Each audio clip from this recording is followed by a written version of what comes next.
Hey guys, welcome back to the channel. This is a story about What If Deku Had Endless Strength Part 2.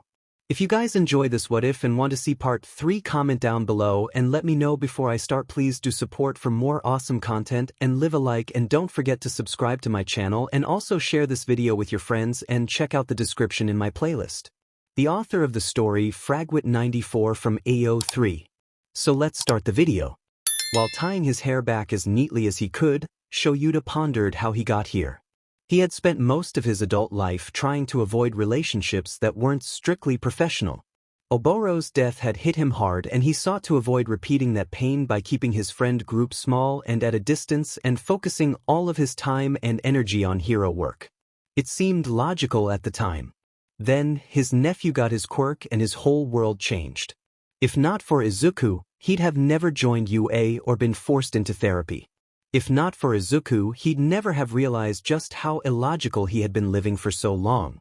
If not for Izuku, he wouldn't be here today, trying to figure out his bow tie and thinking about how lucky he was to be marrying the most wonderful woman he'd ever met. He was brought out of his musings by a knock at the door. "Come in." When 𝗏 turned around, he was greeted by the wobbly smile of his beanpole of a brother. Like his son, Hisashi had diamond freckles on his cheeks, and his hair was even more wild and shaggy than Izuku's used to be. However, unlike Izuku, he was rather skinny and almost sickly looking. The irises of his round, tired eyes were black and beady, and his once solid black hair was beginning to pepper. 𝗏𝗪𝗏 remembered how surprised he was last night to see Hisashi joining Zashi, Inui, Kan, and 𝗏𝗏 in kidnapping him for his bachelor party. After all, being Island's top quirk analyst meant having little time for family. Though, in Hisashi's defense, the man wasn't willfully neglectful of his wife and son. He called them regularly and constantly reminded them they could call him any time they needed. He blamed his excitement at being offered the contract by 𝗵𝗃𝗏𝗏 himself for not realizing until after he signed it that it was a 13-year exclusivity contract. Thankfully, 𝐒𝐭𝐚𝐲 was a kind, understanding woman. Hisashi's childlike energy and impulsiveness was one of the reasons why she loved him and was content to remain in Japan and wait out the contract with their son. Izuku was also fine with the arrangement so long as Hisashi continued to bring him autographs of international heroes whenever he did visit. "May I?" Hisashi asked, attempting to help with the tie only to have his hands smacked by 𝗏. "Oh, I've seen what you've done to normal ties." "Fair," Hisashi said, sweat dropping and rubbing the backs of his hands. There was another knock at the door, and this time, it was 𝗏𝗏𝗏 in her emerald green bridesmaid dress. She rolled her eyes at seeing the state of 𝗏's tie. "Honestly, Hisashi, what is it with the men in your family and ties?" she sighed, using her quirk on 𝗏's mess of a tie and forcing him to lean forward so she could fix it. "I have a theory that one of our ancestors was hit with some hereditary anti-tie quirk at the 𝗏𝗃," Hisashi joked, popping a throat lozenge. "For the record, I know how to tie a normal tie," 𝗏 said dryly.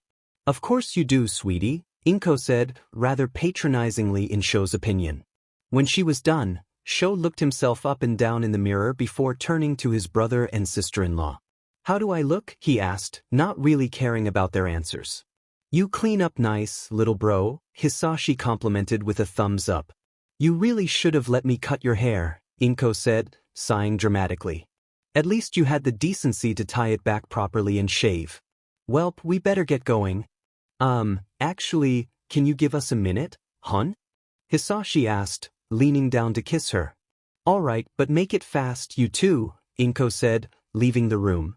Once she was gone, Hisashi shuffled a little in place. "Look, 𝗏. "Thank you," 𝗏𝗪𝗏 interrupted. "What?" Hisashi asked, dumbfounded. "For having Izuku. If not for him, none of this would be happening." "Thank you." After a moment of silence, Hisashi couldn't stop himself from awkwardly chuckling. "Damn," he said to himself, rubbing the back of his neck. "And here I am trying to thank you for being a better father to him than I'd ever been." "Please," 𝗏 scoffed.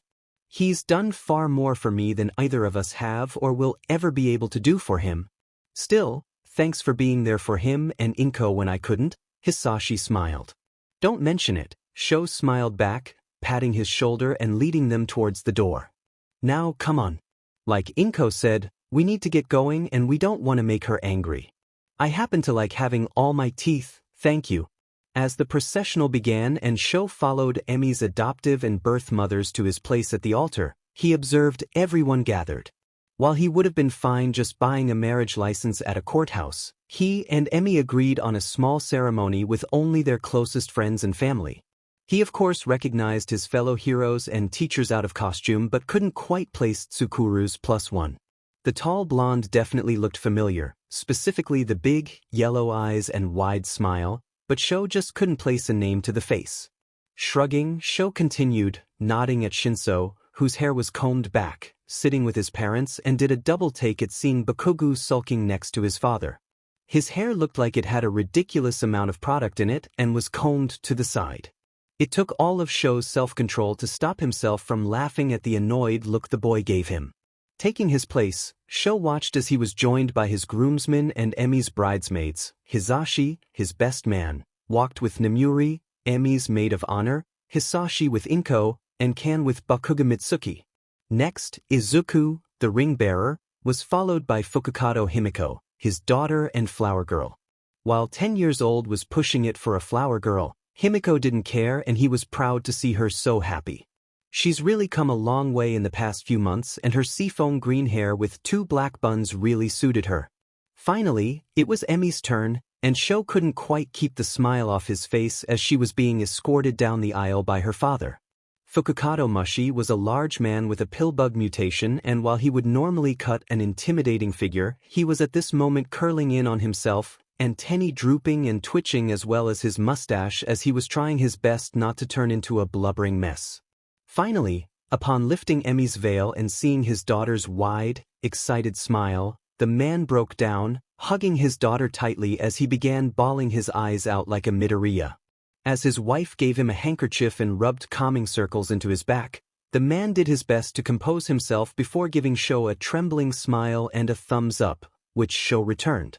As the small woman led her husband back to their seats next to Emi's birth mother, Nizu popped up on a podium. As it turned out, the weasel was a court-ordained minister. "Hello, everyone," Nizu cheerily greeted. "While I would normally ask what you think I am, that does not matter. All that matters is that I am happy to officiate the marriage of Fukukado Emi and Aizawa Shoyuda. Now, while I would be delighted to share with you my own philosophical beliefs and thoughts on the abstract concepts of love and marriage, I sadly promised Aizawa I'd stick to the script, as it were." After giving everyone a chance to laugh and Sho to roll his eyes, Nizu continued. "Aizawa Shoyuda, do you take Fukukado Emi to be your lawfully wedded wife? Will you honor and cherish her, love, trust, and commit to her, through joy and pain, sickness and health, and whatever life may throw at you both, until death do you part?" "I do," Sho said.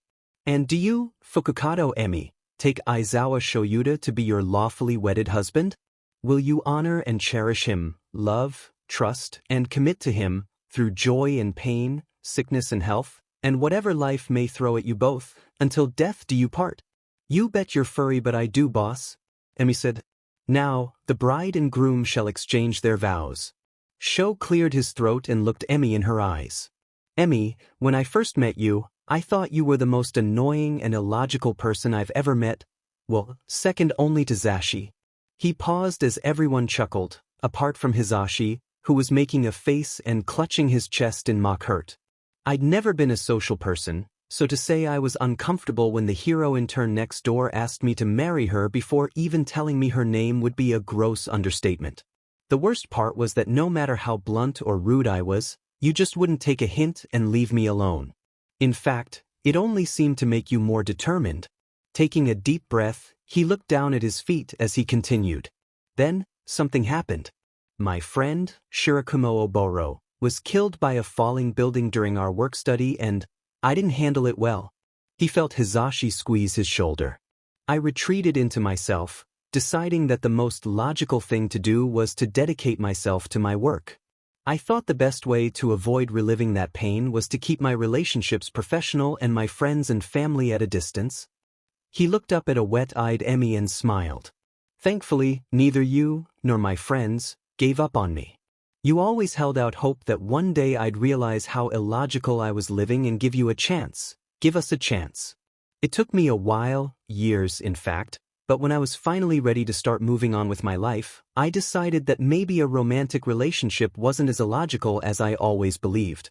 I decided to finally call your bluff, and I'm glad I did. Sho then took one of the rings and slid it onto Emmy's finger. With this ring, I thee wed and promise that no matter what life throws at us, to always have your back, in the field and in life. I promise to always come home to you and our daughter. And most of all, I promise that no matter how many bad jokes you tell, I will always love you. After wiping the tears from her eyes with an already drenched handkerchief Inko had passed to her, Emmy began reading her vows. Shoyuta, the first time I saw you, I thought two things.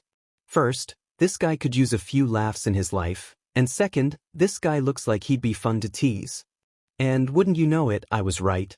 The face you made when I first asked you to marry me was priceless. You were just too perfect a straight man to not have fun with. Realization seemed to dawn in Shuta's eyes, but Emmy continued. You also had a drive and dedication to helping people that I couldn't help but admire, and, soon enough, I started to genuinely fall for you. I became a hero because I wanted to help make people smile, including my fellow heroes. After your friend died, I knew I had to do my best to distract you and make you smile, if only from exasperation. She squeezed Sho's hands, rubbing a thumb on them.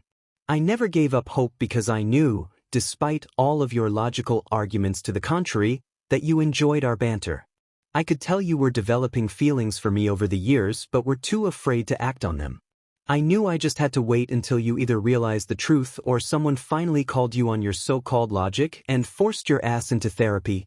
She waved and called out to one of the guests. By the way, thanks, Inui. Hound Dog chuckled awkwardly and waved her off from his seat as the crowd laughed. After giving everyone a chance to compose themselves, Emmy picked up the remaining ring and slid it onto Shuta's finger. With this ring I thee wed. I promise to always be there for you, as your wife and as a fellow hero. Even when you're at your lowest, I will be there to pull you back up. And most importantly, I promise our life together will be one of constant laughter. Sho rolled his eyes but smiled at that last part. Nizu then clapped his paws together with a large genuine smile. Now that vows and rings have been exchanged, by the power vested in me by the Shizuoka Prefecture, I am happy to pronounce you husband and wife. You may key dash. Nizu hadn't finished the last word before Shoyuta had pulled Emmy into a long, passionate kiss, taking her by surprise as everyone clapped and cheered. Wow, Emmy said with a wobbly smile, blushing as Sho looked at her with a shit-eating grin and led her down the aisle and out to the jokes wagon. It took a while, but after finally fitting all of Emmy's dress in it, they led everyone back to UA for the reception and the beginning of the rest of their life together. Oh, lighten up, Kaken, Deku said, lightly elbowing his moping friend on their way to lunch. It's only a centimeter. Quit being irrational. Whoever said a lack of sleep stunts your growth was irrational, Katsuki grumbled, tightly gripping his bento with a sour expression.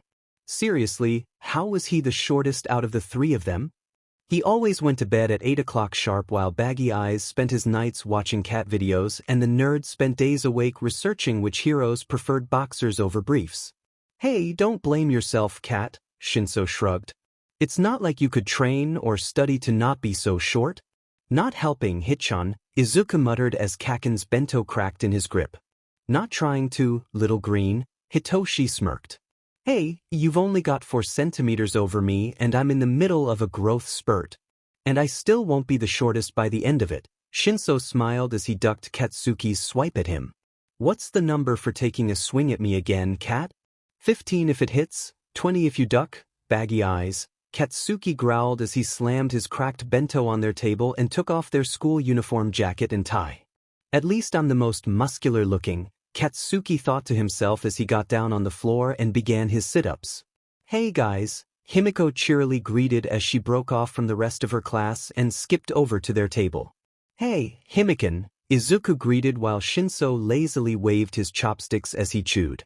She paused mid-skip and looked down, raising a brow at the blonde muttering death threats while doing sit-ups. Swing and a miss? Swing and a miss, Hitoshi and Izuku answered in unison. What brought it on this time? Himiko asked as she sat down. The nurse measured and weighed our class, and Kaken was not happy to learn I'm now a centimeter taller than him. Hitchan decided to poke the Pomeranian, Izuku answered, thumbing Hitoshi before taking a bite of his plain chicken and rice. As Katsuki got up and began aggressively eating his lunch, Himiko pushed a container towards him. Don't worry, little Kohai. Here, have some of my mom's famous happy plums. Himiko said, patronizingly. First, I am not your Kohai, bunhead, Katsuki almost growled. You may be older, but we're all in the same grade. Second, I'm still taller than you. Third, he paused before scowling and grabbing the container. Did Clown-sensei remember the sour cream? Smiling, Himiko slid the packet over to him. After emptying its contents, Katsuki took a bite and suddenly had a dreamy expression on his face as he chewed the baked fruit. So, did Mori-sensei hand out those high school applications to your class too? Himiko asked as she dipped her cat head-shaped onigiri in a cup of blood. Yup, and ours are already filled out. Izuku nodded as all three boys held up their applications. While Shinso had a few different high schools filled out just in case, all three had UA High School Hero course as their top choice. Just gotta hand them in to sensei, Shinso said. Oh, Ketsubutsu's a good second choice, Himiko said after reading Shinso's sheet. Mom's still friendly with some of the staff and she said Gunhead's a great teacher. Hey, none of us are going to Ketsubutsu or 𝐒𝐻𝐼 or any other second-rate hero school, Katsuki stated as he slammed the empty container down. You extras know it's UA or bust. Hey, I'm just being logical, Shinso said, hands up defensively. UA teachers can't sponsor students for the recommendation exam, and everything I've read about UA's heroics practical says it involves fighting robots. So, just fill out the paperwork for support items, Himiko shrugged. That's what I'm doing for my knives, and I'm sure they'll let you bring a bow staff or a sledgehammer or something. Or you can do what Uncle Sho did and go into Gen Ed until you can show off at the sports festival, Izuku chimed in. Once again, Bakugo slammed his fist down. He's not going anywhere near the Gen Ed course, Deku, 'cause he's gonna ace the fraggin' heroics exam, Katsuki said, eyes narrowed at Shinso. You're stronger than you think you are, baggy eyes, so quit doubting yourself. Izuku smiled and held out his fist over the table. With her signature fanged grin, Himiko soon joined him, followed by Katsuki with a small determined smile. Finally, after rolling his eyes, Shinso added his own. Yeah, go Team UA or whatever, he said with a lazy smirk. Alright, class, I'm assigning pages 28 through 35 for tonight, and don't forget, those high school applications are due before the end of the month, Mori-sensei announced after the final bell. As Izuku was putting his books away, two of his classmates approached him. Hey Midoriya, did you finish those notes on our quirks? The one with black, spiky hair asked. Flipping through his notebook, Izuku tore out a few pages and handed them to his classmates. Here you go, guys. Hope this helps you get into a hero course, he said. You guys know where you want to go? Shinso asked. Yeah, we're aiming for 𝐒𝐻𝐼, the other boy who had a head that looked like an orange said as he paid Midoriya. Whoa, I never would have thought to use hair gel like that, the black-haired boy said, staring at his page in awe. Yeah, and look what he came up with for my toenails, the orange boy said, pointing at one particularly gross yet brilliant idea Izuku was quite proud of. Oh, gnarly, the other boy said, shoving his friend towards the door. Let's go before I puke. Thanks for the help and future nightmares, Midoriya. Anytime, fellas, Izuku said as he pocketed his pay. I still can't believe it took you so long to realize you could get paid for your analysis, Katsuki said. Hey, I need the money for that all-might belt buckle I saw at Stan's place, Izuku shrugged, getting up and checking his phone.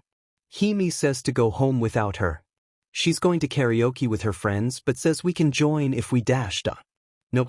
Hell no. Yeah, same, Izuku nodded, texting his cousin back as all three boys approached Mori-sensei's desk. Something I can help you boys with? Sensei kindly asked, looking up from his phone. Just handing in our applications, Sensei, Izuku said. Mori-sensei looked surprised.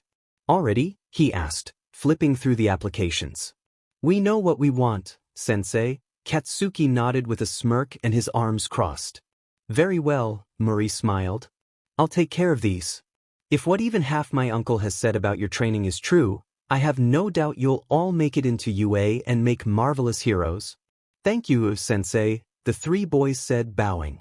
So, you guys want to do anything? Shinso asked as they boarded their train. Nah, I'm planning on walking around the shopping district near my house, see if I can find a gift for my folks' anniversary, Katsuki said. I'm feeling a little pent up, so I'm gonna get off at the next stop and free run the rest of the way home, Izuku said while reading about a fight this morning between Kamui Woods and a villain with a gigantification quirk. Shrugging, Shinso put on a pair of headphones with cat ears on each of the ear cups and closed his eyes as he leaned against a pole for support. At the next stop, Izuku waved goodbye to his two friends and began jogging until he spotted a fire escape. He then took off his uniform jacket, tie and dress shirt, storing them in his backpack. Now wearing a tank top that showed off his lean yet muscular arms, he sped up and jumped, shimmying up the wall to reach the ladder. Grabbing it, he pulled himself up and onto the landing and began climbing up the levels until he reached the roof. Izuku walked to the edge of the building to gauge the distance he'd have to jump to reach the next one. Taking a few steps back, he popped in his earbuds and hit shuffle on his kick-ass music's playlist, smiling as "Kickstart My Hearts" played as he started his running leap to the next building. He continued leaping and flipping from building to building until he came to a jump that he couldn't make without using his quirk. Opting to be safe rather than sorry, Izuku climbed down and continued on his way home on the ground. After a while, he looked up from his phone and noticed he was passing by what used to be Aldra Middle School, where he and Kaken would have been had the quirkist bastards succeeded in corrupting them. They wanted the future heroes that came from their schools to be thugs with licenses to discriminate and use their quirks to assert their will on others. Thankfully, they had people like his Uncle Sho and Ma-sensei and Principal Nizu to keep them on the right path.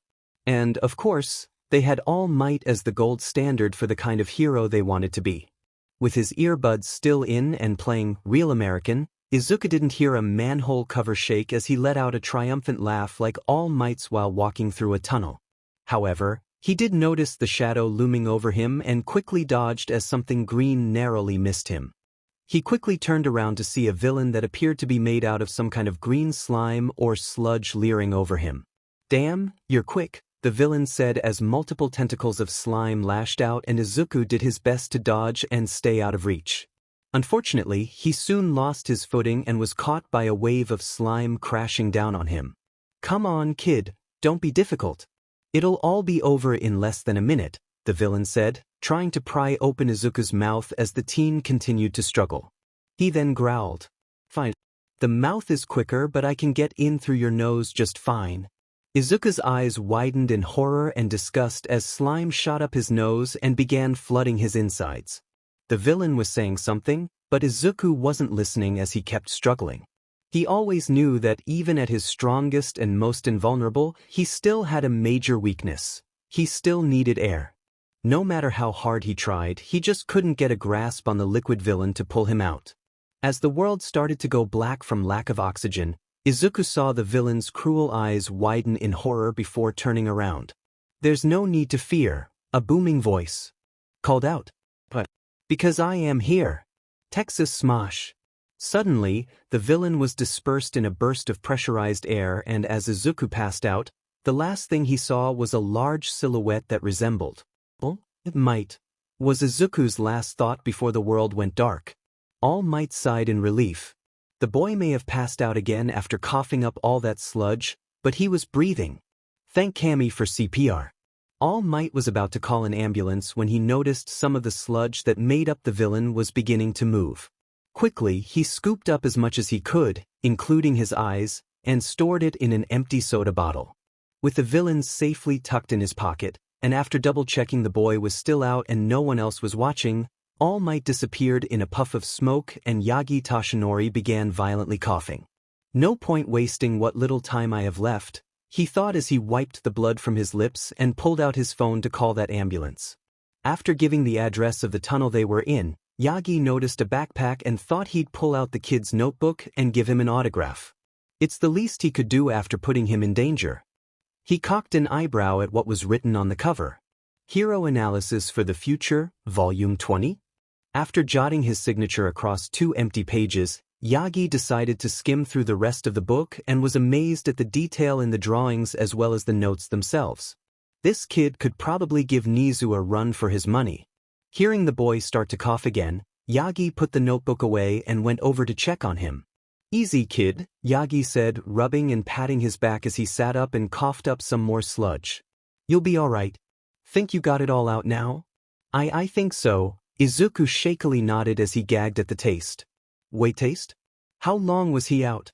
"A little over 15 minutes, I'd say," the skeletal man who was comforting him said. "He really needed to work on his muttering habit." "I'm sorry, mister." "Yagi," the man greeted. "Yagi Toshinori.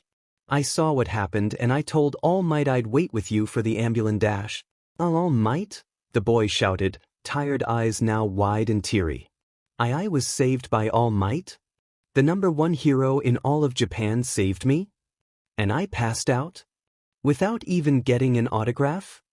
Quite an emotional child, Yagi thought, sweat dropping as the tunnel began to flood. I think I saw All Might sign your notebook," Yagi said, pointing towards the yellow backpack. Suddenly, the tears ceased and the boy was digging in his backpack until he found his notebook and flipped until he came across the 2-page signature. "All Might's autograph," he whispered in awe, looking like he was holding some form of holy text. Then hugged the book to his chest and began rambling over it, becoming a sacred treasure and family heirloom. He was brought out of his reverie by the sound of Yagi's chuckling. "You seem to be quite the fanboy, young dash." "Midoriya Izuku, sir," Izuku said, blushing. "And how can I not be? He's the greatest hero in all of Japan, if not the world, and one of my 3 biggest inspirations." "One of 3, Yagi questioned, a small sigh of relief escaping him as he sat down against the tunnel wall. "May I ask who the other 2 are?" "Well, one of them is the Dragon Warrior, Big Green," Izuku said, putting the notebook away and picking up his backpack to take a seat next to the man. "Me and my friends have always admired him and his determination to use his amazing quirk for good despite who his father was." Yagi nodded. That was one of the things he'd always admired about his old friend as well. It's one of the reasons why he brought him into his inner circle to help take down AFO and also let in on the secret of 𝗲𝗲, despite Mirai's objections. "And the other?" At this, Izuku rubbed the back of his head. How much should he reveal about his uncle to this stranger? "My uncle?" He had a small smile on his face. "He's an underground hero and he's done a lot to help train me and my friends. People don't give undergrounders enough credit, in my opinion, although, I suppose that's how they prefer it," Yagi chuckled. "So, I take it you're planning on going pro, too, young Midoriya?" "That's always been the plan," Izuku said with a tired smile. "My friend and I made a promise to become the strongest heroes. With my strength quirk, I could probably become the next All Might." "You don't sound too sure at the moment," Yagi observed. "Well, I have recently been having my doubts," Izuku said, suddenly waving his hands in front of himself. "Don't get me wrong, I still want to be a hero. I don't think I want to be the next All Might, the next symbol of peace. I just want to help people by being the best hero I can be." "There's nothing wrong with that, young Midoriya," Yagi said, a tired sigh escaping him. "The symbol of peace is a large and heavy responsibility. To be honest, I've recently started to feel like All Might may have made a mistake in becoming the sole pillar propping up Japanese society. Instead of shouldering all of society's burdens for so long, he should have helped create multiple pillars to eventually help each other support the weight once he was no longer able to. After all, despite what everyone thinks, he's still human." Yagi then smiled at Izuku. "Honestly, the hero you want to be sounds like the kind of hero the world needs more of, and I look forward to seeing what you and your friends will do, young Midoriya." Izuku couldn't help smiling at this. However, their talk was cut short by the sound of an ambulance. "Welp," Yagi said, grunting as he got up and dusted off his baggy clothes before offering a hand to Izuku, "looks like my job is done." "Nice talking to you, young Midoriya." "You too, Mr. Yagi," Izuku said, waving as he walked toward the ambulance. "See you around." "Oh, and cool belt buckle." As soon as Midoriya began talking to the EMTs, Yagi started walking away, and as soon as he was around the corner, he turned back into all might. Time to get you to the police, he thought, patting his pocket before leaping into the air.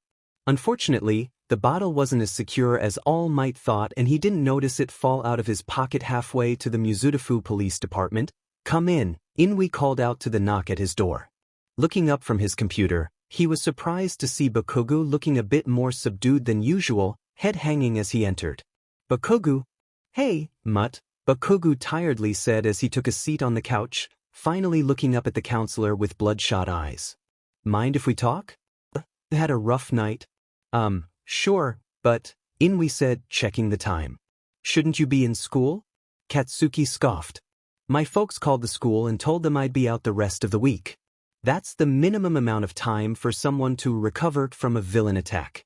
Inui's eyes widened. "So, the sludge villain yesterday dash?" "Yeah," Katsuki said, lying down on the couch. "That was me. And I was having such a good day before that." Katsuki wasn't having a good time. Nothing was good enough for his parents' 17th anniversary. Sure, the old man was a wimp and the hag was a loudmouth, but they were still his parents, damn it. He had to get them something good. He was ready to call it quits for the day when he heard a commotion coming from a nearby alley.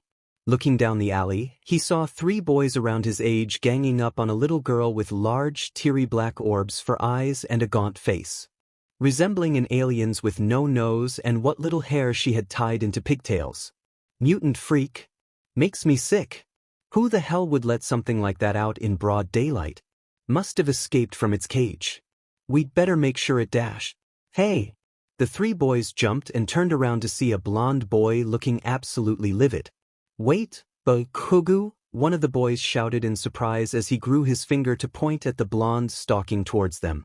Recognition seemed to dawn on the other boys' faces, and the one with rocks on his fists smiled. "Hey, long time no see, pal.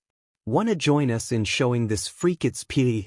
Boulders for Brains was cut off by Katsuki punching him in the face, breaking his nose. Yeah, Katsuki recognized these extras from Aldera, and it was obvious they hadn't changed. Guess the damage was already done, or their parents were quirkists, too.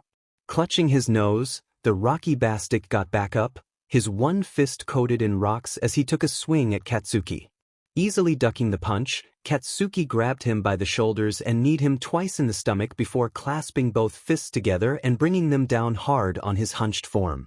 "And that's what I can do without using my fraggin' quirk," Katsuki said, looking down in disgust as the bastard moaned and struggled to breathe on the dirty alley floor, clutching his gut and bleeding nose.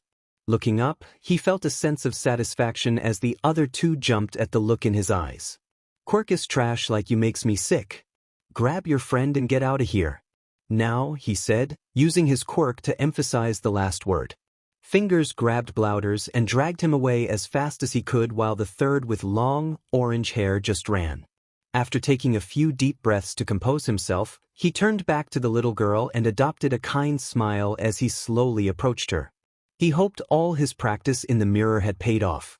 "It's gonna be okay now," he said in a soft, calm voice, kneeling down in front of her and offering a handkerchief. "I'm here. What's your name?" "Maggie," she answered in a timid voice as she accepted the hanky and wiped her eyes. "That's a very pretty name," Katsuki said. "Are you okay, Maggie? What happened?" "I got separated from my mommy and daddy," the little girl sniffed. I was looking for them and one of the boys said he found them. I have followed him here and then one of them pushed me and then they started saying mean things to me and then you came and dash." Suddenly the girl jumped forward, tightly hugging Katsuki as she began crying. "Please thank me, mister," she said as he rubbed soothing circles into her back. "It's no problem, Maggie," he said, picking her up and walking out of the alley. "Heroes help people, no matter who they are or what they look like. Now, can you tell me what your mommy and daddy look like or where you saw them last?" "It didn't take too long to find the kid's parents," Katsuki said, arm over his eyes as he listened to Hound Dog writing something down. "I'll admit, part of me was worried they abandoned the kid due to her looks, but one look at their worried faces and relief at getting her back convinced me it really was an honest mistake." "And how did it feel to reunite a family?" Inui asked. "Honestly," Katsuki began, removing his arm as he smiled up at the ceiling. It was the best feeling in the world. Even better than taking out my anger on those quirkist pastiches. Yes, well, while I should be more upset that you beat up that boy, I'll admit I'm impressed you showed enough restraint to not use your quirk. Inuit said. So, what happened next? Next, Katsuki shuddered slightly and let out a tired sigh as he closed his eyes. Next, things turned to shit. Waving goodbye to the family, Katsuki smiled as he turned to walk home. However, his good mood was interrupted by a bottle falling on his head. 𝗬𝗵𝗲, he rubbed his head as he heard the bottle smash against the ground. Alright, who's the dead bastard who threw that? He yelled, palms sparking. I swear to Cammy I'm gonna dash. Katsuki was interrupted in his angry rant as a wet laugh echoed behind him. Katsuki quickly turned around to see a giant villain made out of green sludge growing out of the remnants of the smashed bottle. Nice quirk you got there, brat, the villain said, a disgusting grin on his face as he seemed to eye Katsuki hungrily. Meanwhile, Izuku was on his way to the shopping district. One of the paramedics had a quirk that drained what little sludge remained from his lungs and was quickly given the all-clear to go home. However, he wanted to see if he could run into Kaken to rub his new autograph in his face. Checking his watch, he saw he still had about 7 minutes before his quirk took his senses away again and decided to just enjoy his walk. After all, it wasn't often he got to experience these simple sensations so late in the day. He enjoyed the breeze on his exposed arms as cars passed him by. He took a deep breath through his nose, enjoying the smell of the chicken restaurant he was passing. However, he was thrown off by the smell of smoke and jumped at the sound of multiple explosions. Recognizing the unique smell and sound of those explosions, Izuku followed the smoke he saw looming over a one-way street. Pushing his way through the crowd, Izuku suddenly found himself frozen in shock. He saw the surrounding buildings and street was on fire and, in the center of it all, the sludge villain from earlier was somehow making explosions like Kaken. How was this possible? Did he somehow escape All Might? How was he? Izuku then gasped in horror at seeing the top half of 𝗵𝗃𝗲's head poking out of the sludge. Looking into his oldest and closest friend's eyes, he saw something in them he rarely saw from Kaken: fear. Looking around at all the heroes gathered, he noted how, while some were actually helping the situation, like Backdraft and Kamui Woods who were targeting the fires and rescuing civilians, there were many who weren't doing anything, like 𝗧𝗵𝗲. However, none of them were even trying to free Kaken, who was obviously suffocating. He even heard the muscular hero say something about none of their quirks being a good match. Bullshit. They just didn't want to get their hands dirty. Hang in there, kid, 𝗧𝗵𝗲 said to himself. I'm sure someone'll be here any kid. Get back here. Instinctively dodging the massive hand of the hero, Izuku found himself running towards the villain, almost like his body was moving on its own. Damn it, it can't end like this, Katsuki thought, desperately struggling to fight off the oncoming darkness. I can't die yet. I need to become a hero. People need saving. Villains need beating. And I need to finally beat Deku? His eyes suddenly widened as he saw the nerd running at him at full speed. What the you again? The villain shouted, trying to hit Izuku with an explosion. As he was dodging, Izuku grabbed his backpack and flung it at the villain's eyes, making him shout in pain as a pen hit its mark. While the villain was distracted, Izuku began clawing away at the sludge near Katsuki's mouth until he was able to cough up enough to take a few breaths. Deku? What are you dash? Later, Deku cut him off as he was digging out one of Kaken's arms. Aim for the eyes. Right? Damn it. That hurt, you little d. The villain suddenly found himself blinded and in pain once again, this time due to a large explosion in his face. As Deku pulled on one arm, 𝗵𝗃𝗲 used his other arm to blast the sludge away. Soon enough, both boys were free and found themselves tumbling on the ground. However, as 𝗵𝗃𝗲 continued to hack up sludge, the villain, one eye now blackened, was once again angrily towering over them. Before either boy could react, they felt a strong breeze and suddenly found themselves behind the police line.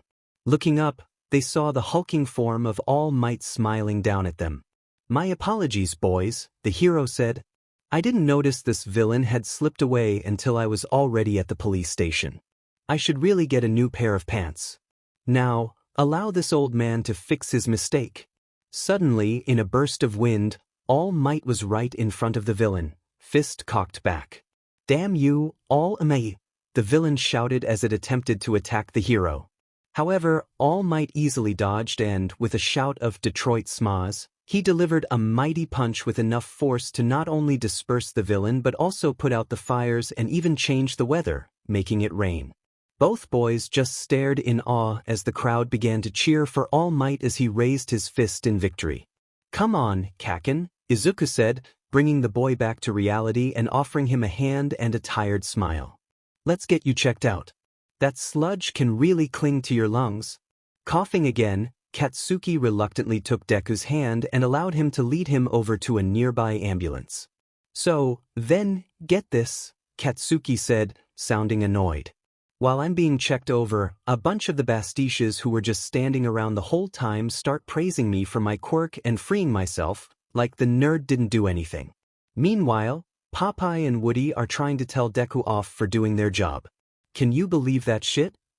Luckily, Deku's no pushover and shut them up by listing off all the different ways they and all the other lazy 𝗵𝗃𝗧𝗔𝗂 could have done to help me, even bringing up a bunch of team-up options. He even said he'd be sure to let the weasel know they could use some remedial lessons and to expect an invitation to UA they couldn't refuse. "And did he get in trouble?" Inui asked. "Nah, Popeye tried to give him a warning, but Deku showed him his quirk ID and All Might backed up his story about his quirk not working at the time, so we both got away scot-free." "I see," Inui said. "So, did anything else happen?" After a brief pause, Katsuki sat up. "No, the teen lied. After he was done tearing those fakes a new one, me and Deku went home and the old man and the hag tackled me into a hug.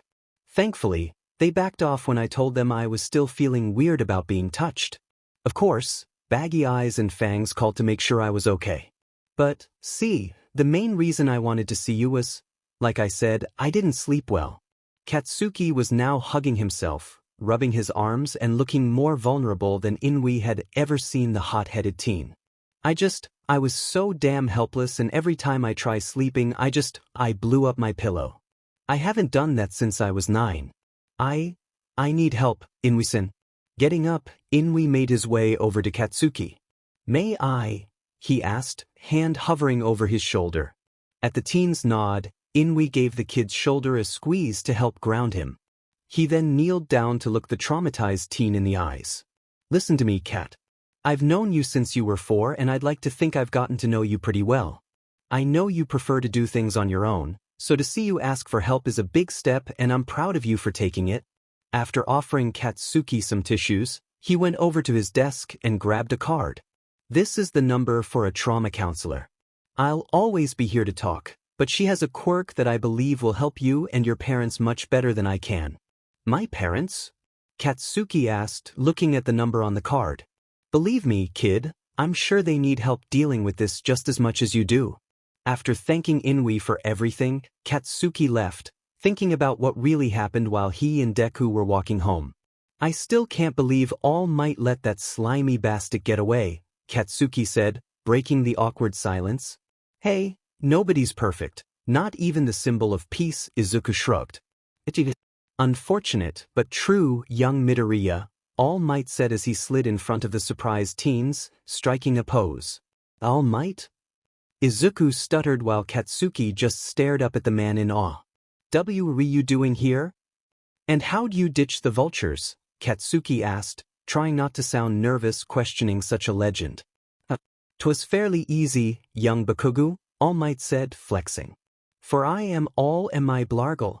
Suddenly, in a puff of smoke, the greatest hero of all time was replaced with a skinny guy in baggy clothes coughing his lungs out, as well as a concerning amount of blood. "What the fuck?" Katsuki asked, so stunned that he cursed. "Mr. Yagi?" Izuku questioned. "What the f***?" Katsuki questioned louder. "Wait. The hair, the baggy clothes, the eyes." Izuku started mumbling before his eyes suddenly widened comically. "What the fuck? You're really All Might? I talked to All Might? I know All Might's real name? What? 𝗵𝗃𝗧𝗏?" After finishing his coughing fit, Yagi shook his hands in front of himself, frantically. "Please boys, calm down," he said as he spat out a final glob of blood.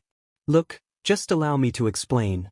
After finding a more secluded spot, Yagi showed the boys his scar and explained his gaunt appearance and time limit were due to an injury he sustained while fighting a powerful villain that cost him his stomach and a lung. The boys just listened in stunned silence. "So that's why you waited with me as," Izuku said, gesturing with his hands at All Might's current form. "Correct, young Midoriya." "So, now that you know this, I have 2 things I need to do," Yagi said, surprising the boys even further by giving them a low bow. "First, I'd like to apologize to both of you, especially you, young Bakugo. I was almost late in saving you both and it was due to my carelessness that allowed the villain to escape. For this, I am truly sorry." "Don't worry about it," Katsuki said, still stunned as Deku rapidly nodded. "Second, I have a question to ask," Yagi began, looking at Izuku. "Young Midoriya, what were you thinking when you ran in to save young Bakugo?" To be honest, I really wasn't," Izuku said, looking at his feet. "It was almost like dash. Your legs moved on their own?" Yagi finished, to which Izuku nodded. "I thought so," Yagi said, smiling before his face became serious and he pointed at Izuku, making the boy jump. "Midoriya Izuku, I deem you worthy of inheriting my power." "What?" was both boys' response. "You see," Yagi began, raising a hand. "My quirk, my true quirk, is called One for All and it is a stockpiling quirk that has been passed down since the dawn of quirks. As it is passed from user to user, the power grows, ensuring each user will be more powerful than the last. As I've explained, my time as All Might is nearing its end and I believe I have found the perfect successor in you, young Midoriya." Taking a deep breath, Midoriya stepped forward, bowing. "Thank you for the offer, All Might. I'm truly honored, but I must decline." At All Might's look of surprise, Izuku continued. "I'm sorry, but I just feel like I don't need your quirk to be the kind of hero I want to be. You should find someone who wants to be more than just a great hero. Instead of the next symbol of peace, you need to find someone willing to inspire and help build up others as a new symbol, one of hope." "I suppose that's understandable," All Might sighed. "Still, I hope I can count on you boys to keep this a secret." "Of course you can," Bakugo said, scowling. While he knew he'd have rejected the offer too, it still hurt a little that he wasn't considered. "Besides, who'd believe us?" Izuku smirked. "Fair enough," All Might said, smiling and waving the 2 young men goodbye. He was looking forward to seeing them at UA. Hopefully they'd help him find his true successor there. Letting out a tired sigh, Inui was getting ready to go home when his phone rang. "What is it, Principal?" he answered. "My apologies, Inui-san, but would you please join me in Detention Center Omega?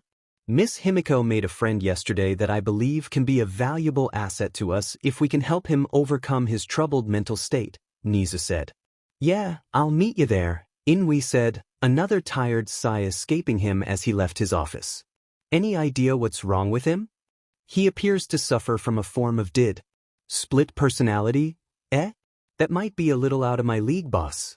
Couldn't you bring him to a professional?"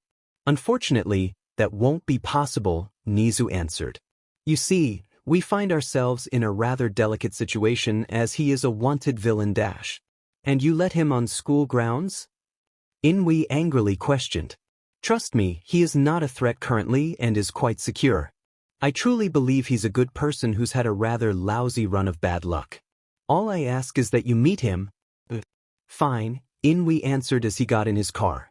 "I'll be there in 5 minutes and if I think he's a threat, I'm dragging him to the cops myself." "Excellent," 𝐒𝐳 chirped. "See you then." Upon reaching the smaller building they thankfully rarely used, Inui saw the principal standing at the door. Upon entering, he was led through a hallway of one-way mirrors until he came to the last room, which had the mirror wall blacked out. "His reflection upsets him," 𝐒𝐳 explained. Looking through the smaller window on the door, he saw someone with a paper bag over their head sitting on a bed and muttering to themselves while smoking. "Are you ready?" 𝐒𝐳 asked. At Inui's nod, 𝐒𝐳 unlocked the door, making the man inside jump. "Geez, rat. Are you trying to give me a heart attack?" the man said, dramatically gripping his chest before saying in a joyful tone, "I'd happily welcome death." Taking a deep breath, in we entered. "Hey, get out of here, fleabag. I'm allergic to 𝗵𝗵𝗲," the man rudely said before sticking out his hand and speaking in a slightly deeper, friendlier tone. "𝗵𝘃𝗧𝗏, new best friend. Name's 𝗵𝗃𝗧𝗏, but you can call me twice." Oh, this guy was gonna be a headache. 10 months till exams. "Either of you guys know why Sensei wanted us to meet at a beach?" Hitoshi asked as he walked with his friends. After taking a long sip of his coffee, he continued.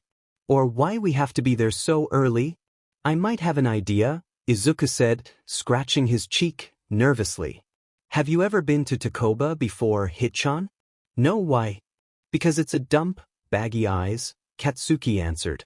"Don't exaggerate," Hitoshi said, rolling his eyes. "It can't be that bad." 5 minutes later. "How is it this bad?" Hitoshi shouted. The beach was literally a dump. Piles, mountains of old appliances, furniture, and various other forms of trash dominated the landscape. Hitoshi even thought he spotted a car or two. "Told ya?" Katsuki shrugged. "It started with trash floating in from the sea before me and Deku were even born, and people just kept adding to it." "Still doesn't explain why we're dash." Hitoshi's eyes suddenly widened in horror. Before he could get confirmation of his suspicions, the 𝗓𝗏𝗧𝗏 pulled up. "Hey boys." Himiko cheerily greeted. She was wearing a red and white polka dot bikini and carrying a towel and beach umbrella. "Who's ready for some food?" Her cheery mood, as well as her jaw, suddenly dropped upon seeing what was supposed to be a beach. "Daddy," Himiko cried while Aizawa gave a shit-eating grin. "Sorry, kiddo," Aizawa said, pulling a Vlad King gym bag from the trunk and tossing it to his pouting daughter. "You know I can't resist a good logical ruse. Now, get changed and I'll explain what we'll be doing once my assistant gets here."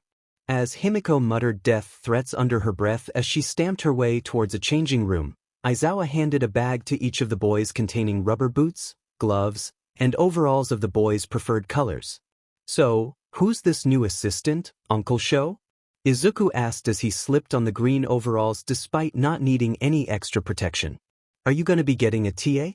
"Actually, Ma-sensei's getting a TA, but I'm babysitting today," Aizawa said before giving Izuku a pointed look. "Before you ask, he's retired and would prefer you not ask about his past as a pro hero. Don't bother the has-been, got it?" Katsuki said, sliding on his orange and black boots. As Himiko approached the small group in her all-pink protective gear over an old Put Your Hands Up radio t-shirt, an old, white pickup truck parked near the entrance of the beach. Izuku and Bakuga's eyes widened at the skeletal blonde stepping out of the driver's seat. "Everyone, this is Yagi Toshinori," Aizawa announced as Yagi approached with a friendly smile. "He will be starting at UA next year as TA for the first-year heroics class. This project was his idea and Nizu and I agreed it would be a good opportunity for him to gain some teaching experience." "Thank you, Aizawa," Yagi said. Before he could say any more, his eyes widened as he recognized two of Aizawa's personal students. "Why young Midoriya and Bakugo?" Yagi questioned, blood flying out his mouth in surprise. "All Might?" Izuku yelled. He then slapped both hands over his mouth. To his left, Kaken slapped his forehead in annoyance. To his right, while Hitoshi looked between him and Yagi with a raised eyebrow, Himiko just stared in morbid fascination as Yagi tried to control the waterfall of blood pouring from his mouth. All the while, Aizawa's eyes narrowed between the three. "Yagi," Aizawa said in a calm voice that sent shivers up the old hero's spine. "Come with me." Grabbing Yagi's ear, Aizawa pulled him behind a pile of junk. "How the hell do you know my nephew and his explosive friend?" "Wait, young Midoriya is your nephew?" Yagi questioned in surprise. "I thought for sure the boy in purple was He was interrupted by Aizawa tightening his scarf around Yagi's throat and activating his quirk. "Focus, Yagi," Aizawa said in a threatening tone. I met them the other day after I saved them from the sludge villain," Yagi quickly explained after Aizawa loosened the capture scarf. "I apologized for my mistakes in handling the villain and then offered young Midoriya one for all. I thought he'd be perfect after learning of how he boldly ran to save his friend without a second thought. However, He declined and we went our separate ways. Aizawa sighed in both exhaustion and a bit of relief. After he and the rest of the staff were introduced to and let in on the time limit secret of All Might, Aizawa and Vlad King had been asked to wait behind. Neither had expected to be let in on the even bigger secret of an ancient, powerful quirk that can be passed on and how the number 1 hero, the current holder, asked for their help to find a worthy successor in the first-year hero course. While Vlad was quick to agree, Sho wanted to know more about the history of the quirk. After hearing about the quirk's accidental creation and confirmation that the legendary quirk boogeyman was real and had been killed by All Might, Aizawa finally agreed to help. He also agreed that a first year going through a quirk awakening would be the best cover story. He had briefly considered suggesting Izuku, but didn't want to put that kind of pressure on his nephew. Okay, Aizawa said, pinching the bridge of his nose and fully releasing Yagi. How do you want to play this?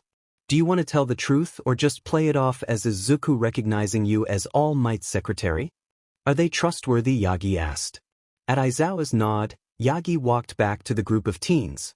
While the other 3 teens were just waiting for the adults to return with an explanation, young Midoriya still had his hands clamped over his mouth with a mortified expression on his face.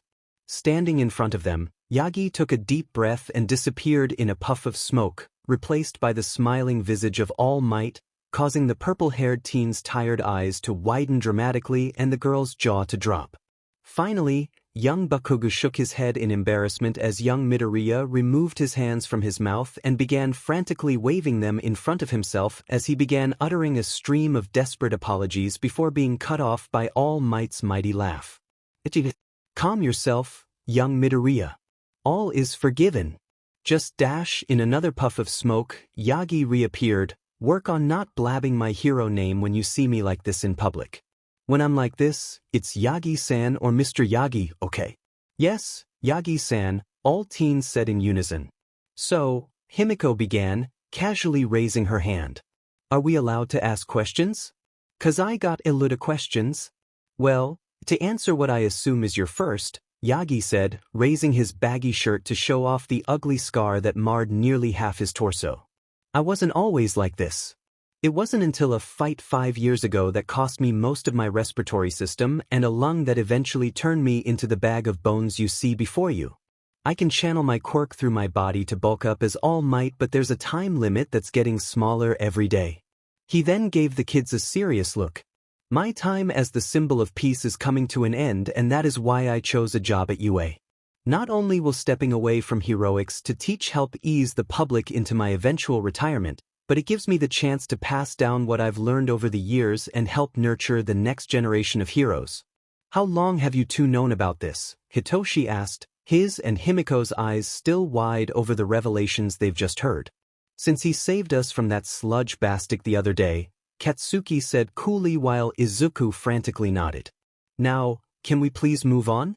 The sooner we start, the sooner we finish cleaning this fraggin' dump. Of course, young Bakugo, Yagi said with a nod and a smile. Between you 4, I have no doubt you'll have this beach spotless by the time of the entrance exams. That snapped Himiko back to reality. Wait, we're really gonna be cleaning this whole beach? Himiko practically whined. I thought it was just gonna end up being another logical ruse. Logical ruse, Yagi wondered to himself, not noticing Aizawa hiding a smile behind his scarf. Shaking his head, he turned to face the girl he knew was Aizawa's daughter. Young Aizawa dash. It's Fukukato, Yagi-san, Himiko nervously interrupted. But you can call me Himiko.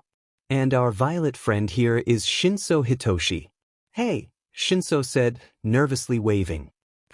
Well, young Himiko, while I'm well aware of the training you 4 have gone through since you were children, the reason behind this training is to both strengthen your bodies and to rediscover the roots of heroism, Yagi explained, a bit of pride in his voice. Back before quirks, heroes were those who gave back to their community. By restoring this beach to its former glory, you will also be taking your first steps to becoming like the true heroes of old. Even without being in his hero form, the teens were hanging off Yagi's every word. Alright guys, let's do this. Izuku called out, only to be stopped by All Yagi placing a hand on his shoulder. Actually, young Midoriya, Your training will be a bit different, Yagi said. Rest assured, you'll be joining your friends later, but for now, I want you to take a nap. This confused Izuku. But then I won't be able to use my quirk? That's the point, Izuku, Aizawa said, creepy grin on full display while holding a green sleeping bag under his arm. The point of your training is to increase your base strength.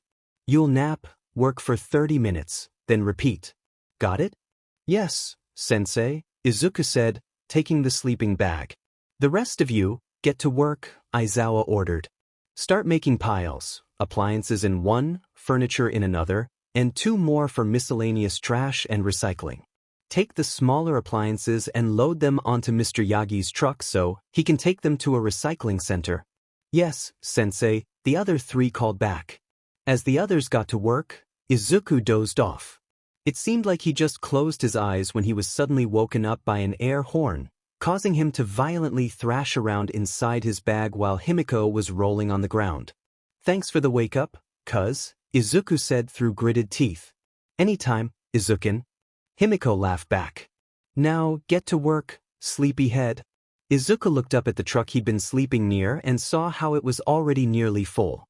After setting his watch for 30 minutes, Izuku pulled on his green gloves to get to work.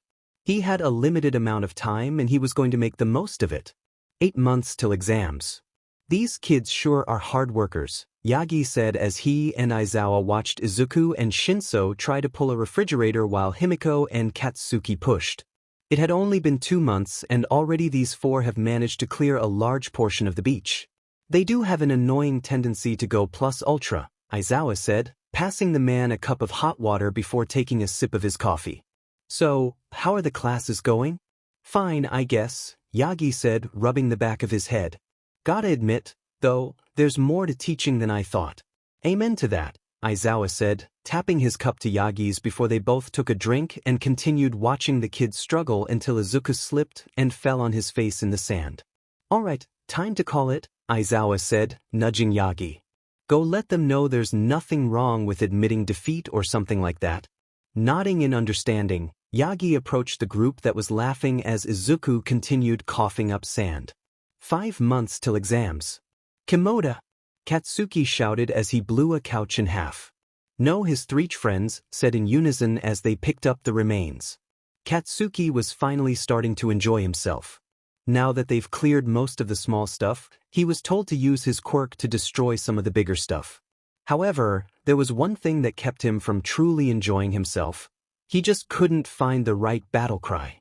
Mazes, he shouted as he blasted the fridge they could barely budge all those months ago several meters towards the beach entrance. Nope. 𝗧𝗵𝗲 hot soup. Hey, you stole that from that kung fu movie we watched last week.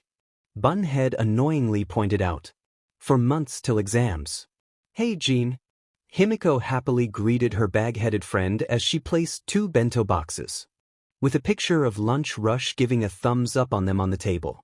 After showing signs of improvement, Babigawara had been moved from the detention center to a less secure private residence near the Aizawas. While Shoyuta was still a little weary of him, Emi and Jean became fast friends. While still restricted from interacting with the students, Himiko was the exception as she would always visit for lunch after cleaning the beach. Hello, Fukukado-san, Jean politely greeted with a stiff bow before switching to a more energetic tone. Hey Ahimi. How's it Hanjin girl?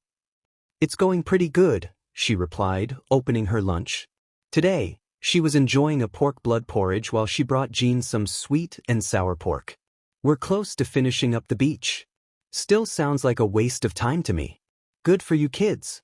You're really making a difference. Thanks, Jean, Himiko smiled. How's therapy with Inui-san going? The mutt don't know nothing about nothing. He's so wise and says I've made a lot of progress.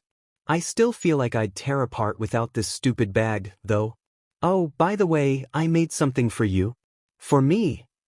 Jean gasped dramatically. But it isn't my birthday. 𝗵𝗲𝗵𝗲. I don't need your charity. Himiko giggled as she pulled something blue from her bag. I thought you might like this better than those old paper bags. Underneath his bag, Jin's eyes widened. It was a blue mask that resembled Yue's gym uniform, with the white letters outlined in red. Suddenly, tears had started to ruin his bag. I've never really didn't have to thank you so much, Jean finally uttered as he desperately hugged the mask. For once the other voice seemed to be just as shocked. Can you help me put it on? Please? Sure, Jean, 𝐒𝐵𝐼𝐾 kindly said. Gently, she peeled the dirty bag off and realized this was the first time she saw his face. He had messy blonde hair and no eyebrows over his tightly shut eyes that were still leaking. However, his most striking feature was the large scar running down the middle of his forehead. She then helped Jean pull the mask down and adjust it. How do I look? Jean nervously asked, eyes still glued shut. See for yourself, 𝗵𝐾 said, pulling a small makeup mirror out of her bag. Finally, Jean opened one of his eyes and soon opened the other. Wow, I'm hideous, he said, before adding with a thumbs up and wink to 𝗵𝐾. Thank Cammy, this mask does a great job at covering it up. 2 months till exams. Yagi couldn't help gawking. The beach, the whole stinking beach, was clean. Instead of sleeping over at young Midoriya's like they told Aizawa, the 4 teens had spent last night finishing up the job and then sleeping on the beach. Holy, stinking, super crap, he said, finishing his exclamation as all might. Looking at the final pile outside the entrance, Aizawa, despite his frustration at them for completing the project without their supervision, couldn't help but smile. As he already knew, these kids were something else. So, got anything else for us to do? Hitoshi lazily asked from his purple sleeping bag next to a snoring Izuku while Katsuki and 𝗵𝐾 were already rolling up their orange and red sleeping bags, respectively. Just get this last pile loaded onto Yagi-san's truck, Aizawa said, nudging Izuku awake. Aye, Pops, 𝗵𝐾 energetically said. He seriously had no idea how she was so peppy in the morning. Here, young Shinso, Yagi said, passing Hitoshi a cup of coffee. You've more than earned this. Thanks, Mr. Yagi, Hitoshi said after taking a large gulp of the holy nectar. I've actually been meaning to talk to you, Yagi said, sitting down next to the young man. Have you found a sponsor for the recommendation exam?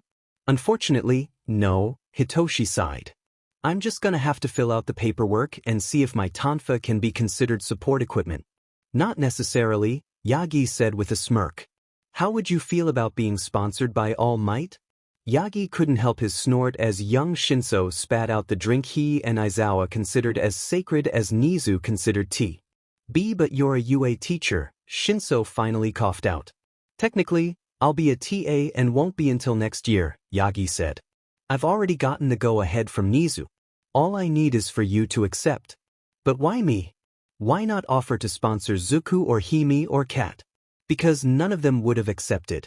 Aizawa told me you weren't as confident in your abilities to take on robots as your friends, and while I think you would do fine, I understand your apprehension and want to do what I can to help you achieve your dream. In a puff of smoke, a grinning All Might offered a still-stunned Shinso a hand up. So, what do you say, young Shinso? Finally, Shinso took his hand. I gladly accept, sir. Haha. Excellent. All Might exclaimed before turning back into Yagi. Now, go help your friends load up the truck and then we'll talk about the study schedule 𝗍𝗍 gave me. After all, the written portion of the recommendation exam is much more difficult than the normal entrance exam and takes place a month before. We've got some serious cramming to do, young Shinso. Maybe I should just take my chances with the robots, Shinso thought as he approached his friends. Hitoshi smiled as he read the group chat. Dadzawa's problem children. 𝐿_explodo. Show those entitled bastiches what you can do, at Insomnicat. You got this by SS. Small Might. GIF of cartoon All Might giving thumbs up. He then put his phone away as he took a deep breath. You can do this, Toshi, he said to himself as he stood staring up at UA's front gate.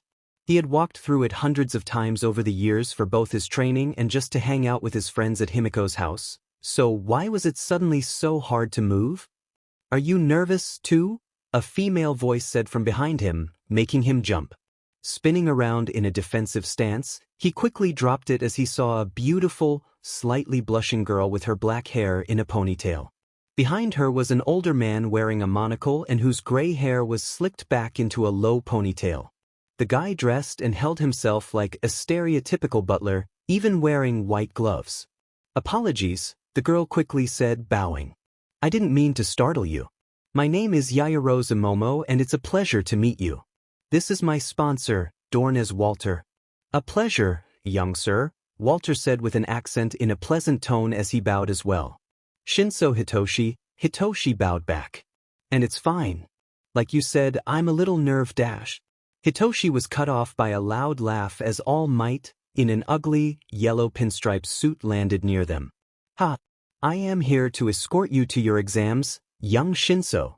"Oh, hello there." Shinso pinched the bridge of his nose in embarrassment while 𝐒𝐬𝐫 just stared at All Might with a shocked expression, and Walter's eyebrows merely raised a bit higher before smiling and approaching the #1 hero. "Good morning, sir," Walter said with a bow. "It's a pleasure to make your acquaintance. My name is 𝗫𝗏𝗧𝗏 Walter, and I am the 𝐒𝐬𝐫's personal butler and bodyguard as well as a retired hero and sponsor to young Miss 𝐒𝐬𝐫. The pleasure is all mine, Mr. 𝗫𝗏𝗧𝗏." All Might happily bowed back before putting his thumb and forefinger under his chin, as if studying the man. "Given your accent, I assume you were a European hero, possibly British Underground?" "Indeed, sir," Walter said, impressed by the deduction. "Well, shall we escort our young charges to their exams?" "Of course. Come, young Shinso. Your future awaits." Groaning into his hands as he covered his face in embarrassment, Hitoshi's reluctance to move forward was seemingly forgotten. However, with his eyes covered, he failed to notice the loose piece in the walkway and tripped. As he was preparing himself to tuck and roll to avoid injury, he suddenly felt many thin strings wrapping around himself and was pulled back onto his feet. Opening his eyes, he saw what looked like fishing line wrapped around himself, and following it back to its origin, his eyes widened to find they came from Walter's fingers. "Careful, young man," Walter said, smiling as the wires disappeared. "Are you all right, young Shinso?" All Might asked as Hitoshi just stared at Walter, who was still smiling kindly. "The angel of death, 𝐒𝐻𝐽," Hitoshi said in a stunned whisper. He remembered hearing about him from Aizawa and how he was a big inspiration to him, including inspiring his capture weapon. "Impressive," Walter said, a glint in his eye as his kind smile suddenly turned sharp. "I must admit, I'm surprised someone so young is familiar with my former alias, let alone recognized me by my quirk." Suddenly, his features softened and the polite smile was back. "Well, come along then. We mustn't be late." As both the former and current heroes continued walking and began discussing the differences between Japanese and European hero systems, 𝐒𝐬𝐫 gently nudged a still stunned Shinso. "Are you all right, Shinso?" "Why, yeah," he answered as they both began walking. "Just a little starstruck, I guess. I mean, the guy's a legend in the underground community." "I know the feeling," 𝐒𝐬𝐫 said, face a little red as she looked at All Might. "Given how knowledgeable you are, I take it you're looking to go underground as well. So, how do you know All Might? If you don't mind me asking, I mean." "Not at all. Honestly, I just got lucky," Hitoshi said, remembering the half-truth cover story he, Aizawa, and Yagi came up with. His secretary was checking on a community project me and my friends took part in, and he recommended me to his boss for a sponsorship. I don't exactly have a combat quirk like my friends, and he thought this exam would give me a better chance of passing the practical portion than the normal one. It's the written portion that's got me worried, though. "I'm sure you'll do fine," she said. Wow, she had a pretty smile. "So, tell me a bit about this project." They continued to talk until coming to the exam room they were both assigned to. "Well, kids, this is where we take our leave," All Might said with his signature smile and thumbs up. "Best of luck to you both. We'll see you again before the practical portion of the exam," Walter said, shooting 𝐒𝐬𝐫 one last smile. "I've no doubt you'll pass with flying colors, Miss 𝐒𝐬𝐫." "Thank you, Walter," 𝐒𝐬𝐫 said with a blush. "After you," Shinso said, opening the door. With a grateful smile and nod, she entered with Shinso following behind. "Good to see the boy knows his manners," Walter commented to himself once the door closed. Looking up at All Might, he continued, "Shall we join our fellow sponsors?" Apologies, my friend, but I'm afraid I have a rather important meeting with Principal 𝗍𝗓, 𝗎𝗏 said. Of course, Walter nodded. I know from experience not to keep my old friend waiting. Well, see you at the practical, 𝗧𝗏. At this, 𝗎𝗏's eyes comically widened, and it took all of his willpower to keep his signature grin and not cough up blood like a geyser. While Walter lightly chuckled to himself on his way to the waiting room, 𝗎𝗏 booked it to 𝗍𝗓's office to wait out the exam and question the principal about what he knew of his new acquaintance. Cammy, my head, Shinso groaned, rubbing his temples as he exited the locker room wearing a purple tracksuit. I knew I should have taken my chances with the robots in exchange for the slightly easier written portion. I found it enjoyably challenging, Momo said, surprising Shinso to see her waiting for him with that cute smile and wearing a red tank top and sweatpants that exposed her flat belly and emphasized her curves. It took every bit of self-control he had to stop himself from staring. You definitely get along with my friend, Shinso joked as they headed to Gym Delta, one of the few areas of UA Shinso hadn't been allowed in. Upon entering, they were greeted by the sight of a bunch of the applicants and some of their sponsors crowding 𝗎𝗏 for pictures and autographs. Endeavor was scowling off to the side with a boy with heterochromia and half red and white hair with a nasty-looking burn scar over his left eye who was staring at 𝗎𝗏. Behind the group, Shinso saw what looked to be an obstacle course. Okay, this doesn't seem too bad, Shinso thought. I've been doing parkour since I was 9, so that should give me an advantage dash. There you two are. 𝗎𝗏 called out, breaking free of the crowd as he and Walter approached the two. The group then broke out in whispers and Endeavor turned his heated glare on them with the boy who Shinso assumed was his son also taking an interest. I must admit, I was a little worried with how long you were taking, Walter said with a playful smirk, making both kids turn red. All right. Present, Mike called out. Now that everyone's here, it's time for the practical exam. You'll all be divided into groups of 5 and use your quirks to race to the finish line. Now, go see my lovely coworker, Midnight, to get sorted into your group and wait for my call. As Yaoyorozu walked over with the rest of the group to Midnight, Shinso was taking deep breaths to try to calm himself. Sensing the young man's tension, 𝗎𝗏 placed a hand on his shoulder. Hey, he said in a softer tone. You're going to do fine, young Shinso? But what if I don't win? Shinso asked. Let me let you in on a little secret, 𝗎𝗏 said, moving in front of the boy and crouching down. If I know anything about Principal 𝗍𝗓, it's that he takes many factors into account when making a decision. If I were to guess, I'd say the point of this race isn't merely to win, but to show off what you can do and how well you're able to adapt to the situation. Just do your best and remember that this isn't the final part of the exam.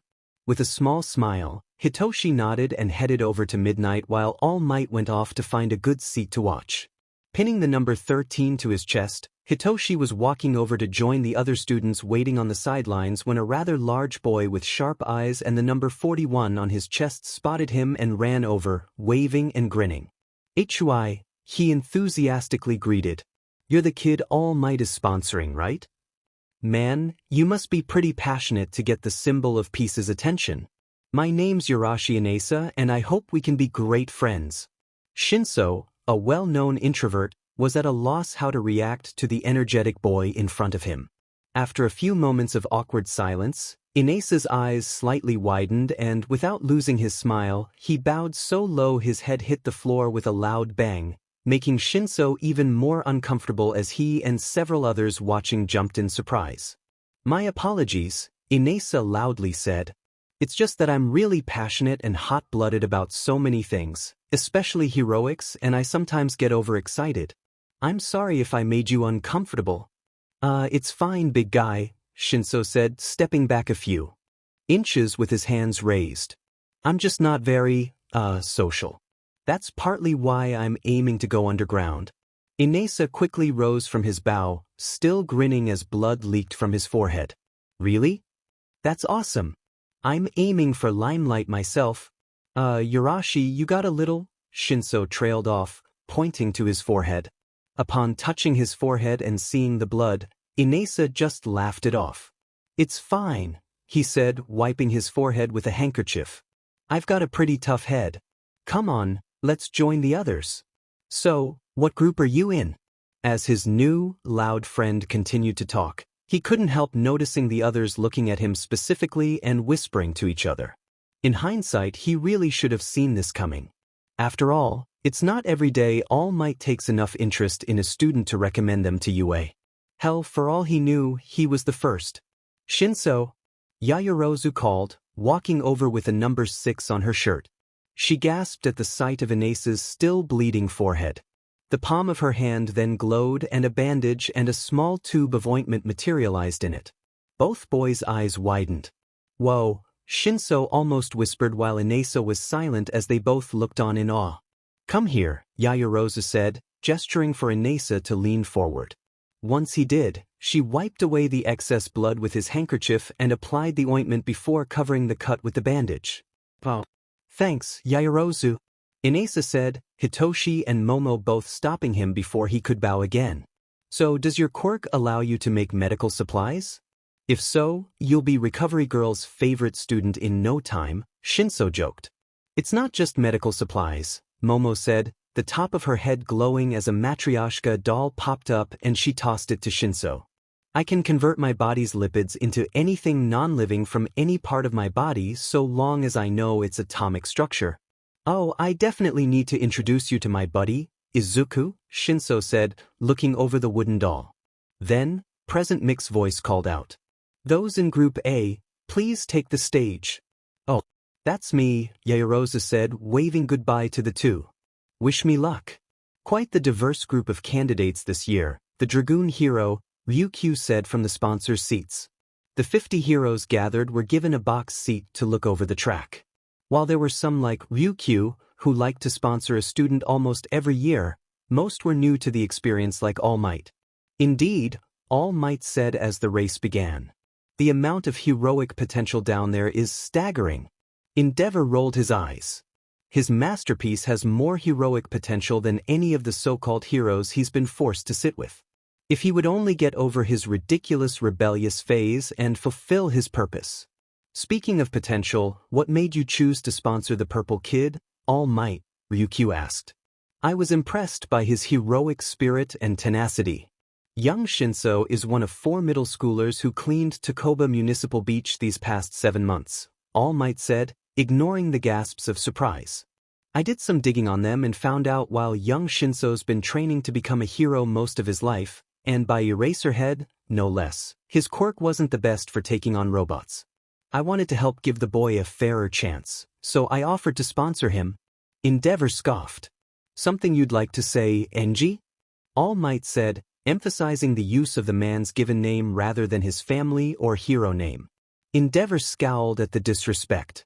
If the boy's so weak he can't handle a few robots, he shouldn't be here, he practically spat, watching as the Yaoyorozu heiress created a grappling hook from her stomach to scale the rock wall.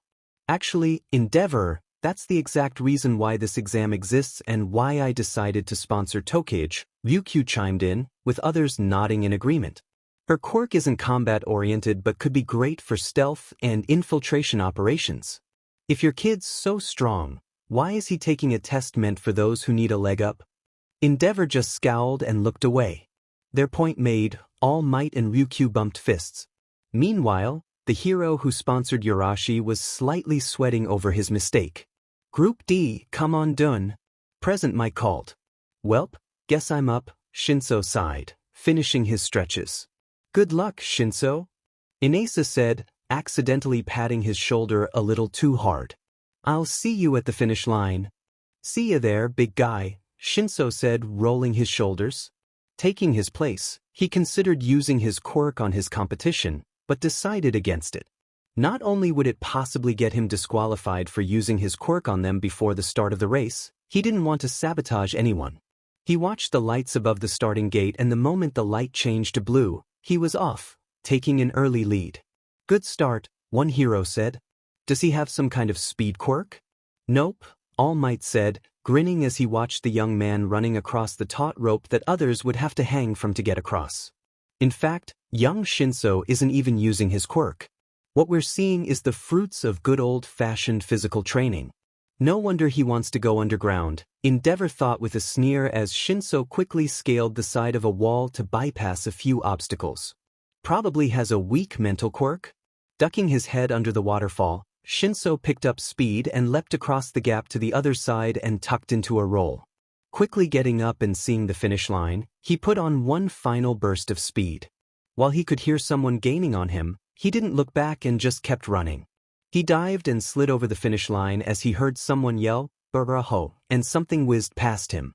And applicant number 13 secures the win, followed closely by number 26, well, part of her, but it still counts.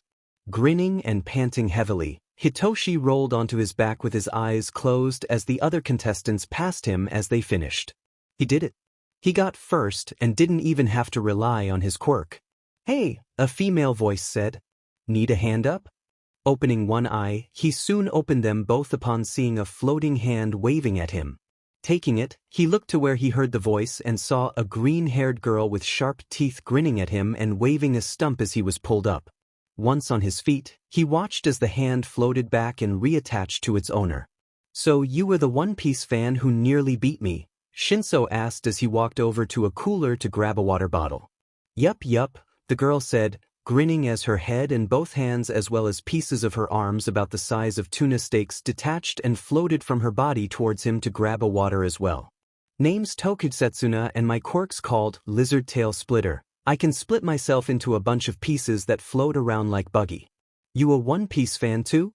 "My dad has the complete run of the manga and I grew up watching the anime, including filler." Hitoshi smirked as her body walked over and reattached its missing pieces before taking a drink. Same, Setsuna laughed. They continued talking about the pre-quirk phenomenon as they made their way to the students' waiting area. "Well done, young Shinso." All Might loudly cheered, much to 𝗵𝗲𝗏's annoyance. Then again, the man's very existence annoyed him. "Ooh, way to go." 𝗬𝗏 also cheered. Walter, however, simply smiled as he took a sip of his tea. He had expected nothing less. From a personal student of his former intern. "Congratulations, Shinso," Yaoyorozu happily greeted. "Thanks," he said, smiling and going red. "You too, second place is nothing to sneeze at." "Agreed," Setsuna chimed in, detaching a hand that grabbed and shook a mortified Momos. "𝗬𝗏𝗧𝗏, nice to meet ya." "Yaoyorozu Momo," she nervously said, getting a laugh out of Setsuna. "Relax, girl. I don't bite," she said, wiggling an eyebrow and continuing with a devious smile. "At least, not without permission." After laughing at a suddenly red Yaoyorozu letting out a nervous eep, the three sat down, joining the others to watch the other races on a large screen. As they watched, all Shinso could think about was Izuku crying over missing out on seeing all the unique quirks on display. "And now for the finale. Will Group J please step up?" Shinso noticed 𝗍𝗏's grin was looking a bit forced as he took his place next to the stoic peppermint-haired kid. At the sound of the beep, 𝗍𝗏 was off with a tornado blasting him forward and blowing those around him away. Some kind of wind control, Shinso thought as the stoic kid began catching up to 𝗍𝗏 using a path of jagged ice to shoot forward. "I guess we know why those two were placed in the last group," Yaoyorozu said as she watched the two powerhouses fly through the course much faster than anyone else before them. "Thank Godzilla we weren't in their group, Shinso?" 𝗬𝗏 asked while sweat dropping. "Yeah, we'd wait, Godzilla?" "Hey, you worship what you want to and I'll worship what I want to," she joked. Shaking his head, Shinso watched as 𝗍𝗏 and the other kid crossed the finish line with 𝗍𝗏 kicking out his foot to reach the end first. Whoa! Number 41 wins by a hair. And 3 minutes faster than average. Shinso smiled as the big lug started cheering, but his smile fell when he saw 𝗍𝗏 approaching the stoic kid, who he assumed to be 𝗵𝗲𝗏's kid. "Oh, this is not gonna end well," he said to himself and was quickly proven right. While he couldn't hear what was being said, he watched as 𝗍𝗏's bright grin turned into open-mouthed shock, horror and maybe even anger at what the other boy said. As the other boy walked away, Shinso kept watching as 𝗍𝗏, his face now blank but clenching his fists, approached present mic. While the hero looked surprised at what he said, he allowed 𝗍𝗏 to leave. "What do you think happened?" Yaoyorozu asked, worriedly. He tried to befriend the wrong person, 𝗏𝗧𝐻 said, eyes narrowing at 23. You can see it in his eyes. He's not here to make friends or connections with future heroes. He's just out for himself. Hitoshi nodded in agreement, hoping the big guy would be okay. Sure, he was a bit loud and annoying, but the guy obviously had a big heart and would make a great hero. All 𝐼HT, present Mike announced to get everyone's attention. Now that the practical portion is over, it's time for the final part of the exam, the interview. So, this is why we're wearing numbers, Shinso thought with a sigh, waiting for his number to be called. Yaoyorozu had already gone, and while she offered to wait, he waved it off but got hers and Setsuna's phone numbers to stay in touch. What worried him was that in Neso was still Mia. Number 13, the voice of the principal called as a kid with brown hair sticking up in the front exited his office. Taking a deep breath, he got up and, as Setsuna wished him luck with 2 floating thumbs up, entered the office. Hello, young Shinso, Nizu cheerily greeted. Well, given how we are already well acquainted, what do you say I skip my usual introduction? That would be appreciated, sir, Shinso said, sighing in relief but wrinkling his nose at the tea placed in front of him. With all due respect, sir, would you happen to have any coffee? I'm a little sick of tea after all of our study sessions. This made Nizu chuckle. To quote one of my favorite shows, sick of tea? That's like being sick of breathing. That got a snort out of the young man. Didn't peg you as a TLA fan, Shinso said. Of course, Nizu chirped as he swapped the boy's teacup for a cup of coffee, which he gratefully accepted. However, we can discuss pre-quirk American cartoons at a later date. For now, let us begin the interview. Taking another sip of coffee, Shinso nodded. Excellent, Nizu said, folding his paws on his desk. Normally, I'd go over your file and ask you questions about yourself, but, given our unique relationship, I am already well aware of you and your grades, so let's skip to the important part. Nizu leaned forward a bit, beady black eyes seemingly judging his soul. Shinso-kun, why do you think you deserve a recommendation spot? What makes you different and more desirable than the other 48 students gunning for one of the 4 spots? Shinso's eyebrows crinkled in confusion. Wait, 48? Don't you mean 49? Sadly no, Nizu sighed. While I won't go into detail, Yarashi Inasa has decided not to attend UA. Shinso's eyes widened. Damn, he whispered. Indeed, Nizu nodded. Anyway, back to the question. Why do you deserve this spot? Shinso looked into his coffee, thinking hard about his answer. Well, like you said, you know me and my skills. You know how much time and energy Aizawa-sensei and my friends have put into training me. They're the main reason why I want to go to UA. Sure, I can apply to other schools, but it just wouldn't be the same without them. Even if you decide to give this spot to someone else, there's always the practical my friends are taking. If I fail that too, I can wait till the sports festival to show my worth. He looked up and into Nizu's eyes with an eraser-head-worthy grin. Make no mistake, Principal Nizu, I will join UA's hero course. The when and how is up to you. After a brief pause, Nizu let out cackle. Well said, Shinso-san, the mammalian principal said. Well, that's all I needed to hear. Your letter of acceptance or rejection will be mailed before the end of the month. Now, since we still have a few minutes left, why don't I freshen up your coffee while we discuss our favorite episodes of Avatar, The Last Airbender? Personally, I've always thought The Great Divide was an underrated gem. After several minutes of debating whether or not The Great Divide was an enjoyable waste of time, Shinso finally exited the weasel's office and sat back down next to 𝗏𝗧𝐻. So, how'd it go? Setsuna asked, clearly a bit nervous. Shinso said, waving his hand in ASO motion but smiled. Shinso was satisfied with his performance, and that was all that mattered. All he had to do now was wait for the weasel's decision. I failed, Shinso muttered into the cushion as he lay face down on Aizawa-sensei's couch with Nedi curled up on his back and 𝗵𝗃𝗲, a black Maine Coon, licking his hand hanging off the couch. It's been 3 weeks since the exam and, despite Yaoyorozu and 𝗏𝗧𝗏 getting their acceptance letters, Shinso still hasn't gotten his. Knock it off, Hitchan, Izuku said while playing Hero Brawl 3 with his cousin. I'm sure you got in. Yeah, the weasel's just messing with you, Himiko said, sweating with her black buns a mess as she just barely dodged All Might's Detroit smash and countered with Ms. Joke's side-splitting combo. Or it's one of Uncle Show's logical ruses? Izuku smirked as All Might caught a kick and spun Ms. Joke around until throwing her off-screen, much to his cousin's rage as she threw her controller in the same direction, scaring 𝗵𝗃𝗄 away. Damn it, Izuku. Quit always playing as All Might. He's too damn up. Himiko angrily ranted as she stamped indignantly, hey, I've beat you with other characters. Hell, I beat you as Nizu while you played as All Might, Izuku said, smirking as he leaned back with his hands behind his head. Not my fault you refused to admit defeat. Out of curiosity, how long have you been awake?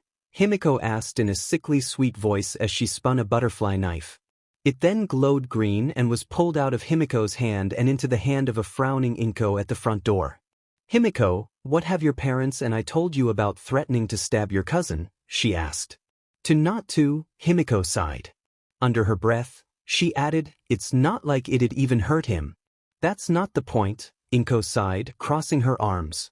Now, Himiko, come help me set the table. Izuku, go take a nap. Everyone's going to be here soon.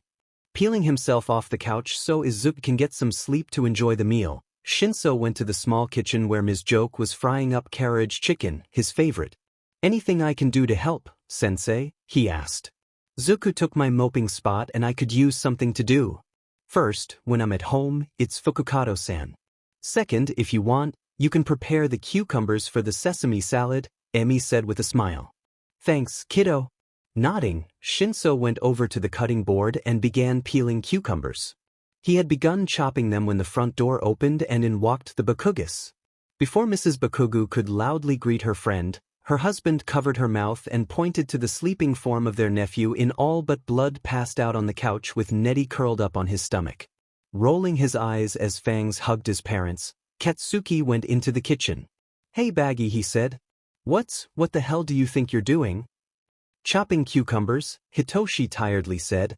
They're all uneven, you fraggin' clod, Katsuki almost yelled, grabbing a knife and apron and pushing Hitoshi to the side to correct his mistake.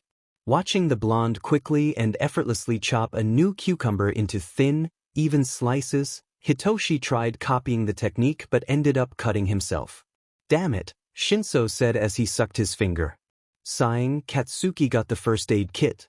Thanks, Hitoshi said, putting on a bandage before going back to cutting the cucumbers more slowly. Don't mention it, Katsuki said. So, you still didn't get your letter? Shinso shook his head, to which Katsuki shrugged. Well, you know how dramatic the Weasel and Hobo-sensei are. They wouldn't build up suspense like this for no reason. Yeah, I know, Shinso tiredly said. I just can't help but worry. I mean, did not using my quirk to give myself an advantage hurt my score?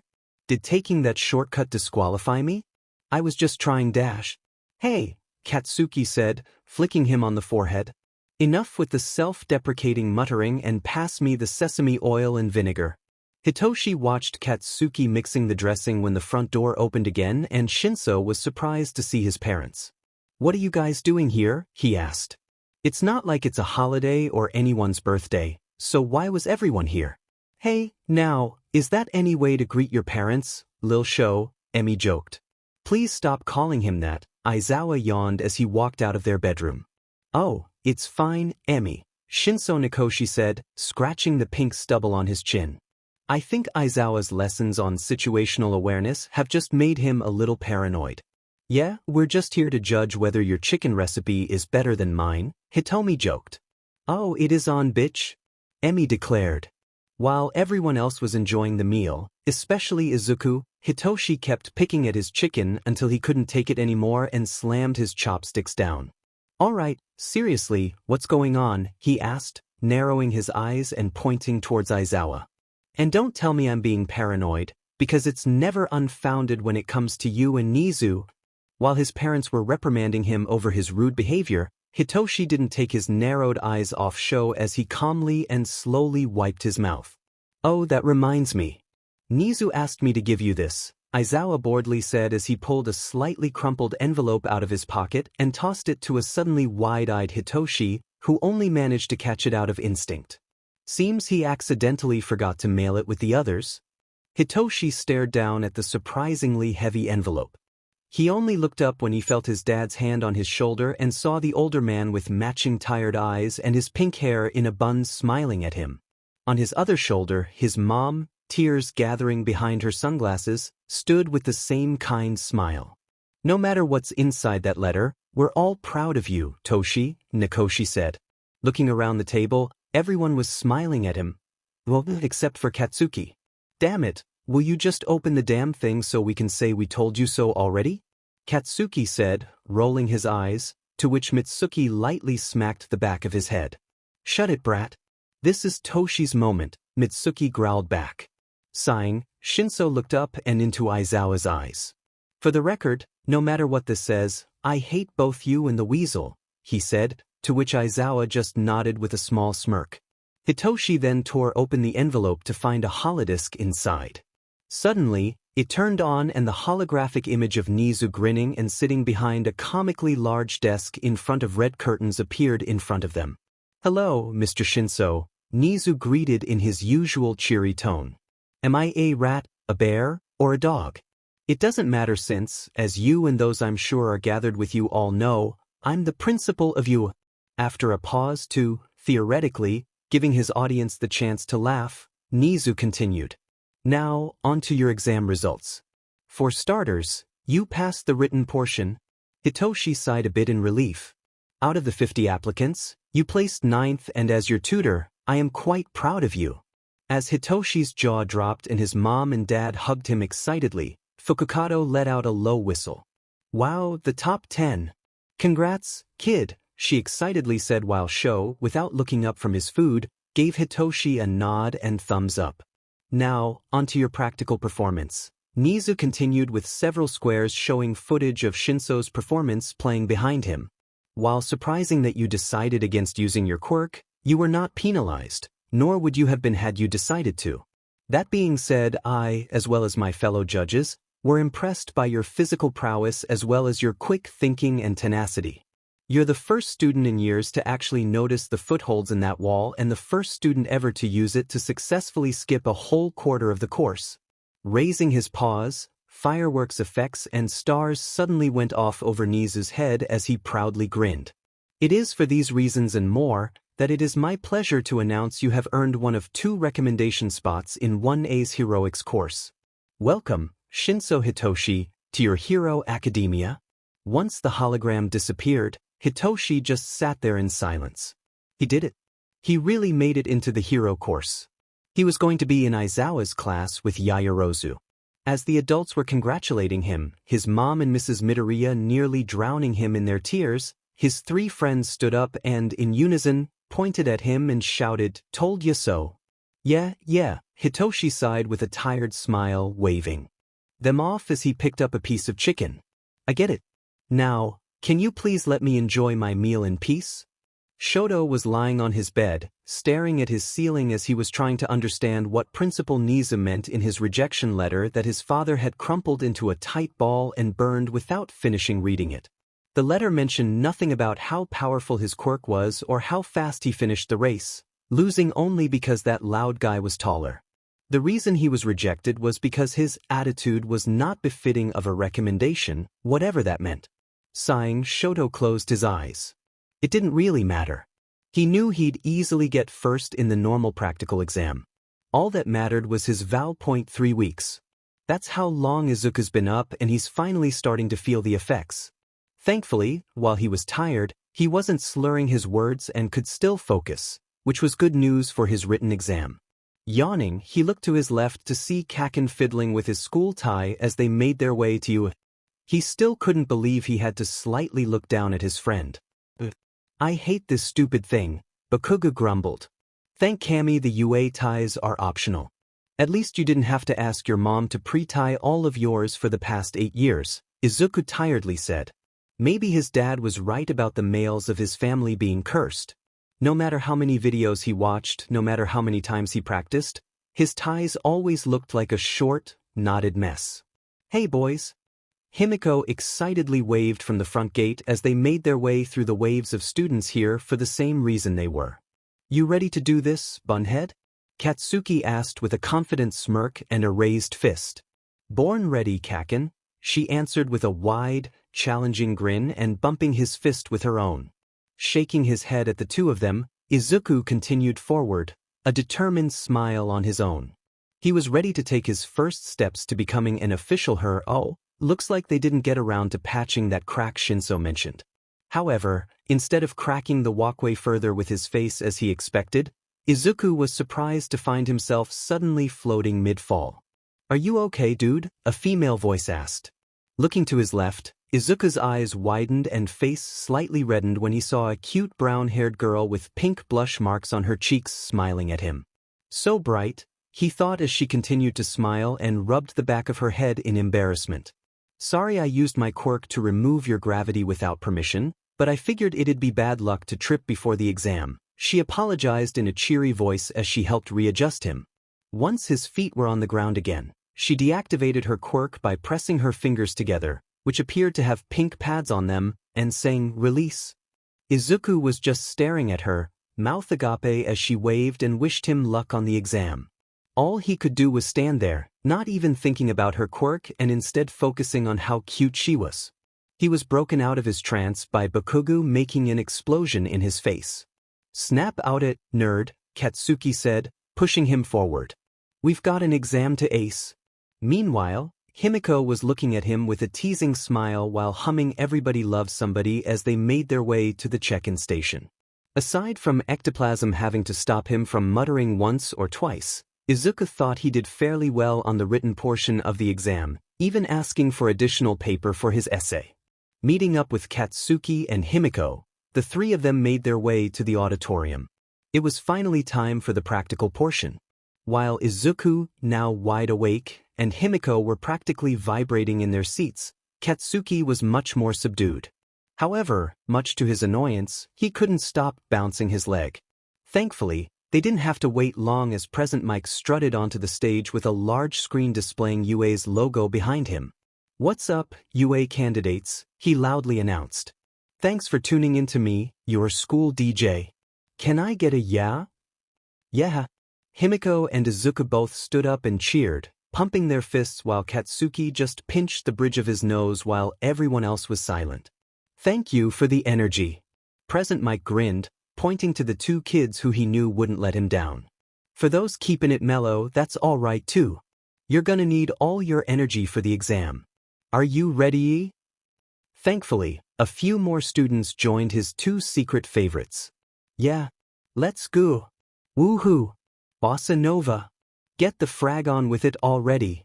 Mike had to stop himself from crying before continuing.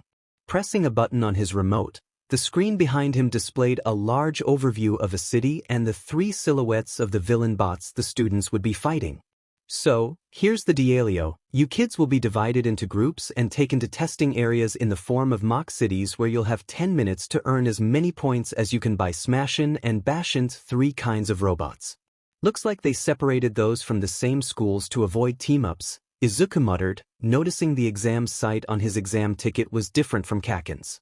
"Are you really surprised they're splitting us up?" Katsuki quietly scoffed. "Just the two of us would clear the whole city within less than half the time limit." "Yeah, they've got to give the others at least a small chance to earn some points," Himiko joked.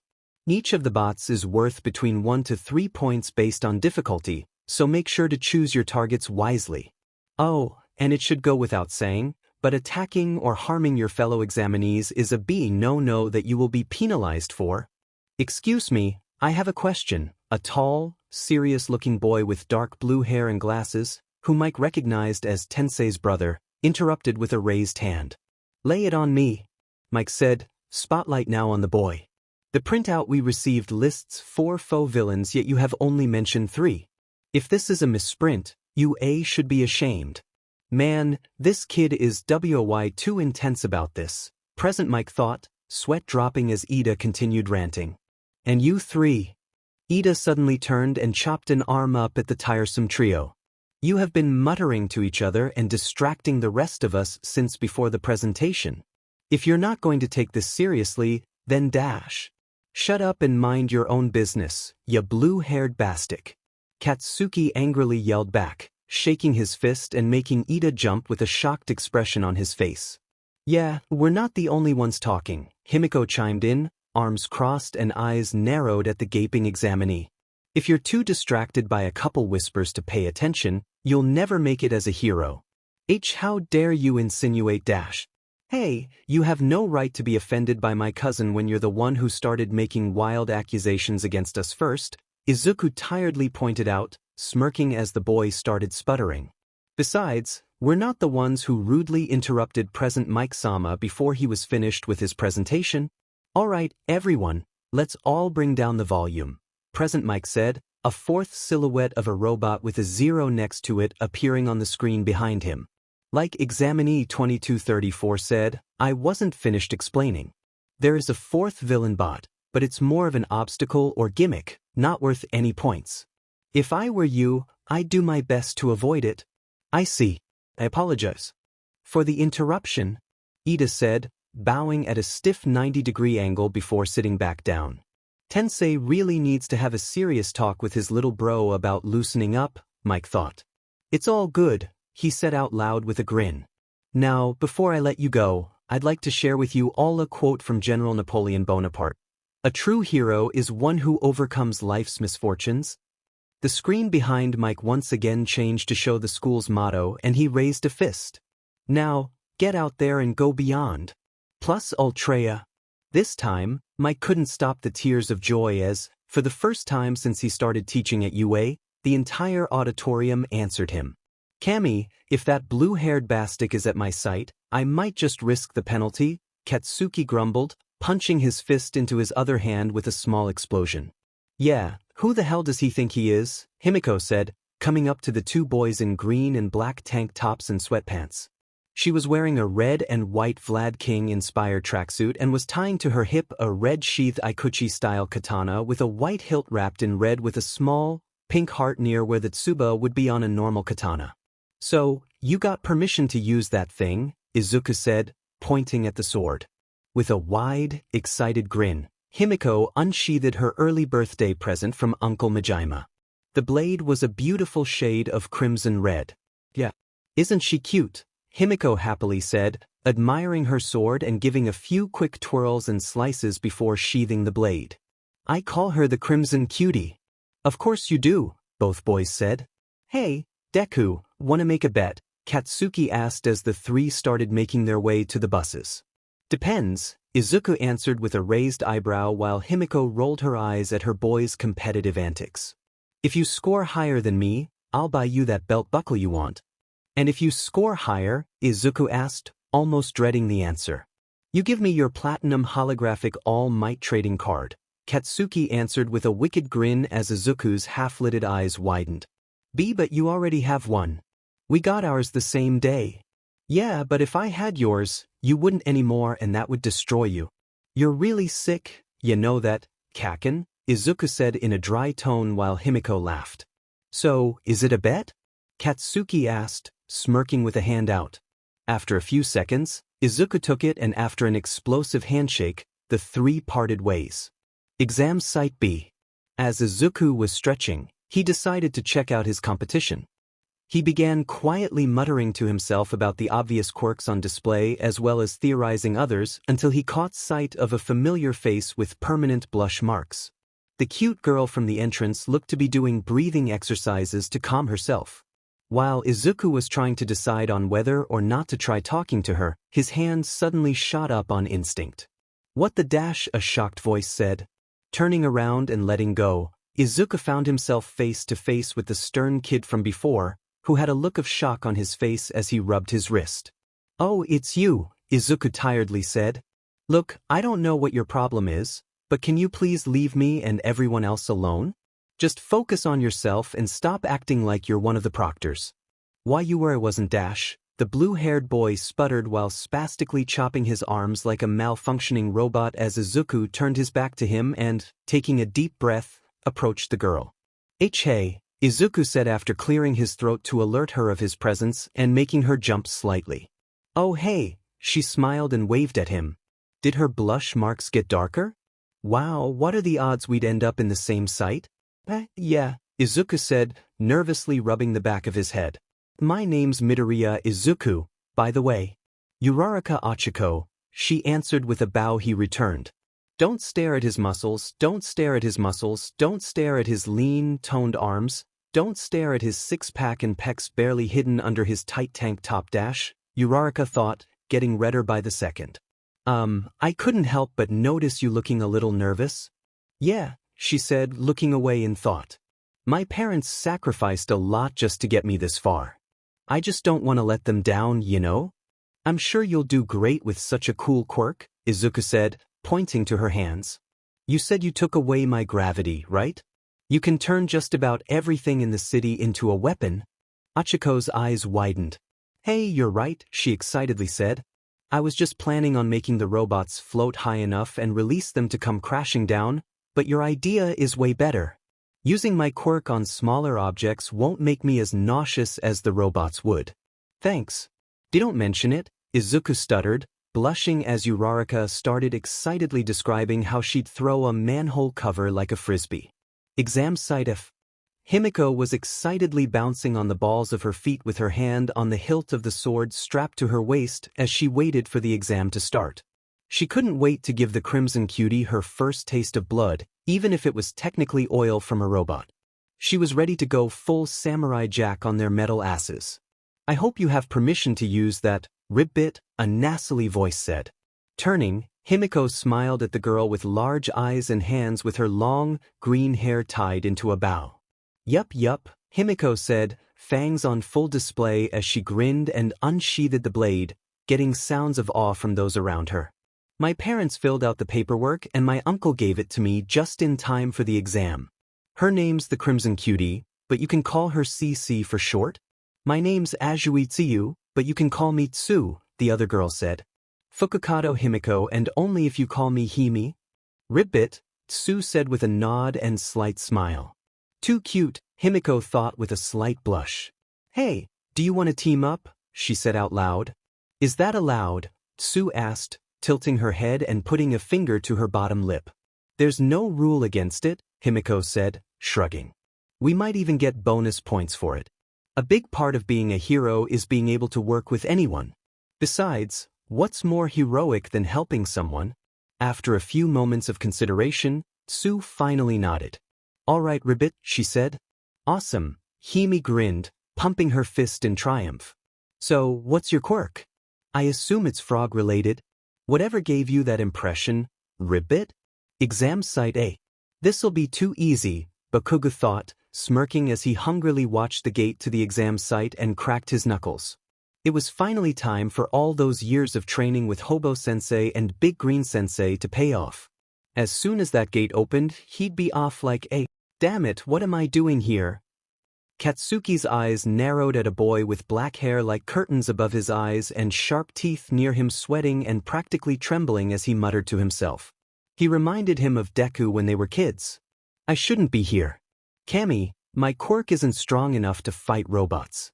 I know I failed the written exam and now I'm gonna dash. Hey!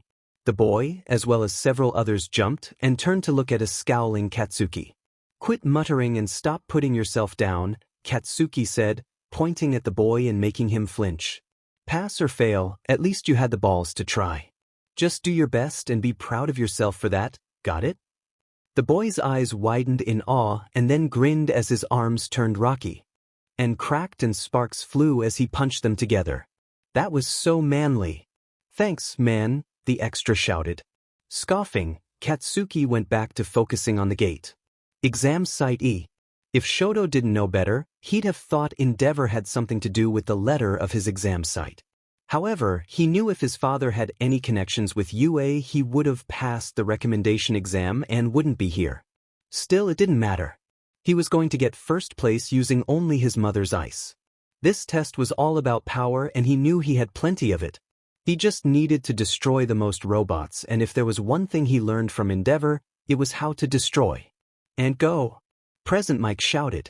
Looking at 𝗬𝗏𝗏, who was as stunned as the rest, Izuku gave her a gentle nudge before taking off with 𝗬𝗏𝗏 following closely behind. Well, what are you waiting for? There's no countdowns in real life. Those two kids know what I'm talking about. Go, go, go. And with that, the exam began. Teacher examination room. Quite the promising crop this year, Midnight said, watching others follow Bakugu's smoke trail as the boy blasted off with a savage grin. Indeed, 𝗍𝗂 said, taking a sip of tea as he watched Izuku roundhouse kick the head off a one-pointer. He then proceeded to rip off one of its arms and handed it to Uraraka, who used it as a club against a three-pointer. He and All Might chuckled as she waved at Izuku with the arm before the two parted ways. Looks like Izuku and little Himiko have already made some connections, Vlad King pointed out as he watched the frog girl distract a two-pointer while Himiko snuck up on it from behind and sliced off its tail before stabbing it through the head. Big Green's eyes narrowed from his corner as he watched the Todoroki boy destroying robots by skewering them on large ice spikes or freezing large numbers in glaciers. Not a bad plan, but it was clear from the frost slowly forming on his right side that he wasn't using the other half of his quirk to counter it for some reason. Not only that, but the boy either had poor control over his quirk or just didn't care who was caught up in it so long as he got the points. NG, you fucking moron, Piccolo thought with a scowl. Your dumbass obsession with surpassing All Might resulted in nothing but a colder, more reckless version of yourself. Suddenly, the doors to the dark room opened. Whoops, Ms. Joke said with a mock look of surprise on her face. This isn't the bathroom. But I might as well stay since I'm already here. You were bringing popcorn to the bathroom? 𝗧𝗵𝗲 dryly questioned as she sat on her husband's lap, only to be rudely pushed off. Woohoo! Go Hime, she shouted from her spot on the ground, ignoring her co-worker as they watched Himiko slice a leg to knock the three-pointer off balance while 𝗬𝗏 finished it off with a kick. Hey, watch out! Bakugu shouted, blasting off the pile of robot corpses he was on and blowing up a large piece of debris that almost crushed a small boy with purple orbs on his head. Cammy, why did so many people here have such shitty situational awareness? This was the third dumbass extra he had to save. Himiko yelled as she sliced a three-pointer vertically down the middle. I think that makes 54 for you and 51 for me, 𝗬𝗏 pointed out before wrapping her tongue around a one-pointer and flinging it into a wall. 52 ribbit? What dat tongue do? Himiko thought with a blush. Shaking her head, she refocused on the incoming herd of robots. 68, 71, 74. Izuku mentally took note as he threw a two-pointer into a group of three-pointers. F43. He heard Uraraka weakly say as he turned and saw her impale a one-pointer with a stop sign. Well, shall we begin the real test? 𝗍𝗂 asked with a grin, uncovering a large red button. Can I do it? I love pushing buttons. Ms. Joke excitedly begged through a mouthful of popcorn. You don't say, Sho dryly said. Be my guest, my dear, 𝗍𝗂 smiled. Jumping up and spilling popcorn everywhere, Emmy excitedly pressed the button. That should be more than enough, Todoroki thought, shivering slightly as he froze a three-pointer. Suddenly, the entire site started to shake and Todoroki started to run. Whatever was happening wasn't his concern. 𝗧𝗏, Himiko asked as she tried to keep her footing as the shaking got worse. Do you feel that too? 𝗧𝗵𝗵, 𝗬𝗏 answered as a massive shadow began looming over them. Finally, Bakugu said, looking up at the giant robot with hungry eyes. You gotta be fucking kidding, Izuku tiredly said as he looked up at the zero-pointer as it started tearing down buildings. Sighing, he was preparing to scale the thing to try taking it down when he heard a cry of pain. Looking down the street, his tired eyes widened as he saw Uraraka pinned and struggling under some debris. Quickly forming a plan, he grabbed the blue-haired boy as he was running past. What do you think, yo dash? Shut up. I need your help. Izuku interrupted the scandalized boy and pointed at Uraraka. I need you to grab her and run to the exit. But the exam dash. Do you want to be a hero? Then forget the exam and fucking act like one. The boy's eyes widened. After adjusting his glasses, the boy's expression went from stern to determined. Right? He said with a stiff nod. I will assist however I can. By the way, my name is Ida Tenya. With a quick nod and introduction from Izuku, both boys ran to where Uraraka was attempting to free herself. Bakugu was having the time of his life. Come on, You fraggin' pile of scrap. You almost got me that time. He yelled as the zero-pointer tried and failed to swat him out of the sky as 𝗵𝗃𝗲 flew around and blasted it like an annoying bug.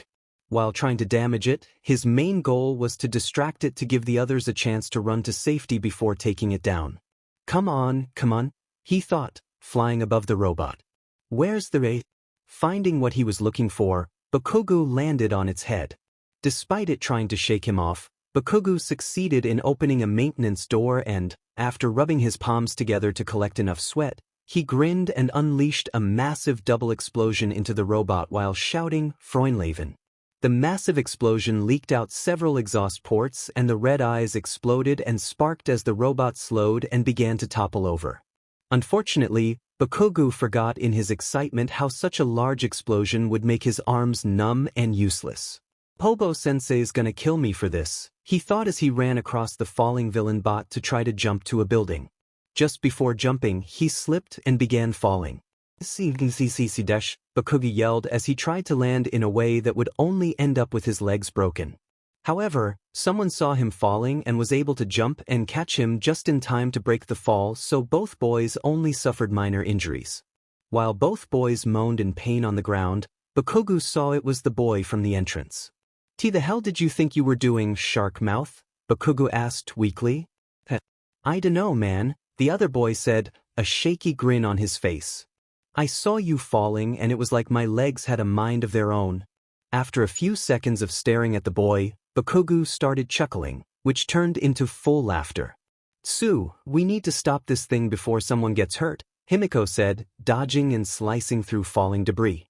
Ribbit, how do we do that? Tsu asked as others ran past them. 𝗵𝗃𝗲 started, blushing. I have an idea, but I'm gonna need some of your blood. At Tsu's head tilt, she continued. If I drink someone's blood, I can become them and I can use the quirks of those with mutations, so dash. Without letting her finish, Tsu stuck out her arm. At her nod, 𝗵𝗃𝗲 licked her lips and closed her eyes before biting down. She felt Tsu flinch and proceeded to drink just enough for a quick change. After licking the bite marks, her saliva having antibacterial properties to help the wound close, she let go and took a deep breath. When she opened her eyes, it took her a minute to get used to the wider range of vision of the other girl's larger eyes. All right, 𝗵𝗃𝗲 said in Tsu's voice. Time to take this monster down. Before she could jump, the real Tsu lightly elbowed her and stared expectantly. Oh, ribbit? 𝗵𝗃𝗲 said hesitantly. At Tsu's nod, 𝗵𝗃𝗲, sword between her teeth, jumped and began climbing the zero-pointer using Tsu's sticky hands. Meanwhile, the real Tsu started jumping around and chucking debris at it to keep its attention. What the hell does she think she's doing? Emmy cried as she and Sho saw their daughter climbing the zero-pointer when she should be running from it. The whole room's attention was divided between 𝗵𝗃𝗲's, 𝗵𝗃𝗲's and Izuku's exam sites. They're all trying to give us all heart attacks is what they're doing, Present Mike said, sweating and chewing his nails. Shuta's eyes narrowed as 𝗵𝗃𝗲 started cutting a hole in the zero-pointer. Once this test is over, they'll all be grounded until the start of the school year, he said through gritted teeth. Climbing inside the zero-pointer, Himitsu took the sword from her mouth and began slicing away at its innards. Slicing through various wires and hoses to slow the behemoth down, she made her way up, around, and over cogs, springs and pistons until she found the main fuel source. Grinning, Himitsu pressed the pink heart which activated the vibroblade function to make the blade sharper and stabbed what could be considered the heart of the robot. Unfortunately, like 𝗵𝗃𝗲, she failed to consider the consequences of such an act and the explosion flung her out a gap near the shoulder joint. While her transformation took most of the damage and was mostly burnt and melting away, 𝗵𝗃𝗲 was not unscathed and was disoriented as she began falling. While trying to clear the fog from her brain and ringing in her ears, a long tongue wrapped around her waist and pulled her into the arms of a leaping Tsu. You okay, ribbit? Tsu asked as they landed on the roof of a nearby building. Better now, Himi tiredly said, snuggling closer to the now slightly red frog girl while they watched the zero-pointer burn. Are you alright? Izuku asked as he quickly threw the pieces of building off Uraraka while Iida helped pull her out. Why, yeah, mostly, she answered, leaning on Ida with a pained expression on her pale face. But I'm at my quirk limit and I think my ankle's broken. Do not worry, Ida said, crouching down and hunching his back. With your permission, I will carry you to safety. Okay, 𝗬𝗏𝗧𝗏 said, face a little red as Izuku, his own face a light shade of red, helped her onto Ida's back. Wait, Izuku said, before Ida could run off. 𝗬𝗏𝗧𝗏, do you think you could use your quirk on me for 5 seconds? I think I can manage that, she said weakly. Alright, start counting as soon as Ida starts running, he said with a grin as he crouched down. As soon as 𝗬𝗏𝗧𝗏 touched him, Izuku cracked the concrete under his feet as he launched himself into the air. Hold on tight and keep your head down, Ida said, the engines in his legs roaring to life. With her head down and eyes closed to try to stave off the nausea, 𝗬𝗏𝗧𝗏 started counting down. Once she reached 1, she let out a quiet release and touched her fingers together as Ida made it to the exit. Meanwhile, Izuku was high above the mock city. He knew his gravity was back once he started to slow down and began falling. Cammy, what I would give to be able to feel this, he thought, still smiling as he began to pick up speed and started flipping through the air. As he was getting closer to the 0-pointer, he clenched his fists together and yelled, 𝗓𝗏𝗧𝗏𝗏𝗧. The students at the exit of Sight B watched in awe as the green meteorite caused the 0-pointer to fold in on itself and explode. Whoa, no way. Say magnifique. Incredible, Ida said. He turned to talk to 𝗬𝗏𝗧𝗏, but turned back around to give her some privacy as she threw up. Just then, a loud buzzer went off and Present Mike, sounding a little stunned himself, announced the end of the exams. Everyone gathered in the observation booth, aside from a cackling and applauding Nizu and a passed-out Emmy being fanned by Nomuri, was stunned. After all, it had been a while since a single student even attempted to take on a 0-pointer, let alone 3 succeeding. Holy shit, Present Mike said in English. Despite knowing the Lil listeners for most of their young lives, he hadn't expected all 3 of them to succeed in taking down their 0-pointers. These kids, Yagi whispered with wide eyes. Yeah, these kids, Aizawa said, sighing and rubbing his temples, are gonna give me so many gray hairs this year. Izuku was laying in the crater he created around the wreckage of the 0-pointer. He was waiting for the world to stop spinning before even attempting to get up. Then again, he thought, smiling as his eyes slowly closing. The exam is over? And that was his last thought before falling asleep. As Izuku's eyes began to open, he recognized the white ceiling of UA's infirmary. Looking around, he noticed 2 things. First, he was not wearing anything under his hospital sheet but his All Might boxers. Second, he wasn't alone. To his left, his cousin was still asleep with a bandage wrapped around her head and one on her cheek. To his right, Kaken, who had one of his arms in a sling, was sitting up in his bed and typing something on his phone when he saw Izuku moving out of the corner of his eye. About damn time, nerd, Kaken said, putting his phone down. What the hell happened to you? Oh, nothing much, Izuku tiredly said. Just took out the 0-pointer. No biggie. You too, huh? Himiko asked, waking up. As she stretched, she winced and rubbed her bandaged shoulder. Damn it, I took out mine too, Katsuki huffed. I thought it might give me some hidden bonus points. They were interrupted by Recovery Girl entering the infirmary with a kind smile, almost too kind. Oh, you're all awake, she said, getting up on her chair. Good. Now then dash. OWE. Oh, damn it. What the hell, Granny? Pouch. Okay, that's not as funny when you're on the receiving end. The sweet, frail old lady hit all 3 kids on the head with her cane with a speed that would put every hero who held the title of Ingenium to shame. What the hell were you idiots thinking? She angrily asked, waving her cane between all 3 and making them flinch as they rubbed their aching heads. You know, Chiosen, Nizu said teasingly from an annoyed Aizawa's shoulder as they entered the infirmary. For someone who constantly demands silence for her patients, you certainly don't, as they say, practice what you preach. Well, can you blame me when I have to constantly deal with such reckless teenagers, you overgrown rat? Weasel, Izuku and Katsuki both corrected under their breaths. They once again flinched at the old woman's glare. Oh, I understand completely, Chio-san, Nizu said, pulling a cup of tea out of Aizawa's scarf. However, you cannot deny that while reckless, their performances were quite impressive. Impressive? Sho scoffed. 2 out of the 3 are only still alive due to being saved at the last minute and an explosion burned the others' clothes off. That explains the scorch marks on my lucky boxers, Izuku muttered, getting a light chop on the head from Aizawa while he leveled all 3 with an angry glare. The point is you kids were so focused on showing off that you failed to think your plans all the way through. Hell, none of you even considered the possibility of the emergency off switch near the base. None of them, not even Bakugo, could deny their teacher's words. Seeing his point was made, Aizawa sighed. With that said, there were parts of your performances that weren't terrible. Bakugo, you did well to distract your 0-pointer while searching for its weak spot to give others a chance to flee. Himiko, you and Azui showed excellent teamwork, both during the exam and in taking down your 0-pointer. And Izuku, well, I'm just glad you didn't go commando today. Aizawa hid a smirk in his scarf as his nephew's friends laughed at his red face. Suddenly, everyone jumped as the infirmary door slammed open.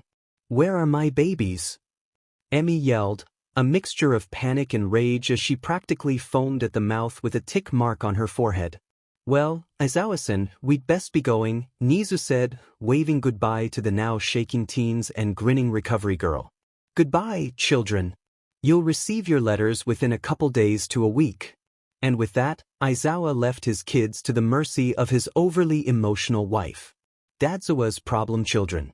𝗵𝗵𝗲, so, how'd it go? Thanks understood from memories. Grounded till the school year starts. 𝐿_𝗏𝗏, same. Small might, ditto. 𝗵𝗵𝗲, wow. 𝗏𝗏𝗏? 𝗵𝗵𝗲, well, now comes the fun part. 𝗵𝗵𝗲, waiting and the existential dread and doubt. Partying face, partying face, partying face. 𝐿_𝗏𝗏, please, I know I got the top score. 𝗵𝗵𝗲, but do you? 𝗵𝗵𝗲, do you RY? Face with raised eyebrow. Small might. Fangs under some memories. 𝐿_𝗏𝗏, 𝐿_𝗏𝗏, I hate you with all of my hate. 𝗵𝗵𝗲, smiling face with horns. Izuku shook his head and smiled as he closed the group chat. He knew better than to let Hitchin's mind games get to him. There's no way he failed. 5 days later. I failed, Izuku thought, staring at his fish with glassy eyes. He was brought out of his trance by a knock at the door. I'll get it, Izuku said. Upon opening the door, Izuku was shocked to see a tall, skinny man with tired eyes and bushy, graying hair and stubble smiling at him. D-Dad, Izuku finally said. Hey, buddy, Hisashi said, awkwardly opening his arms. After a second, Izuku smiled and embraced the man, glad he took a nap before dinner. It had been too long since he felt his dad's hugs. Who's at the door, sweetie? 𝐒𝐭 asked as she approached. Upon seeing her husband, 𝐒𝐭 gasped before bursting into tears and joining her 2 boys in a group hug. Why didn't you let us know you were visiting? 𝐒𝐭 tearily asked as Izuku broke from the hug to give his parents a chance to embrace. Well, I wanted to surprise you, Hisashi said, smiling as he tried wiping the flood of tears from his wife's eyes. Also, I'm not just visiting. Why you mean? 𝐒𝐭 began, wet eyes widening. That's right, he said, grinning. I'm home for good, baby. 𝐒𝐭 jumped and clung to Hisashi like a koala bear and the two shared a passionate kiss that made Izuku look away. When Izuku looked back as his mom continued to flood the apartment, he noticed the letter in his dad's hand. Damn it, what the hell's taking so damn long? Katsuki thought as he angrily chewed his curry. Oi, take it easy, brat, Mitsuki said. You're gonna choke. Translation, Katsuki, are you alright? You seem upset about something. Shut up, Egg. I'm hungry, damn it. Katsuki said. Translation, it's nothing I can't handle, Mom. Thanks for your concern. Before Mitsuki and Katsuki could continue their conversation in their special language, Masaru cleared his throat. Looking up, Katsuki grinned as his dad smiled and held up a thick-looking letter. Well, it's about damn time, both mother and son said at the same time, making Masaru chuckle. When will this torment end? Himiko thought as she screamed wordlessly into the couch cushion. She was then surprised by something hitting her head. Looking up to glare at whichever of her parents did that, her eyes widened when she saw her mom beaming down at her and her dad waving a letter with the UA seal on it. "Knock off your pouting and open the damn thing," her dad said with a lazy smile, sitting in his chair while Emmy sat next to him on the armrest. Grinning, Himiko grabbed the letter. However, before she could rip it open, her eyes widened. "Oh, I gotta get Jean," she said before running out the front door. Looking next door, she saw Jean smoking on his front porch. "Hey Jean," she called, waving the letter. "I finally got my letter. Come on over so I can open it." "Be right there, kid." Jean smiled and waved back, taking a final drag of his cigarette before stubbing it out in the smokeless ashtray power loader made and pulling his UA mask back down before heading over. "I'm still not sure about Himiko hanging around that guy," Sho muttered to his wife. "Oh, relax, hun," Emmy said, giving him a light shove while Himiko greeted their guest. "Sure, he's still a little off, but you can't deny he's gotten better since Himi found him, and their friendship is a big reason why. They're kindred spirits. Besides, he's under constant surveillance by Nizu and surrounded by heroes 24/7. Thanks for having me over, Aizawa-san, Fukukato-san," Jean respectively said, bowing. "Oh, it's our pleasure, Jean," Emmy smiled, waving him off. "You're damn right it is," Jean snidely replied before apologizing. While Sho grumbled in annoyance, Himiko and Emmy just laughed it off. Once everyone was settled, Himi took a deep breath and opened the letter. Meanwhile, unbeknownst to her, her cousin and their bombastic blonde buddy were doing the same. "I am here as a projection," All Might proudly declared in a yellow pinstripe suit as Katsuki spat out the piece of envelope he tore open with his teeth. "As you and your friends are well aware, I'll be joining UA's staff this year as the heroics team. And of course, I look forward to working with your father." Both Izuku and his mother looked at Hisashi, who promised to fill them in later. "Now, on to your results." Himiko grinned as they watched her slicing a three-pointer missile in half before throwing several knives into its weak spots to short-circuit it. Behind her, Tsu grabbed another missile with her tongue and redirected it into a two-pointer. "Young Fukukato, you showed great physical skill as well as a willingness to work with others to achieve a greater good. By doing so, you and your friend earned yourselves a total of 58 villain points each, tying for third." Bakugo had a cocky smirk while watching himself rocket through a horde of villain bots of various values like a living missile. "Young Bakugo, you showed quick thinking and great control over your quirk. Despite helping others between earning points, you still managed to earn the most villain points in your year. Your total was a whopping 75 villain points." "Hell yeah!" Katsuki yelled in victory. He couldn't wait to rub this in Deku's face. Izuku looked embarrassed as his mom held him close while watching her baby grab a two-pointer by the tail and use it like a flail on a three-pointer.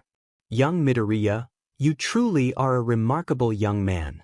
You used your strength and speed to net the second highest amount of villain points, just one short of tying with young Bakugo. You earned 74 villain points." Damn, Izuku sighed. He was really going to miss that card. However, all three teens' eyes widened as All Might's smile grew even wider. Himiko grinned as her mom gave her a sideways hug and kissed her head as they watched her and Tsu working together to take down robots while also helping other candidates by alerting them to falling rubble and even helping them gain points. Masaru shook his head in amusement as Mitsuki laughed at their son's annoyed expression as they watched him yelling at a sheepish-looking girl who seemed to be on the verge of tears after saving her from a building she accidentally caused to collapse due to being reckless with her quirk. Inko hugged Izuku tighter and Hisashi proudly ruffled his hair as they watched him grab Ida and the two rescued Uraraka. "What kind of hero school would we be if we focused solely on combat and didn't reward our candidates for acts of true heroism? That is why we have a secret point system called rescue points." "Oh crap," Bakugo thought, his heart sinking. "Young Fukukato, Himiko, you and young Azui made an amazing team who helped not just yourselves, but many others. As such, we saw fit to award you 45 rescue points, bringing your final score up to 103 and placing you at 4th place. Sorry, but young Azui saving you from the zero-pointer explosion broke the tie and put her ahead of you." Himiko couldn't care less. In her eyes, Tsu deserved first place. As I said, young 𝗵𝗃𝗬𝗧, despite your focus on villain points, you still took the time to help your fellow examinees when you saw they needed it. For this reason, we have awarded you 50 rescue points and second place overall, ironically by 1 point. Katsuki's parents looked at him with worried expressions at his lack of reaction. Their worry only increased as Katsuki began to lightly chuckle as he stood up and made his way out the back door. They paused the recording and soon heard a giant explosion and their son shout, "Gheo! Young Midoriya, 𝗧𝗵𝗵𝗲, you really are something else. Before revealing your rescue point total, I'd like to show you something." Izuku's eyes widened as footage of Ida talking to present Mike appeared on screen. "Excuse me, but do you know an applicant named Midoriya Izuku?" Ida asked. "He's about my height with short, messy green hair with a white streak in it, and dark circles under his eyes." Ida then lowered his gaze. I gravely misjudged him and would like to make up for my rude and rather unheroic behavior. Unlike him, I became so focused on the exam that I was ready to abandon someone in need of help simply because there were no points to be earned in helping them.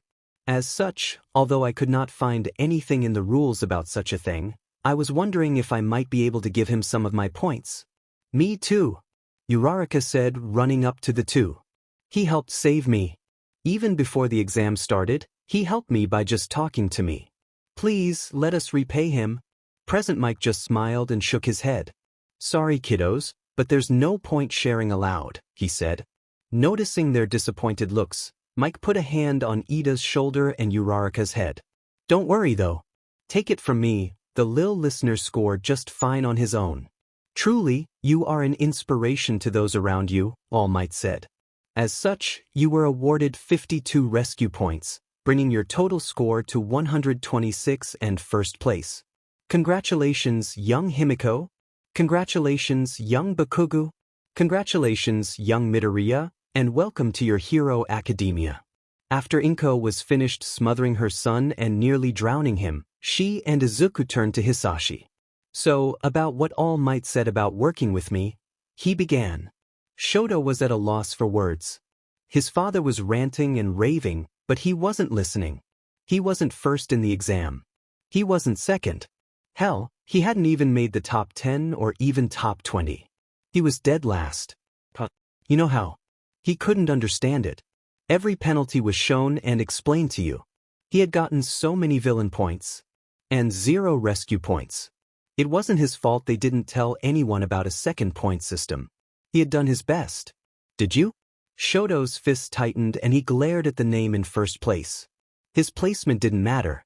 What mattered was that he was in the hero course and he would show Midoriya Izuku and everyone else why he'd be the #1 hero. "Do you have your pencil case?" "Yes, Mom." "And your handkerchief?" "What about tissues?" "Yes, Mom, I have both." "Are you sure you have everything?" 𝗏𝗏𝗏 worriedly asked as Izuku finished his breakfast. "Yes, Mom," Izuku said with a tired smile. "I double, triple, and even quadruple checked my dorm room had everything I needed. Besides, even if I did forget something, you're only a couple 100 meters away from the school. That is one of the perks of having a parent working at you, hun," Hisashi said, smiling wryly after taking a sip of his tea. "Another is the parents being able to pop in on their kids unexpectedly and embarrass them in front of their friends." "Daidi." Izuku groaned, blushing at the thought of his mother bursting into the dorms and crying about him missing one of her calls. I know, 𝗏𝗏𝗏 conceded, still wringing her hands. "But it still feels like you're going to be so far away. Are you sure you wouldn't rather just live here?" "I'm sure, Mom," Izuku said, getting up and giving her a hug.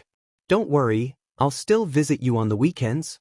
"You'd better visit more often than that," 𝗏𝗏𝗏 wetly chuckled, hugging her son tighter before finally breaking it off. "I will," Izuku said before grabbing his book bag. "Well, I'm off. I'll see you tomorrow at orientation, son," Hisashi said, getting up and hugging a slightly confused Izuku. "Doesn't Uncle Sho always skip orientation?" "Normally, yes," Hisashi answered with a wry smile. However, 𝗍𝗓 made it clear that all students and members of staff were to attend this year. "You'll see why tomorrow." Nodding, Izuku gave both his parents a final hug and waved both of them goodbye as he went next door to get his cousin. "Oh, I'm gonna miss you so much, my little mosquito," Emi cried, hugging Himiko tightly and rocking her side to side. Meanwhile, Himiko was dying of embarrassment. Her mom hadn't stopped crying since last night about her baby moving out, and she was fairly certain she could taste some tears in her blood platter. "Come on, Emi," Sho said, rubbing his irrational wife's back in an effort to comfort her. "She'll still be on the school grounds and we can visit her any time. But it won't be the same." Come on," she whined, trying to wriggle her way out of Emi's grip. "Izuku's gonna be here any minute." Just then, as if on cue, Izuku opened the door. Looking his cousin in the eyes and seeing her mouth the words, "Help me," Izuku took out his phone and texted someone. After putting his phone away, he loudly cleared his throat. Upon noticing Izuku, Emi's grip loosened just enough for Himiko to make her escape. She quickly grabbed her book bag and kissed her dad on the cheek while he tried to hold. "Give me back." "Thanks, Daddy." "Sorry, Mom." "Love ya both," she yelled as she and Izuku ran out the door. After finally breaking free of Sho's hold, Emi tried running after them to give them one final, rib-breaking hug. However, when she got to the door, Inko and Hisashi were standing there. The two women shared a look before they both broke down, hugging each other and crying about their babies leaving them. Meanwhile, Sho and Hisashi shared a look before Sho poured his brother a cup of coffee and both men sat on the couch, waiting for their wives to cry themselves out. "Thanks," Himiko said when they were far enough away and began walking at a normal pace. "Don't mention it," Izuku said, starting to vibrate with excitement. "Cammy, I still can't believe it. We get to be part of UA's first year as a boarding school." "I know what you mean," Himiko said, grinning. "Even though I've lived on campus for years, it's still so exciting. I can't wait to start making friends. By the way, you remember your promise to text me when Sue arrives, right? After the number of times you've reminded me, how could I forget?" Izuku tiredly replied. "I never should have told you she was in my class." "Hey, fair's fair. You're the one who hacked into the system just to see if Uraraka was in 1A, Himiko said, smiling at her cousin's blush. I also wanted to check for Ida," Izuku muttered. Even though they got off to a rough start, Ida seemed like a decent person and Izuku thought he could be a great hero if he could help him relax a little bit. Soon, they saw the large, brown and white building with 1A and the word Alliance above the door.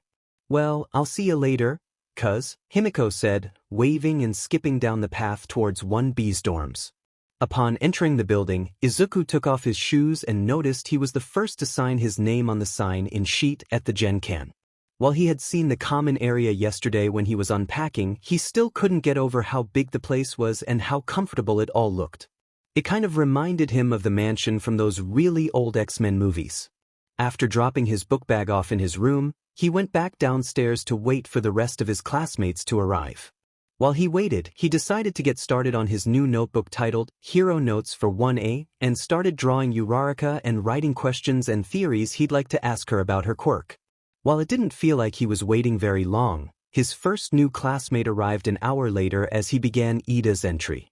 Looking up, he was surprised to see Ida himself with 2 blue carry-on suitcases behind him and signing himself in. "Hey, Ida," Izuku greeted from his spot on the couch, surprising Ida and making him go ramrod straight and looking around both frantically and robotically. "Oh, Midoriya," Ida said, relaxing slightly once he noticed him and began chopping his arm as he spoke. "I did not see you there. I must say, it's good to see a fellow student value punctuality as I do, if not more so. However, I can't help but notice you look almost as exhausted as you did the day of the entrance exam. Are you getting enough sleep? As a future hero, you should know it's important to get at least 8 hours of sleep." "Well, not for me," Izuku said, rubbing the back of his head. "My quirk depends on how long I stay awake and I can go on for almost a month without suffering from sleep deprivation. I've been experimenting with my sleep schedule recently, but I usually sleep on Sundays after training with my uncle." "Ah, I see," Ida said before quickly bowing at a perfect 90-degree angle like he did when apologizing to present Mike. "My apologies for prying into your personal life." It's okay," Izuku said, red-faced and frantically waving his hands. Just, work on not jumping to conclusions so quickly. We will work on that, Ida replied a little awkwardly, straightening up but still looking at the floor. Still, I must apologize for my behavior at the exam. I let my nerves get to me and I had no right to take out my frustrations on you or your friends.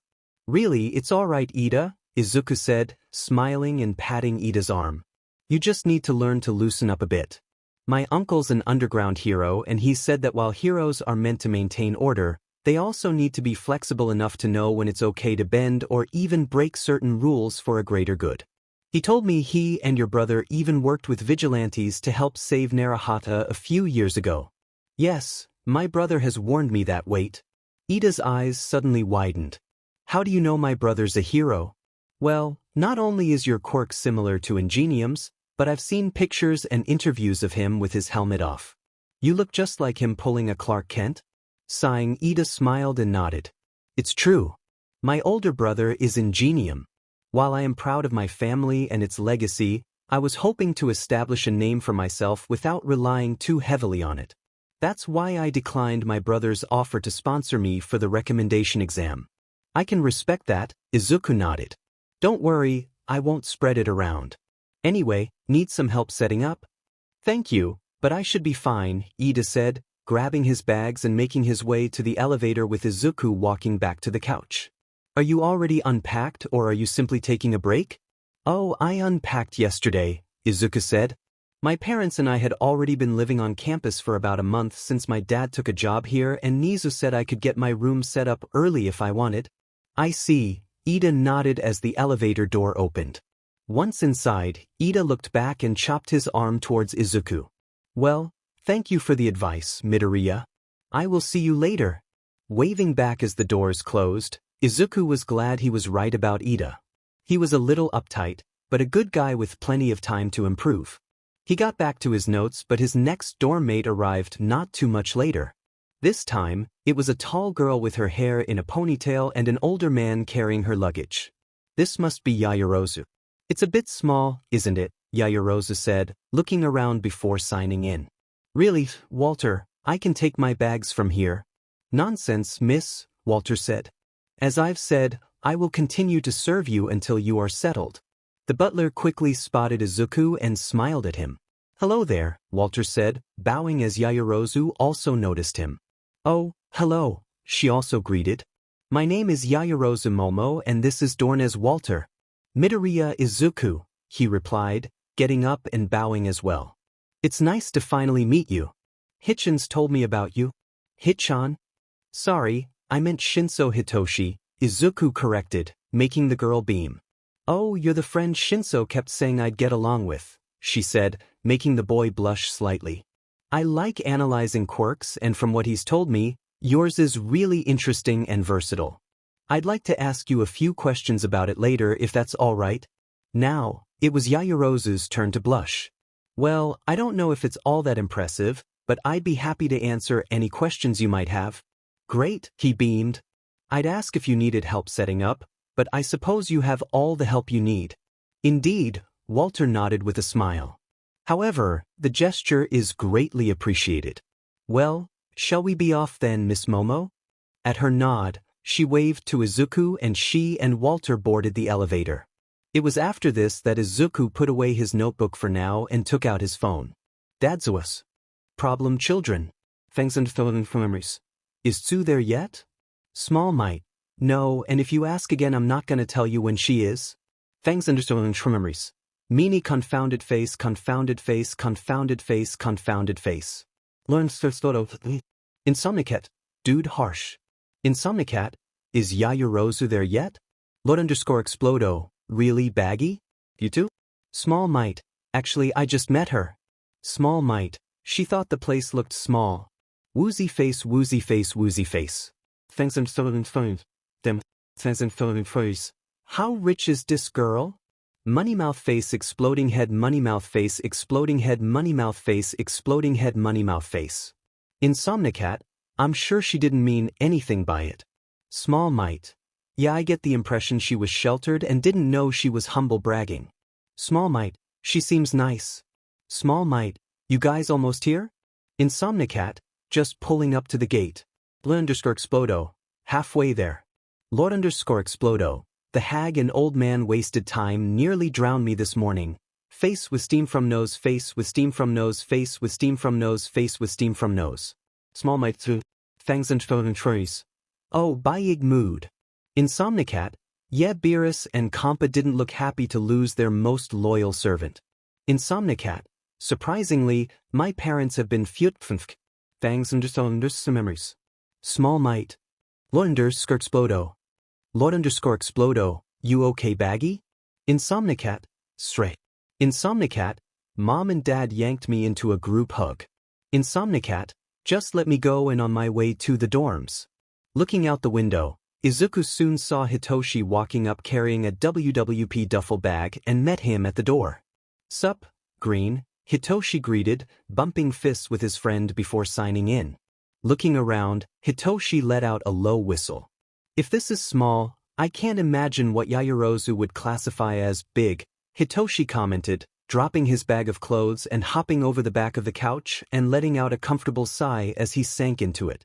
I'd recommend not doing that when Ida's around, Izuku said, sitting on the love seat. Also, don't you need to unpack? I'll have time for that later, Hitoshi said, eyes closed and hands behind his head. Right now, I need a nap. It's 10:35 a.m., Hitchan, Izuku dryly commented. Besides, don't you have your trades to organize? Fine, Mom, Hitoshi said, rolling his eyes as he got up. Grabbing his bag, he went to the elevator. When it opened, he was surprised to be greeted by Yaoyorozu. Oh, Shinso, she said, beaming at him. It's great to see you again. Isn't this exciting? This'll be the first time I've been away from home for so long. Yeah, same, Hitoshi answered, turning a little red. Why was he getting so flustered? However, all color drained from his face when he noticed Walter standing behind Yaoyorozu. While his smile appeared friendly, the man's eyes reminded Hitoshi of a predator staring down its prey. Well, Miss Momo, if there is nothing else you require, I shall take my leave, he said, turning to her and bowing. Thank you, Walter, Momo said, giving the man a hug which he returned. She wiped her eyes before walking over to the love seat Izuku was on. As Izuku began asking her questions, Hitoshi started to board the elevator. He stopped dead in his tracks as he felt a hand on his shoulder and a string around his neck. A fair warning, young man, Walter said in a quiet yet friendly tone. Miss Momo trusts you and considers you a friend. Just know that if you or anyone else does anything to take advantage of or break that trust, not even Hound Dog will be able to find all the pieces. Understood? Feeling the string tighten as he swallowed, Hitoshi quickly nodded. Good, Walter said, dropping his quirk and taking his hand off Shinso's shoulder. Well, I must be going. Good to see you again, Mr. Shinso. It wasn't until the front door closed behind the butler that Hitoshi got the feeling back in his legs and he finally boarded the elevator. As soon as he got to his room, he collapsed on his bed. Izuku and Momo were so deep in conversation that they didn't notice the two people entering the dorms. One was a girl with pink skin and fluffy, pink hair with two horns sticking out the top and her eyes were black scara with golden irises. The other, a boy with spiky, red hair, sharp teeth and a small scar on the upper right corner of his right eye. Holy crap! Look at this place, Kiri, Ashido practically squealed while bouncing on the balls of her feet. Yeah, it's amazing, Kirishima said, signing them both in. While he did this, Ashido zeroed in on the boy and girl on the love seat chatting intensely about something. Her shipping sense tingling, Ashido listened in. So, what about guns? Izuku asked, writing quickly. I mean, you'd need a license for a handgun or rifle, but you don't need one for a tranq or airsoft gun. We'd need to look into it, but you might be able to get away with rubber bullets and beanbag rounds, too. Nodding along, Momo was writing in a notebook of her own. Yes, Walter has been training me in firearms since I was 10 and I plan on working with Snipe to earn a temporary license. However, I am under no circumstances allowed to create anything that can be qualified as a WMD. Alright, cool, Izuku said, crossing something off. Yeah, this was far from the rom-com dialogue Mino was hoping for. Before she or Izuku could introduce themselves, the front door opened again with a slam, making everyone jump. "Thank Kami, I'm finally free," Katsuki sighed in relief. Looking up, he saw Deku sitting with some girl with a ponytail, a pink girl with raccoon eyes and, "Hey, it's you," the kid with weird red hair said, grinning as he ran over to him like an excited puppy. "I knew someone as manly as you would make it in." After a few seconds, something clicked in Katsuki's head and his eyes widened as he suddenly recognized that pointy grin. "Wait, Sharky?" "Yeah bro. My name's Dash. The fuck happened to your hair?" That made the pink girl burst out laughing and Shark-Mouth's face to turn almost as red as his hair. "You know him, Kaken?" Izuku asked. "Kaken, huh?" Mina thought, wondering if she was shipping the greenette with the wrong person. "Yeah," Bakugo sighed. "The idiot was at my exam site and Dash. And he helped me pull my head out of my ass," Sharky interrupted. "I was close to giving up before the exam even started, but he reminded me a real man sticks by his decisions. Thanks to him, I ended up getting 6th place. My name's Kirishima Izuku, by the way. And I'm Ishido Mina, but you can all call me Mina," the pink girl said to the room at large. "Bakugo Katsuki," Katsuki said, pausing while Ponytail and Deku introduced themselves before turning to Kirishima. "By the way, I never got to thank you for the save," he said, quietly as the others talked. "Unfortunately, it wasn't quiet enough." "Wait, save?" Deku questioned, leaving the two girls to talk and not noticing Momo's face redden at whatever Mina said. "What do you mean, Kaken?" "Alright, you know how my arms were messed up in the infirmary after the exam?" Katsuki relented. "Well, when I blew up my 0-pointer, I put my arms out of commission and Shark Boy here saved me from breaking my legs, at the very least." "Hey, it was no big deal," Kirishima said, putting up his hands in a placating manner. "Like I told you, it was like my legs had a mind of their own." Izuku shared a look with Katsuki. "Well, regardless, thanks for saving my reckless friend, Kirishima." "Hey, who the hell are you calling reckless, Deku?" Katsuki angrily questioned. "The guy who smells like caramel every time he goes for a run, Kaken," Izuku smirked. "Well, at least I can actually smell, yet 2-sensed bastic. Angststiegenteen. Insomniac adrenaline junkie. Short fuse. After a stare off, both boys snorted and shared one of their explosive high fives, not noticing Momo and Mina sharing a look. "That was one of the manliest things I've ever seen," Kirishima said, staring at his own hand. "Come on, Sharky," Katsuki says, lightly elbowing him and adjusting his duffel bag. "I'll hold the elevator while you grab Raccoon Eyes." Her name's Dash." "Don't bother," Izuku said, shaking his head in mock disappointment with a hand on Kirishima's shoulder. "He's terrible with names." "Screw you, You know you're not my type, Kaken." As the elevator closed, Katsuki smirked and flipped Izuku off. The 10 sit-ups he had to do when he got to his room were worth it. Bakugo," Mina started in a teasing tone. For some reason, Ejiro smacked his forehead. "I couldn't help but notice you and Midori seem to have a bit of tension going on. Maybe some unresolved romantic feelings?" At this, Katsuki shuddered before turning to face her with a scowl, making the girl let out a neep. "First, I may be a LGBTQ+ ally, but I ain't a member of the club. Second, even if either me or Deku were, we could both do better, especially him. Tell anyone I said that, and I'll blast you back to the fraggin' dawn of quirks. Third and most importantly, the guy's like a brother to me in all but blood. Got it?" "Geez," Raccoon Eyes said, hands up placatingly as the elevator doors opened. "Sorry, Baku bro," Sharky said as they exited, not noticing Bakugo cocking an eyebrow at the nickname. Mina's always considered herself something of a matchmaker. "Hey, I'll have you know I've helped set up plenty of couples in middle school," Mina defended herself. "Yeah, well, don't bother trying to hook me up. I'm gonna be the #1 hero and that means I don't have time for a fraggin' relationship." "You say that now, but you never know," Mina called in a sing-song voice as Katsuki stamped to his room. Mina, you do know your room is in the other wing, right?" Kirishima finally asked. "You're gonna have to go back downstairs and take the other elevator." "Worth the trip," she happily said as she boarded the elevator again. After recovering from his brush with the angel of death, Shinso quickly unpacked and came back downstairs. He saw Izuku talking with a floating set of clothes and Yaoyorozu, and who he assumed was Ida, chatting with a tall, muscular guy with big lips and a plate of cookies. He was going to grab a few and introduce himself when he noticed someone signing in that he had hoped wouldn't be in his class. As 𝐒𝐻𝐽𝐼𝐾 excitedly waved her sleeve goodbye, Izuku saw their new classmate and recognized him from Hitchin's description. As the red and white-haired boy walked towards the elevator without giving anyone else a second glance, Izuku thought he'd try approaching him. "Hi, there," Izuku greeted with his best smile as the other boy continued to walk past him. "My name's Midoriya Izuku. It's nice to meet you." That made him stop in his tracks, and he turned to look at Izuku, analyzing him with narrowed eyes. Yep, he was definitely Endeavor's kid. "Todoroki Shoto," he coldly said before turning and continuing towards the elevator where Hitoshi was leaning next to it with his arms crossed. As he approached, Todoroki's eyes narrowed and Hitoshi's mouth turned into a scowl.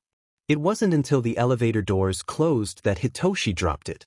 "Well, it's official," Hitoshi said as he passed Izuku on his way to Yaoyorozu. "That guy was not just an asshole because of the exam."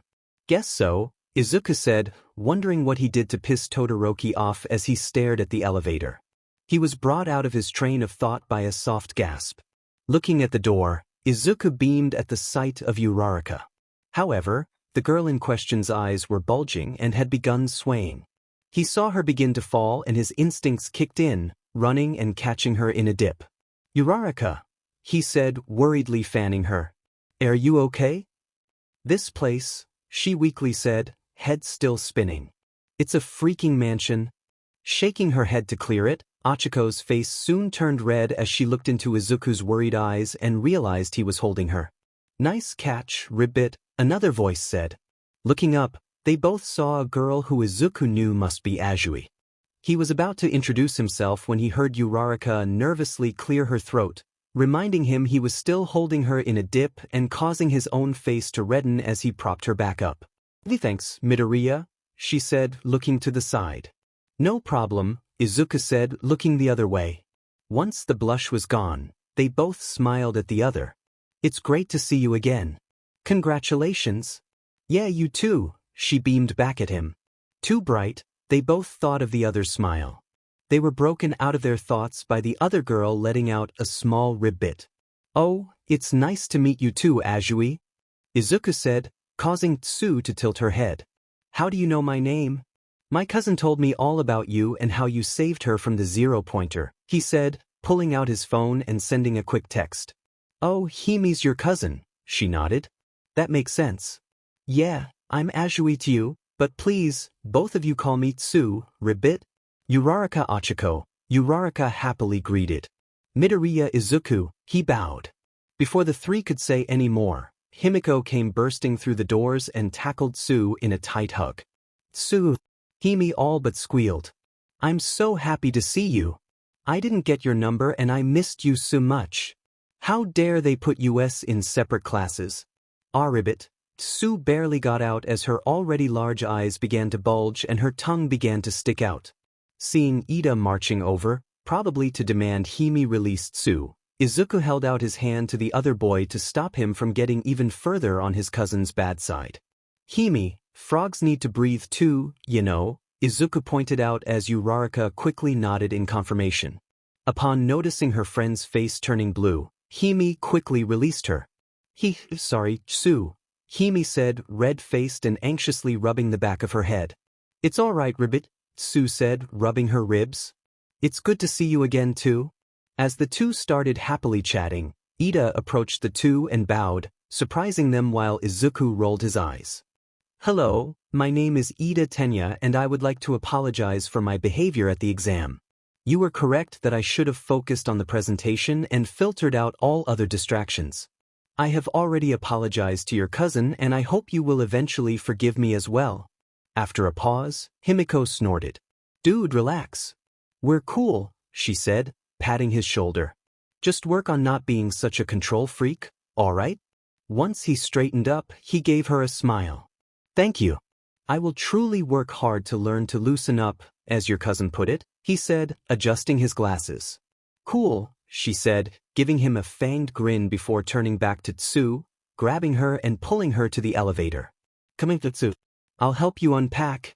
As both girls made a beeline for the elevator and Ida warned them about running indoors, Uraraka shook her head. Your cousin's gonna eat that poor frog girl alive, she said, Izuku solemnly nodding before both burst into laughter. After they calmed down, Izuku pointed to Uraraka's rather beaten-looking duffel bag. Do you need any help setting up? He asked. Oh, no thanks, she said, readjusting the bag on her shoulder before heading for the elevator. I don't have much, but I'll see you later. Bye, Izuku waved back. As he made his way back to the couch with a content sigh, he didn't notice Mina smirking at him. This time, she was sure her shipping sense was correct. Later, after everyone had signed in and most had completely unpacked, Ida took it upon himself to gather everyone downstairs for the scheduled introduction of their homeroom teacher, as well as to shoo Himiko back to her own dorms for their own meeting. When she opened the front door, she was greeted by a tired-looking man in black with his hair tied back and wearing a long, gray scarf. You're all here.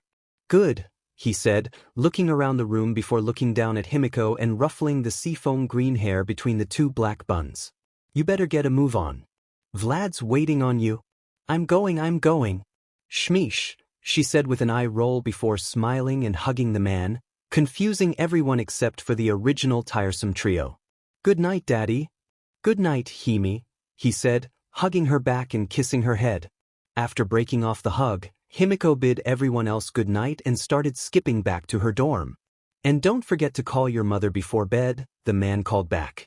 Dropping his small smile, he turned back around and leveled the room with a calculating gaze. My name is Aizawa Shoyuda and I will be your homeroom teacher. I'm known for being tough, but fair. Just because you passed the entrance exam doesn't mean your seat in the hero course is safe. I have and will bump anyone I believe aren't doing everything in their power to live up to their potential down to Gen Ed, understand? Yes, sensei, the whole room loudly answered. Good, Aizawa said, his gaze softening slightly. I may be a hard ass, but trust me when I say I and the rest of the staff are here to help you. Whether it be with school work, quirk control, or any other personal problems, please, let us know. If I'm not around, mine as well as the principal's and several other members of staff's phone numbers are posted on the fridge. Speaking of, the fridge and cupboards are fully stocked and there are labels for those with special dietary requirements. You will be responsible for preparing your own breakfast and dinner, as well as doing your own laundry, with Lunch Rush providing lunch on school days, so let us know if we need to make an unscheduled food run. If you don't know how to cook or do your own laundry, ask for help. Curfew's at 9 p.m. and classes begin at 7:45 a.m. and I expect all of you in your seats before the final bell. Any questions? He sighed at the number of hands that shot up.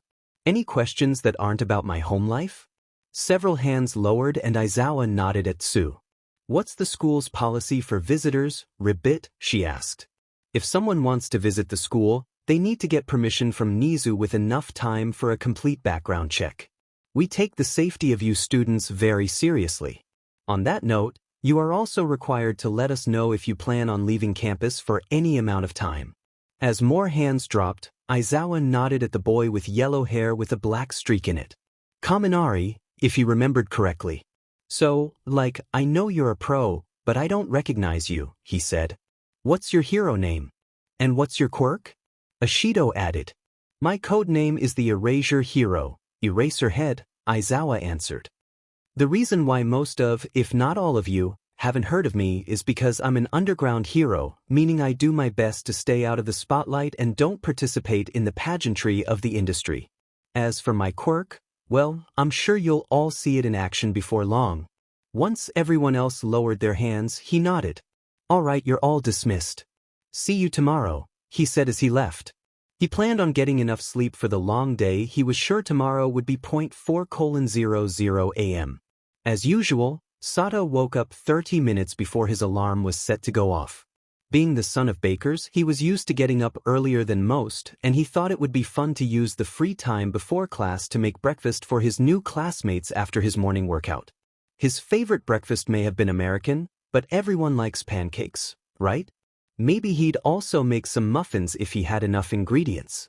After doing his push-ups and sit-ups, the only exercises from his routine he can do until he found out where the gym was, he showered and grabbed his mixing bowl and other baking equipment he needed before heading downstairs in casual clothes. He was surprised to see the friendly 𝗓𝗏, Midoriya if he remembered correctly, sitting at one of the tables and muttering to himself as he looked between his phone and the notebook he was writing in.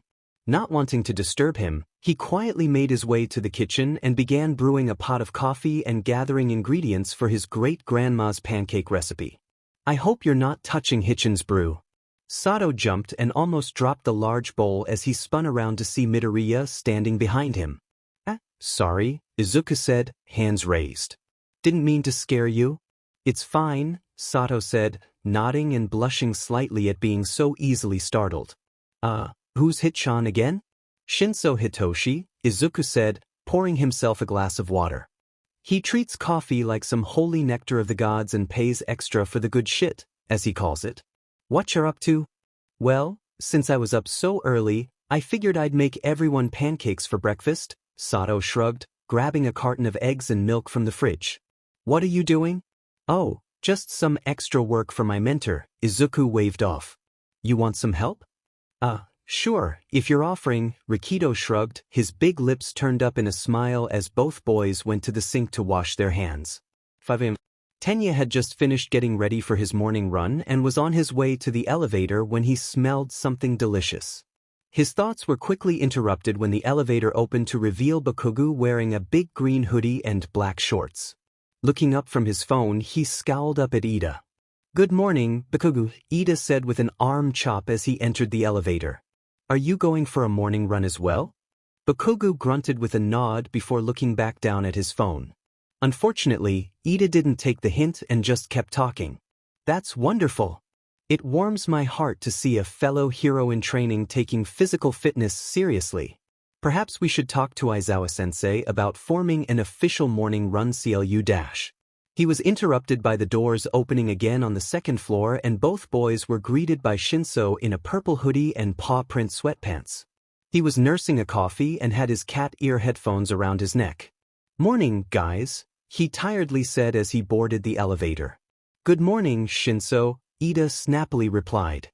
Baggy eyes, 𝗵𝘃𝗲 nodded without looking up from his phone. "Starshine," Shinso lazily said before donning his headphones, neither boy noticing the third boy struggling to keep his comments to himself about the informal exchange. When they all got downstairs, they saw Midoriya mixing something in a large bowl while wearing an All Might apron while Rikido was at the stove flipping pancakes. On the counter, he saw 3 plates of steaming pancakes, a plate of muffins stacked in a small pyramid, a large pan of scrambled eggs, a plate of bacon and sausage, and a large bowl of fruit salad. "Oh, good morning, everyone," Izuku said, quickly looking up while pouring whatever was in the bowl into 2 muffin tins while Sato turned and waved his spatula at them. A timer then went off and Izuku was carrying the tins over to Sato. "Last 2 batches behind you, chef," Izuku called to Sato.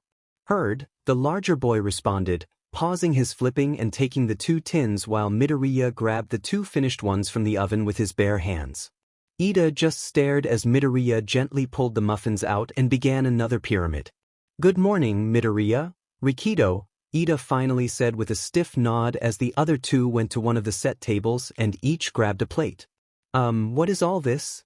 "Oh, Rikido wanted to make breakfast and I was up, so I decided to help him," Midoriya shrugged as he dusted off his hands before looking at the spread and going slightly red. "I guess we went a little plus ultra, huh?" "Hey, I'm not complaining," Shinso shrugged, placing a banana nut muffin next to his eggs before grabbing 3 strips of bacon and 2 sausages. "Yeah, so long as you pastiches didn't touch my stuff, I don't give a damn how much of what you make," 𝗵𝘃𝗲 said, grabbing 3 different bottles of hot sauce before taking his seat across from Shinso. Ida, meanwhile, was feeling a bit overwhelmed. He had planned on simply grabbing a protein bar and filling up his bottle with orange juice and eating a bigger, nutritious breakfast after his run. This had been the schedule his family's physician had assigned him and he followed it religiously since he started middle school. He was ready to thank his classmates but informed them of his meal plan when he smelled and saw the final stack of pancakes 𝗧𝗪𝗏 placed on the counter. "Are those blueberry?" Ida asked, swallowing to prevent himself from drooling. "Sure are," 𝗧𝗪𝗏 happily nodded as he removed his apron. "Grab a plate and dig in." Well, perhaps deviating from his meal plan this once wouldn't be the worst thing in the world. 6:30 a.m. So yummy, 𝗏𝗧𝗪𝗏 dreamily thought with her pink cheeks stuffed full of strawberry pancakes. Yeah, this was way better than the toast and apple she had planned on making for herself. She had gotten used to smaller meals, so to say she was surprised by such a large spread would be an understatement. Looking around the room, she saw several of her other classmates enjoying their breakfasts, with Todoroki being one of 2 students to make his own. Between bites of his lean salmon and rice, the scarred teen would occasionally shoot a look at Midoriya, the only other person not enjoying the meal he helped make. Instead, he was drinking something from a large, worn, all-might bottle while talking to Kirishima and a blonde with a black streak in his hair. "Midori really is the full package, isn't he?" Mina said to Hagakure as they sat down at the table near her. Though she did her best not to, Uraraka couldn't help listening in. "I know, right?" the invisible girl animatedly said as a piece of fruit disappeared into what Uraraka assumed was her mouth. "I mean, he's tall, buff and has that bad boy look about him, but he's actually really nice and he can cook?" Total catch. 𝗏𝗧𝗪𝗏 wasn't sure why her face was starting to heat up as she overheard the 2 talking about Midoriya like that. Yeah, he was cool and sweet and cute and totally her type, but she was brought out of her thoughts when she felt Jiro's ear jack poke her. "You okay, Uraraka?" the girl next to her asked, cocking an eyebrow as her jack retracted. "Why yeah, sorry," she said, looking back at her breakfast as she got another fork full of pancakes. "Just thinking about something." After a moment, Jiro shrugged and went back to talking to Yaoyorozu. Uraraka, meanwhile, tried to suppress those thoughts about the greenette and focus on her food. She was here to be a hero, not find a boyfriend. Besides, why would someone as cool as Midoriya settle for a poor, country bumpkin like her? Still, she couldn't help shooting quick glances at him and smiling at the cute way he looked on in awe as the blonde demonstrated his quirk by putting a phone charger in his mouth. She didn't notice Mina and Hagakure giggling to each other and high-fiving. 7:36 a.m. Remove your feet from the desk this instant. Well, there goes my hopes of a quiet first day, Sho thought from inside the sleeping bag behind his desk. He loved his wife, but he just needed a few minutes of peace in the morning. Poking his head out from the corner of his desk just enough to see what was going on, he sighed as he saw Tensei's brother scolding Bakugo, whose legs were indeed on the desk. "I thought you said you'd try to mind your own damn business, you elitist prick," Bakugo sneered at the boy, making Ida jump back in shock. Behind Bakugo, Uraraka was looking on at the scene next to Izuku, who looked done with them both. And behind Izuku, Shinso was resting his head on his desk with his headphones and a purple eye mask on. Aizawa was about to unveil himself early to tell his old and new problem children to knock it off when Izuku got up and stepped between the two. "All right, guys, knock it off," he said, turning to Ida, who looked like he wanted to argue. "Ida, I can understand your frustration. However, you are not in charge here and have no right to be making demands of anyone." Taking a deep breath, Ida nodded. "You are right, Midoriya," he said before turning and bowing to Bakugo. "I apologize for my rudeness. Will you please remove your feet from your desk?" At Midoriya's look, Bakugo scoffed and rolled his eyes as he dropped his feet. "Thank you," Ida sighed in relief. As Izuku sat back down to continue his conversation with Uraraka, he shot his uncle a quick smile and a wink. Not long after, the bell went off and Aizawa popped his head up just enough to peer over his desk, slowly scanning the room. While Kaminari was the last to get to his desk, the tiresome trio, Yaoyorozu, Jiro, and Shoji were the only ones to immediately notice him. He slowly rose until everyone had shut up and was looking at him standing behind his desk, still zipped up in his sleeping bag and sucking on a mango-flavored jelly pouch. "It took far too long for most of you to notice me," Sho said while unzipping and stepping out of his sleeping bag. "We'll need to work on your situational awareness. As I said yesterday, my name is Aizawa Shoyuda and I am your homeroom teacher. Now, ordinarily I'd have you all skip the orientation ceremony in favor of a much more rational use of your time. However, Principal Nizu was quite insistent that I allow you all to attend this year. Sho did his best to suppress a shudder as he sat down and lazily rested his head in his hand. As such, we have 15 minutes before leaving, so I'd like you all to introduce yourselves to the class. Name, quirk, hobbies, etc. I don't care what order you go in. While several of his students raised their hands and started practically bouncing in their seats to go first, it was Ida who suggested they go by seat number. Aoyama got up and, rather flashily, introduced himself. As the introductions continued, Sho eventually decided to rest his eyes. No, he was not napping. He listened as Ishido talked about keeping fit through dancing and gymnastics, how Ojiro studied martial arts and was a graduate of the Kame school, Todoroki's preference for cold soba, and Tokoyami's explanation about his quirk, Dark Shadow, being sentient, and the quirk itself introducing themselves and explaining how they preferred male or gender-neutral pronouns. He smiled, knowing his nephew and brother were going to have a million questions for the both of them. Speaking of, after Bakubrat's spiel about becoming the #1 hero, it was Izuku's turn. He partially opened one eye and watched as Izuku approached the front of the room.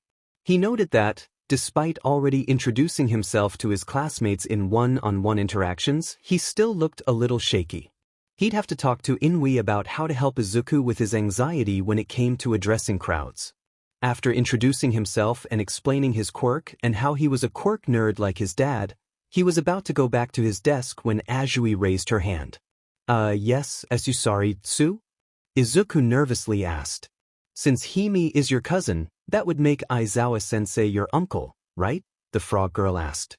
There was a moment of silence before the class erupted into hushed whispers. Sho sighed and got up to address the room, silencing everyone. He nodded to the nervous-looking Izuku, who quickly made his way back to his desk, before finally speaking. Yes, Midoriya's my nephew, Sho tiredly answered. I've also helped train him and Himiko, as well as Bakugo and Shinso since they were kids. If you at any point think I'm showing any signs of favoritism, I implore you to report it to Principal Nizu. Seeing the class mostly satisfied, Sho sat back down and Shinso came up to the front. My name is Shinso Hitoshi and my quirk is called Hypno Voice. 10:05 a.m. Okay, Sho was right, Hisashi thought, subtly passing his brother 2,000 yen. He hated to admit it, but this really was a pointless ceremony. He and other members of staff who worked closely with the first years were sitting behind Nizu, who kept shifting between explaining information important for the students that could easily be found in the school rules and going off on tangents about things such as proper oral hygiene. Now that we've gone over the different alarms, it's time to introduce you all to a few new members of staff. Nizu happily announced, getting his and everyone else's attention. First, let's welcome our new quirk counselor and quirk science teacher all the way from my island, Midoriya Hisashi. Standing up and adjusting his dark green suit jacket and the tie Inko picked out and tied for him and swallowing the lozenge he had been sucking on, Hisashi approached the podium as Nizu jumped off the box he was standing on. Hello, everyone, he smiled, waving to the crowd. As Principal Nizu said, I am a quirk counselor. While I have no doubts you all have superb control over your quirks, there could be uses or even elements to them you aren't aware of, and it's my job to help you discover them. For example, I remember one young man who had a fairly simple quirk that turned his hair into seashells. However, what he and his family with similar quirks didn't know was that it caused them to suffer from a calcium deficiency which affected their memories as well as caused them muscle cramps and numb hands. All he and his family needed was a prescription for calcium pills, and they were better than before. So while Principal Nizu has made it mandatory for those in the hero course to attend at least one session with me, I suggest you all visit me and/or Recovery Girl just to be safe. No offense to your local quirk doctor, but UA has access to different resources and tests. Thank you. Hisashi bowed at the applause and got back to his seat. Thank you, Midoriya-san, Nizu said. Now, onto our two new foundational hero studies TAs. While I'm sure you know one, the other is a retired pro hero. Please, help me in welcoming All Might and Mr. Yagi Toshinori. The whole crowd broke into applause, with even a few members of staff joining in, as the #1 hero marched onto the stage followed by an almost skeletal man, both wearing matching yellow pinstripe suits. "Hello," All Might happily yelled, not needing a microphone. "I am here to learn to teach." "As am I," the thinner man said, getting close to the microphone as the applause died down. "Since you all know All Might, allow me to introduce myself. My name is Yagi Toshinori and I am a former underground hero. I was forced to retire due to an injury resulting in my, admittedly, gaunt appearance and have spent many years as All Might's secretary." "Indeed," All Might said, patting Yagi's back a little harder than intended.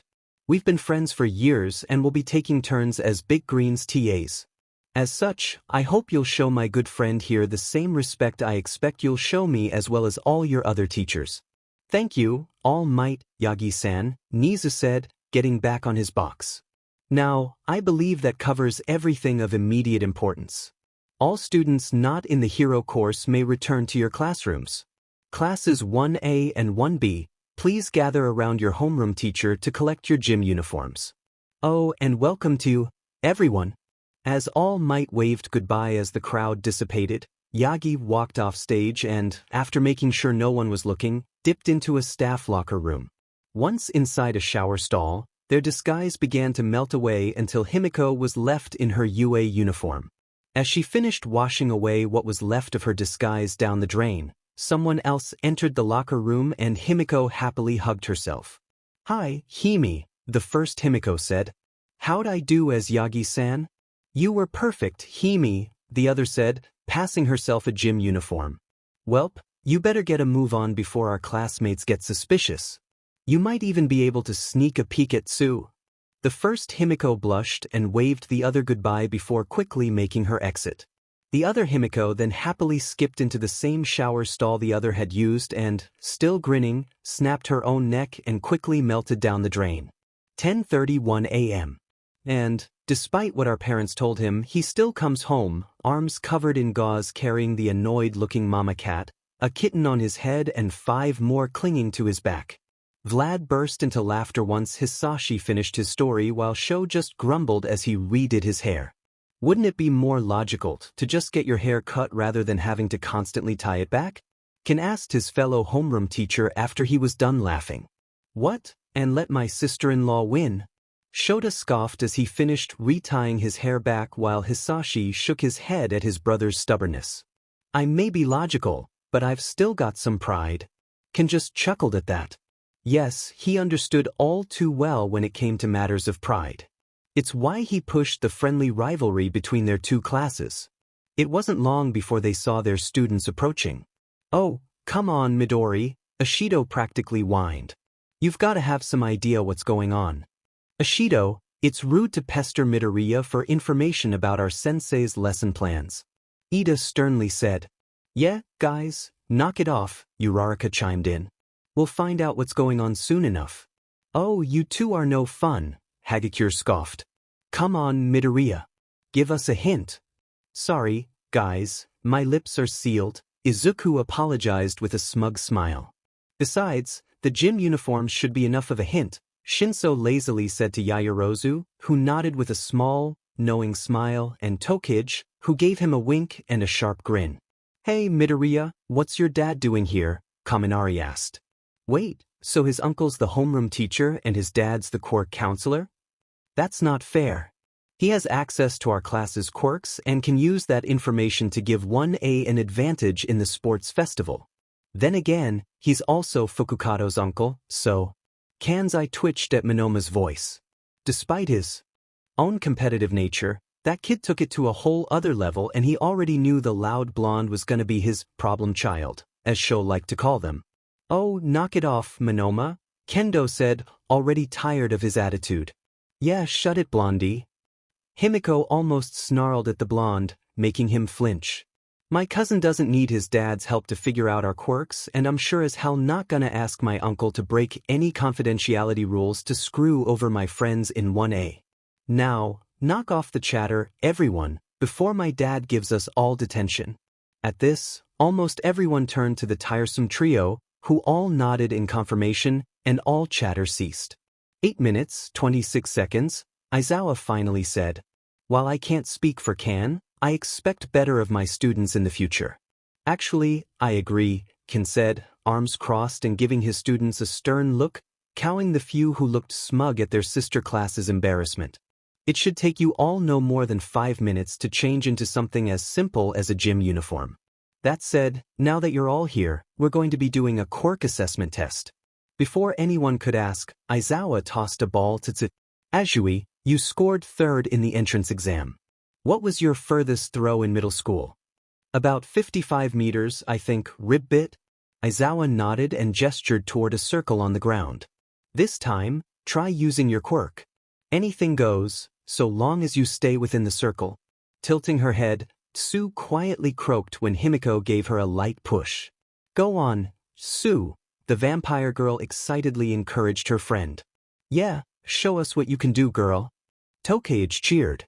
At 𝗵𝗃𝐻's grin and more cheers of encouragement from both classes, 𝗬 nodded and quickly came up with a plan. Once inside the circle, 𝗬 grabbed the ball with her tongue and then grabbed her extended tongue and proceeded to spin it like a sling before releasing the ball with a crack like a whip and watching it soar through the air. 345 meters. Aizawa's phone chimed when the ball landed. You will all be completing a series of physical tests you should all be familiar with, Kan announced, listing off the events. Ball throw, standing long jump, 50-meter dash, grip strength, repeated side steps, seated toe touch, sit UPS, and finally the endurance run. However, as you just witnessed, you will be using your quirks to help complete these tasks. Midoriya-san is here to observe 1B and take notes on your performances and how you can improve. Hello, everyone, Hisashi waved. Hi, Uncle Hisashi. 𝗵𝗃𝐻 excitedly waved back. Everyone else, meanwhile, started excitedly chatting. Whoa, cool. Awesome. As expected of the hero course. This is gonna be so fun. Hearing the pink girl say this made Kan and Hisashi inhale sharply, and they both heard at least 4 students smack their foreheads as well as someone muttering, "Damn it, Pinky? Fun ta?" Aizawa asked in a threatening tone, activating his quirk for a second and silencing the crowd. Well, then how's this for fun? Anyone who I catch not giving it their all in every test will be immediately removed from the hero course and transferred to Gen Ed. This caused the students of both classes, though mostly from 1B, to start protesting. No way. He can't really do that, can he? Surely not on the first day. Gotta be bluffing. But that's not fair. Enough. Kan yelled, silencing everyone. I hate to burst everyone's bubble, but Aizawa isn't bluffing. We teachers are given more freedom than other schools, including the freedom to transfer or even expel those we think aren't fit to be heroes. If you don't believe me, ask your remaining senpai in 2A and those who couldn't cut the mustard in 2C, 2D, and 2E.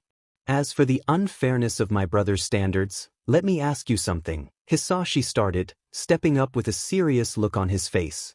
Are natural disasters fair? What about nihilistic villains who want nothing more than to see their victims suffer? How about the fact that hate groups like the MLA or CRC still exist? At the students' stunned silence, Aizawa continued. The real world is full of unfairness. It's a hero's job to combat that unfairness and mine and Vlad's to teach you how. We only have 3 years to whip you lot into shape, and in those 3 years, you're gonna be pushed well beyond your limits. If you aren't willing to put in the work, to give your all into becoming the best heroes you can be from the start, you don't belong here, Kan said. As such, while I'm normally more patient with my students, I'm gonna be holding my class to the same standards as my colleague. If I catch any of you slacking off, it's Gen Ed. Understand, young bloods? Yes, Aizawa-Vlad sensei, both classes sounded off. Kan then noticed one of his students raising their hand and called on them. Why will Midoriya-sensei only be observing 1B, Aways asked. Because I can't be in 2 places at once, Hisashi explained. At least, not without 𝗵𝗃𝗻𝗄 revealing himself, Aizawa thought. Until Nizu finished ironing out the details of his rehabilitation program, Twice would have to stay a secret. Since I already have his scores from previous training sessions, Midoriya-kun will be taking notes for 1A, Aizawa said. Anyone have a problem with that? No, Aizawa-sensei. Good, Aizawa said, donning the creepy grin that haunted Hisashi's dreams since they were kids. Now, show me and Vlad why you deserve to be here. Vlad then raised his fist with a determined grin. Go beyond. Plus ultra, the students, and Hisashi cried. Be there in a sec, guys. Himiko called to her class before approaching 1A with 4 empty syringes. Hey, Tsu, Uraraka Ida, octopus dude, can you guys spare a bit of blood? It's for my quirk. While 3 of the 4 mentioned were, understandably, a bit apprehensive, Tsu stepped up immediately and was soon followed by Ida, Uraraka, and that octopus dude, who introduced himself as Shoji. After thanking them and asking Shoji about his quirk, Himiko ran to join her classmates in the PE building, where Ken was holding the door open next to her uncle Hisashi. Using every resource at your disposal, Vlad said with a smile and nod of approval. Very smart. What can I say? She shrugged before looking up at the 2 adults with a fanged grin that eerily resembled Aizawa's. I am my father's daughter. And with that, both adults suppressed a shudder and the test began. 10:45. While Hitoshi has grown more comfortable using his quirk over the years, he preferred to use it as a last resort. As such, he made sure to speak with everyone in class to establish a connection in case he couldn't talk them into helping him. The only exception was Koda, who looked surprised when Hitoshi signed back a greeting to him in JSL. Hey Ida, you look pretty strong. Any chance of convincing you to carry me over the finish line? Hitoshi asked the taller boy as they walked to the starting line. The other boy looked scandalized and began vigorously chopping with both arms. Why Shinso? I certainly hope that was a joke. Of course I will not do such a thing. That would completely negate the point of these exams. Welp, so much for the non-quirked way. Once they were in place, Shinso activated his quirk and Ida's face went blank. Pick me up and use your quirk to carry me over the finish line when the gunshot goes off, Hitoshi ordered. At the sound of the gunshot, Ida did just that. 5.13 seconds, the robotic voice chimed. Thanks, buddy, Shinso said, patting a confused Ida's shoulder after canceling his quirk before beginning to walk away. Before you say anything, Aizawa-sensei said we can use our quirks to complete the exercises. If you want to try again without carrying me, talk to him. After a long sputtering session, Ida went to talk to Aizawa and, after taking his turn again, apologized to Hitoshi about doubting his logic. Thankfully, Hitoshi didn't need to use his quirk on anyone else. Uraraka was glad to help with the ball throw and standing long jump, and Yaoyorozu, or Yamamoto as Ishido had nicknamed her, lent him her press for the grip strength test, and he didn't need anyone's help with the other exercises. 10:56 a.m. Shoto was annoyed. When Vlad-sensei had explained what they were doing, he thought this would be the perfect opportunity to observe Midoriya in action. Now that he knew his quirk, he could begin figuring out his limits. Unfortunately, instead of Shoto studying Midoriya, it was Midoriya who was studying them. When Midoriya introduced himself in class, he said he liked studying quirks as a hobby. However, considering how quickly he was writing and what Shoto could make out from his muttering, this was more than just a hobby. Given his intelligence and what he told the class about his quirk and the amount of training he must have gotten from Aizawa, who must be an underground hero, it was no wonder how he got first place on the entrance exam. Perhaps, if his current theory was correct, Midoriya's mother's quirk also played a part in his success. Shoto shook these thoughts from his mind. He could worry about Midoriya later. Right now, he had to focus on the task at hand and took his place next to Bakugo for the 50-meter dash. At the sound of a gunshot, he was off. Like the recommendation exam, he used a trail of ice to propel himself forward. Unfortunately, also like at the recommendation exam, his opponent managed to blast himself just ahead of him. Not even the sudden larger burst of ice was enough to pass or even slow down Bakugo. 3.14 seconds, the robot announced as Bakugo crossed the finish line. 4.15 seconds, the voice chimed once Shoto crossed the finish line. Damn it, Shoto thought, face still blank but clenching his right fist in anger as he walked away from the track. Hey, Ice Prince Zuko, Bakugo angrily said as Shoto walked past him. What the hell is wrong with you? You almost hit me towards the end. Instead of answering, Shoto ignored him and kept walking to the next test. Why you dash, Bakugo angrily started, explosions popping in his palms. However, he quickly extinguished them and began taking calming breaths. Once he had settled, he stuck his hands in his pockets and scowled as he stomped over to stand by Baggy Eyes and Ponytail. You guys saw that shit, right? He asked, to which Ponytail nodded with a worried look at Todoroki. Yup, Hitoshi said, arms crossed as he and Bakugo watched a couple of robots breaking up the ice path and another taking a flamethrower to the larger block with most of the long, jagged spikes jutting out into the right lane near the end of the track. Maybe it was an accident, Ponytail tried, to which Bakugo just scoffed. Either way, Baggy said, nodding towards Hobo-sensei, whose eyes were slightly narrowed at Todoroki as he typed something into his phone. If he wasn't already on Aizawa-sensei's radar, you can bet he is now. 11:43 a.m. In Himiko's opinion, the best way to get to know someone was by becoming them. In fact, the first thing she did after introducing herself to her classmates yesterday was to explain her quirk and ask them for a small sample of their blood. While most, like Shota and 𝐻𝐸𝐴𝐵, were a little creeped out by the request, she eventually convinced everyone to help her out. In doing so, she learned which of her classmates' quirks were compatible with her own. Mutation and transformation quirks like Shiozaki's, Kendo's and Shishida's were almost always guaranteed to work, while emitters like Yanagi's and Komori's were more of a crapshoot. Because of this, she learned yesterday which quirks from her class would help them most in the tests. However, that didn't stop her from experimenting with quirks from their sister class. Shoji's quirk actually helped her score higher in the grip strength test than Kendo, while Ida's, unfortunately, turned out to be a dud. The engines in her legs worked briefly before flickering out. Tsu, though, was officially Himiko's favorite transformation. Her quirk was so versatile and her blood was so yummy. On the complete opposite end of the spectrum was Monoma. The smug blonde had rubbed her the wrong way from the moment she met him, and he started going on about how they'd show 1A who the superior class was before Kendo knocked him out. His blood was bitter and trying to use his quirk gave her a headache, which was something she'd need to remember to talk to Uncle Hisashi about. He kept giving her sour looks every time she transformed into someone from 1A, and after scoring infinity on the ball throw using Achiko's quirk, she finally had enough. Something you want to say, Monoma? She asked as soon as her transformation melted away. Why do you keep becoming those 1A losers? He bitterly asked. Are our class's quirks not good enough for you? Do you think they're better than us? I'll bet you're planning on Betra-dash. Monoma, I've known you for less than a day, but I'm already getting sick of your attitude. Vlad-sensei called before Himiko could reply, making Monoma jump.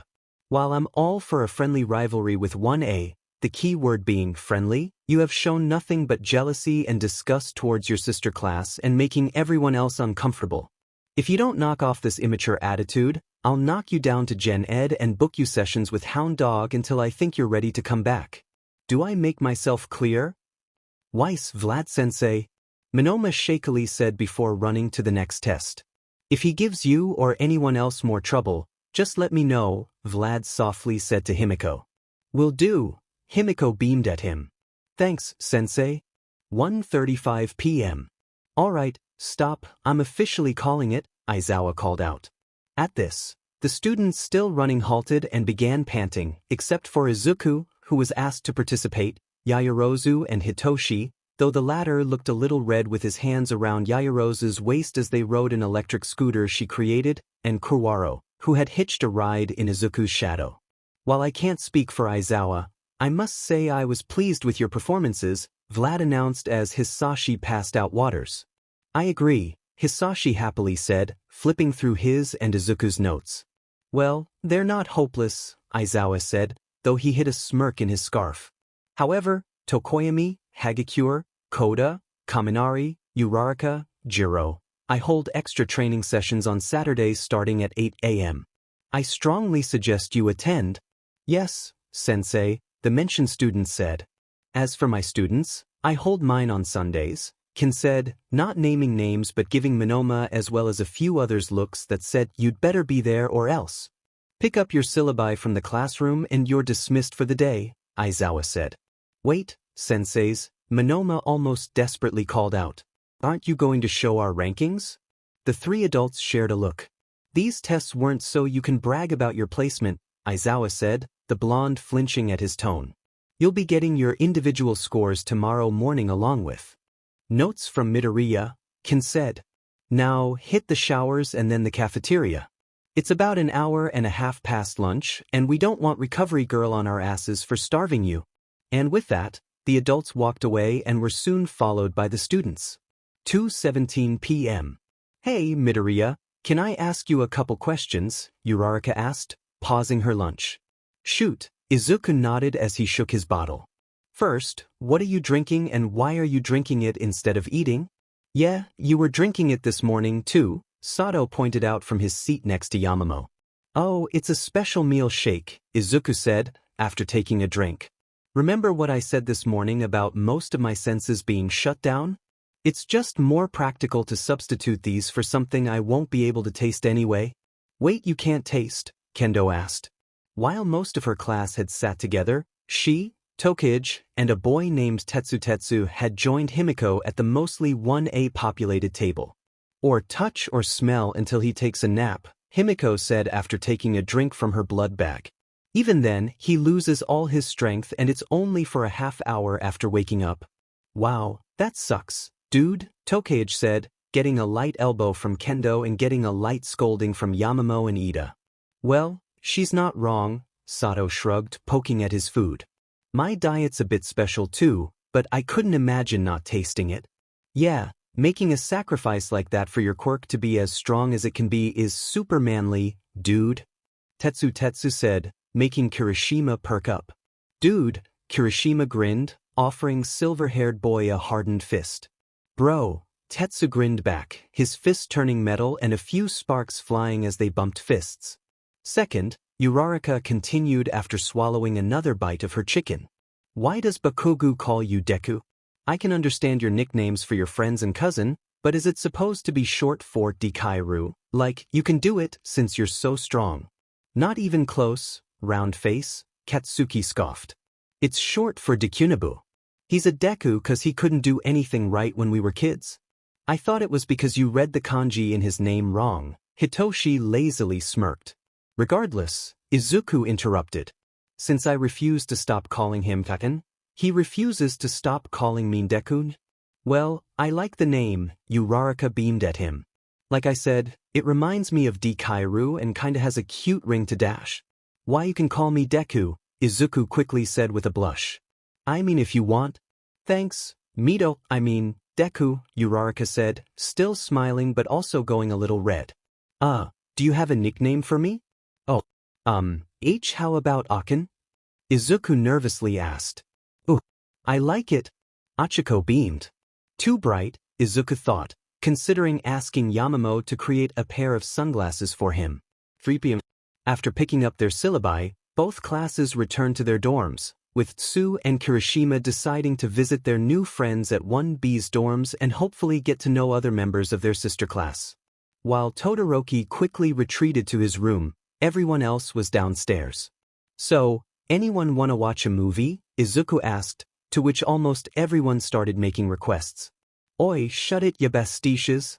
Bakugo yelled, silencing everyone. Yelling over each other like a bunch of politicians isn't gonna help us come to a decision. While I may not agree with his wording, Bakugo is correct, Ida said. Why not pick a name out of a hat? Hagakure suggested, getting sounds and nods of agreement. Yamamoto then made a hat and several pens and Izuku tore a few strips of paper from his notebook and passed them around. Once everyone had contributed, Yamamoto gave the hat a shake and Izuku, looking away, put a folded strip. And the winner is, Izuku announced as he read the strip and smiled. The crow. Yes. High five, Fumi. Dark Shadow cheered, much to Tokoyami's embarrassment. However, he reluctantly high-fived his quirk.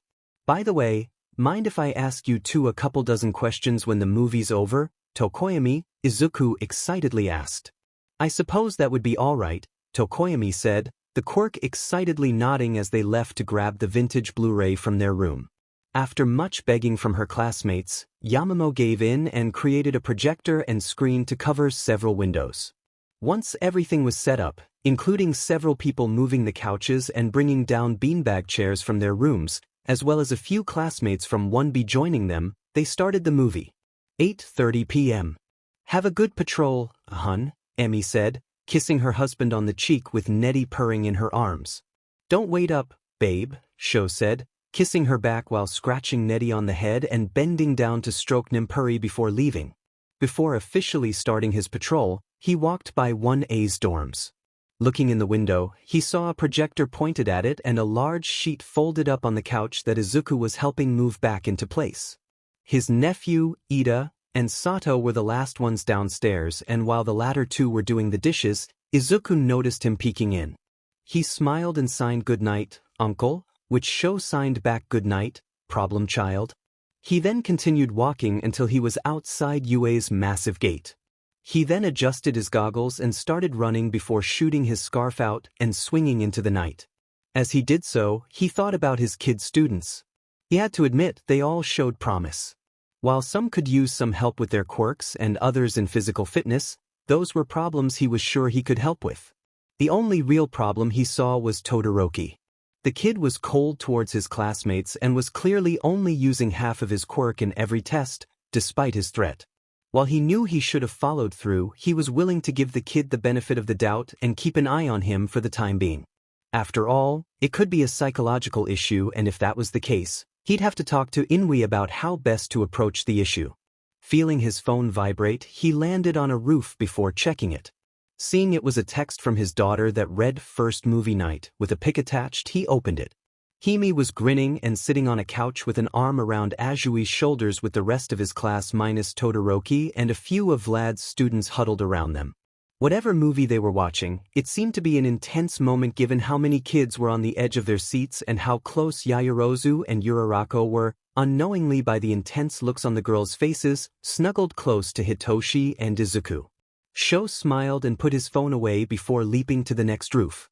"Maybe this year won't be so bad. These are your scores from yesterday as well as notes from Midoriya-san and Midoriya-kun," Aizawa said as the students passed the stacks of notes to the students behind themselves. "Feel free to spend the rest of homeroom looking them over and discussing them. Also, as he said at orientation, you are all required to attend at least one session with Midoriya-san, so talk to me before the end of the week about scheduling an appointment." "Wow, these are pretty in-depth," Jiro said as she scanned her notes. "Dude, Midoriya, did you really come up with all this yourself?" Zero, the boy with tape dispensing elbows, asked. How do you know it was me and not my dad?" Izuku nervously asked. "There's a preface that says your observations and ideas are in green ink, ribbit," Tsu said, showing him her mostly green notes. "My counselor never thought to test whether natural sugar had a different effect than refined," Sato said. Shoji hummed to himself as he looked at one of his dupli arms and turned it into another mouth. However, unlike his usual extra mouths, this one grinned to show 4 rows of canines. "There's even a section for support equipment recommendations," Uraraka pointed out as she read about a backpack with straps like her gauntlets and harnesses for unconscious civilians. It also detailed how tanks of pressurized air in her gauntlets and thrusters in her boots could help her navigate while weightless. "Yeah, mine's chock full of cool ideas," Ashido excitedly said. "Acid balloons, adjustable nozzle gloves, a backpack storage system? These are all gold. I never would have thought to use electrification on my muscles like this," Kaminari said in awe. While everyone else was praising the ever-reddening Midoriya for his ideas, Shoto's eyes were narrowed at the papers in front of him. His scores from yesterday's quirk assessment test were what he expected. His mother's ice was incredibly versatile and he had spent years perfecting his control. It was Midoriya's notes that were tempting him to use that bastard's fire to burn them. It was just the same garbage the old man's been telling him. No matter what, however many experts told him, he'd never go back on his word. He was doing this for her. After homeroom, the day went by like a typical school day with typical classes like English, literature, math, etc., with the 2 exceptions being modern heroic arts and quirk science. Kiyama-sensei's class was simple enough. Midoriya-sensei's, on the other hand, after assigning the class pages 13 to 19 of quirks, the science behind miracles, Hisashi grabbed his briefcase and left while whistling the theme song of an old All Might cartoon. After the door closed, Kaminari slammed his face down on his desk. "This class is gonna be the death of my heroic career," Ishido said in a dejected tone with a blank face and watery eyes. "Even I will admit this subject will likely be more difficult than expected," Ida said, looking over the large amount of notes he had taken. "I agree," Yamamoto said, though she looked and sounded more excited about the challenge than most others. "This class shall be a mad banquet of darkness," Tokoyami said in a somber tone, getting a distressed look from Koda and a confused one from Hitoshi. "I thought it was a pretty simple introduction," Izuku thought, sweat dropping. "Now, remember what we talked about, Yagi," Piccolo said to his TA as if talking to a child rather than Japan's top hero. "There's no need for some big entrance or any grandiose crap like that. Just walk into the classroom like a normal person." "Easier done than said, chum," All Might attempted to assure his old friend with his classic grin. "If there's one thing I know how to do, it's how to make a normal entrance." Once they got to the door, All Might slammed it open. "I am here, coming through the door like a normal person. Hey," he boldly announced. "Damn blonde buffoon," Big Green muttered through gritted teeth as he walked in behind the marching All Might. As the two heroes approached the front of the room, the students started whispering excitedly amongst themselves. "Holy crap! I can't believe it! All Might and Big Green! Hey, is Big Green taller than All Might? Why is he wearing his Silver Age costume, ribbit? So retro! Quiet!" Big Green yelled, to which the entire class responded by promptly shutting up. "Now, you all obviously know my loud buffoon of a TA, but I will be your foundational heroics teacher. My name is Ma Piccolo 2, the Dragon Warrior, Big Green. You can call me Ma Sensei or Green Sensei, I don't care which. Now, grab your costumes and report to Training Ground Beta." Big Green then smirked as he pressed a button on a remote, causing several numbered suitcases to slide out a wall. Meanwhile, All Might's smile somehow widened even further as he held up a card with the word battle written in bold red letters. "You're gonna break them in through my favorite means," Big Green continued, his smirk becoming an excited, fanged grin. "Combat? Your suit number should match your seat," All Might pointed out. "Well, what are you waiting for? Get a move on, you zygotes." Izuku smiled as he looked himself up and down in the mirror. His hero costume had changed through the years, starting out as basically All Might's costume with a long scarf like his uncle's instead of a cape. As the years went on, his suit became more of a green tribute to All Might with a constantly smiling mouthguard and two bunny ear-like protrusions on the top of his cowl to resemble All Might's hair. Then, as he became less interested in becoming All Might 2.0, he started taking more inspiration from his uncle. However, since he didn't want to go with the whole homeless ninja aesthetic, he went with a more casual-looking costume. He wore what looked like a green tank top and blue jeans but made of more sturdy materials. Like his combat boots, his utility belt was red with several pouches and the gold All Might H belt buckle Kaken bought him for beating him in the practical exam proudly on display. He was also wearing a black leather jacket with matching fingerless gloves with the letters MD on the back of each glove. "What's the MD stand for?" Kirishima asks as he put on his pauldrons. "It's a reference to my hero name," Izuku answered. "I ran it by my uncle and he approved it." "What, you gonna call yourself Dr. Sleepless or something?" Kaminari asked. "You'll see," Izuku smirked. He then grabbed the final accessory from his case and placed the rectangular, green goggles over his eyes. After making sure they functioned correctly, he pulled them up so they were resting on his forehead. He then took out his phone and sent a picture of himself to his parents, grandparents, cousin and aunt and uncle. "Nice belt, nerd," Kaken rudely said from somewhere behind him. "Well, thanks for buying it." Izuku started to snide before his face went blank. "Turn around," he heard Kaken order. Doing as he was told, the trance Izuku was under suddenly dropped as he saw Hitchan. Unlike himself, Shinso decided to go full-on cyber ninja. The dark purple jumpsuit was similar to Eraserhead's, but was lightly armored in spots with knee and elbow pads with brighter purple trim around the seams. His boots and forearm-length fingerless gloves were white with the same purple trim as the rest of the suit and gray knuckle dusters. He also had a high collar that covered the bottom half of his face like best jeanist and a purple visor over his eyes. Also like Eraserhead, the utility belt was built into the suit. Unlike Eraserhead, strapped to each thigh was a tonfa. "What do you think, Deku?" Shinso asked in 𝗵𝗃𝗲's voice, putting a nasty emphasis on the nickname. "I think your artificial vocal cords work," Izuku said with a smirk. "Also, are you sure purple's your color?" Hitoshi unbuttoned the collar to reveal the muzzle-like device over his mouth. He then pressed a button on the side with his middle finger and the device loosened and hung around his neck to reveal his own lazy smirk. "Please," the real Kaken scoffed as he tightened his boots. "That sounded nothing like me." Unlike his friends, Katsuki's costume hadn't changed much over the years. However, he had changed his mask to have orange lenses and on his belt buckle was the kanji for devil. "I dunno, bro," Kirishima grinned as he adjusted his face piece in a mirror. "It sounded pretty accurate to me."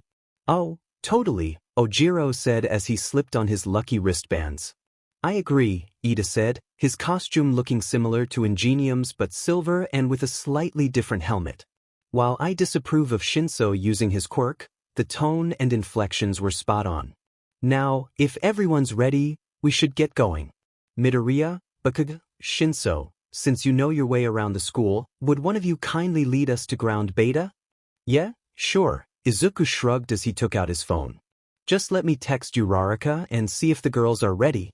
After getting a confirmation text, Izuku and the other boys met the girls outside the changing rooms. "Glad I'm not the only one who decided to go more simplistic," Jiro said. "Nice jacket, Midoriya." "Thanks, Jiro," Izuku said. "Yours looks cool too."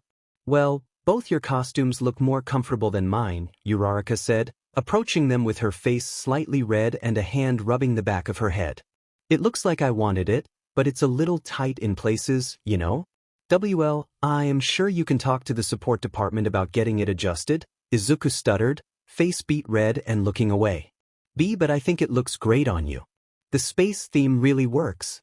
"Thanks, Deku," she grinned. "I really like your goggles." "Yeah, he looks cool, but I feel like the jacket's missing something," Mina chimed in. "Oui, mon cher," Aoyama agreed. Unlike the one worn by Notre Ami, Kaminari, his and Jiro's lack a unique pattern or logo of some kind.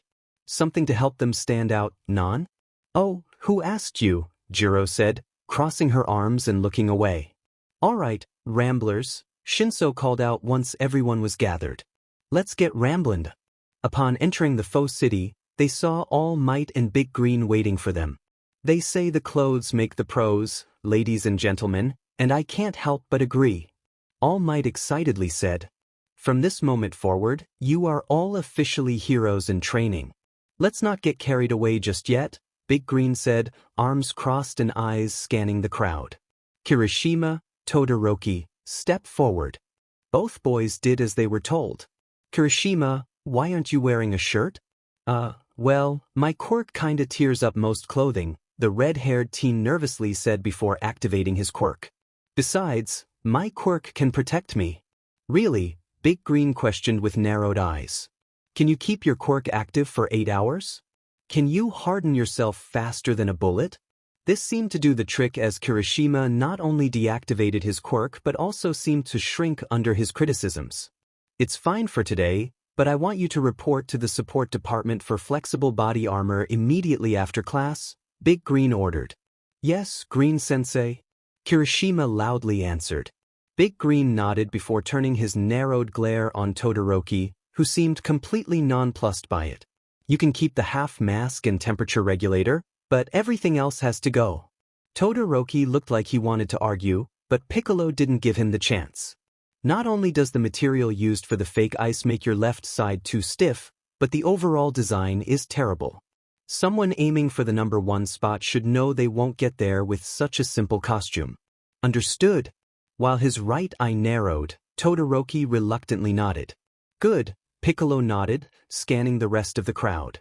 "Everyone else looks all right for the time being, but many of you are missing equipment that is required of every hero, such as basic first aid kits," he said, patting the square pouch on his hip.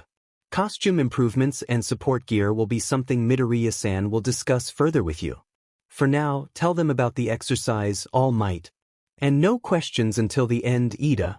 At this, 𝗧𝗓 flinched and quickly lowered his hand. Right? All Might said. Listen up, zygotes. While most of the crimes you see on TV happen in the streets, real dastardly villains perform their acts of villainy indoors. That's why you're going to be doing 2-on-2 indoor battles. One team will play the heroes while the other will be villains. This seems a little advanced, Sue said. Unlike the entrance exam, you won't be fighting robots in the field, Big Green said. Your opponents will be able to think and plan and fight dirty. It's important we know where you all stand combat-wise. Sir, how will you be splitting us up? 𝗧𝗓 quickly asked as if he couldn't contain himself. What did I say about asking questions? Big Green asked in a threatening tone and narrowing his eyes, making everyone else who looked like they had something to say clam up. To answer your question, we'll be drawing lots. Anyone know why? As several hands went up, Piccolo chose Shinso. Because heroes don't always have the luxury of being able to choose who they work with, Shinso said. Correct, Big Green nodded. As heroes, you need to be able to work with whoever's on standby. This could be an old acquaintance, someone new on the scene, or even a walking dumpster fire named Endeavor. After letting some students gasp at his jab at the number 2 while others snorted, he nodded at All Might, who pulled out and began flipping through a script that looked comically small in his large hands. Right? Here's the scenario, All Might started. The villains have a WMD somewhere in their hideout. It's up to the heroes to win by either capturing the villains by wrapping special capture tape around them or by deactivating the bomb by touching it within 15 minutes. However, the villains can also win by either capturing the heroes or keeping them from touching the bomb until time runs out. Simple yes? Any questions? Then let's draw. The students then lined up and began drawing lots. While he was a little disappointed not to be on a team with Uraraka, he was excited to get to know 𝐒𝐭𝐲 better. He talked with her the other day, but was curious about her costume. So, how much hair did they have to take? He asked.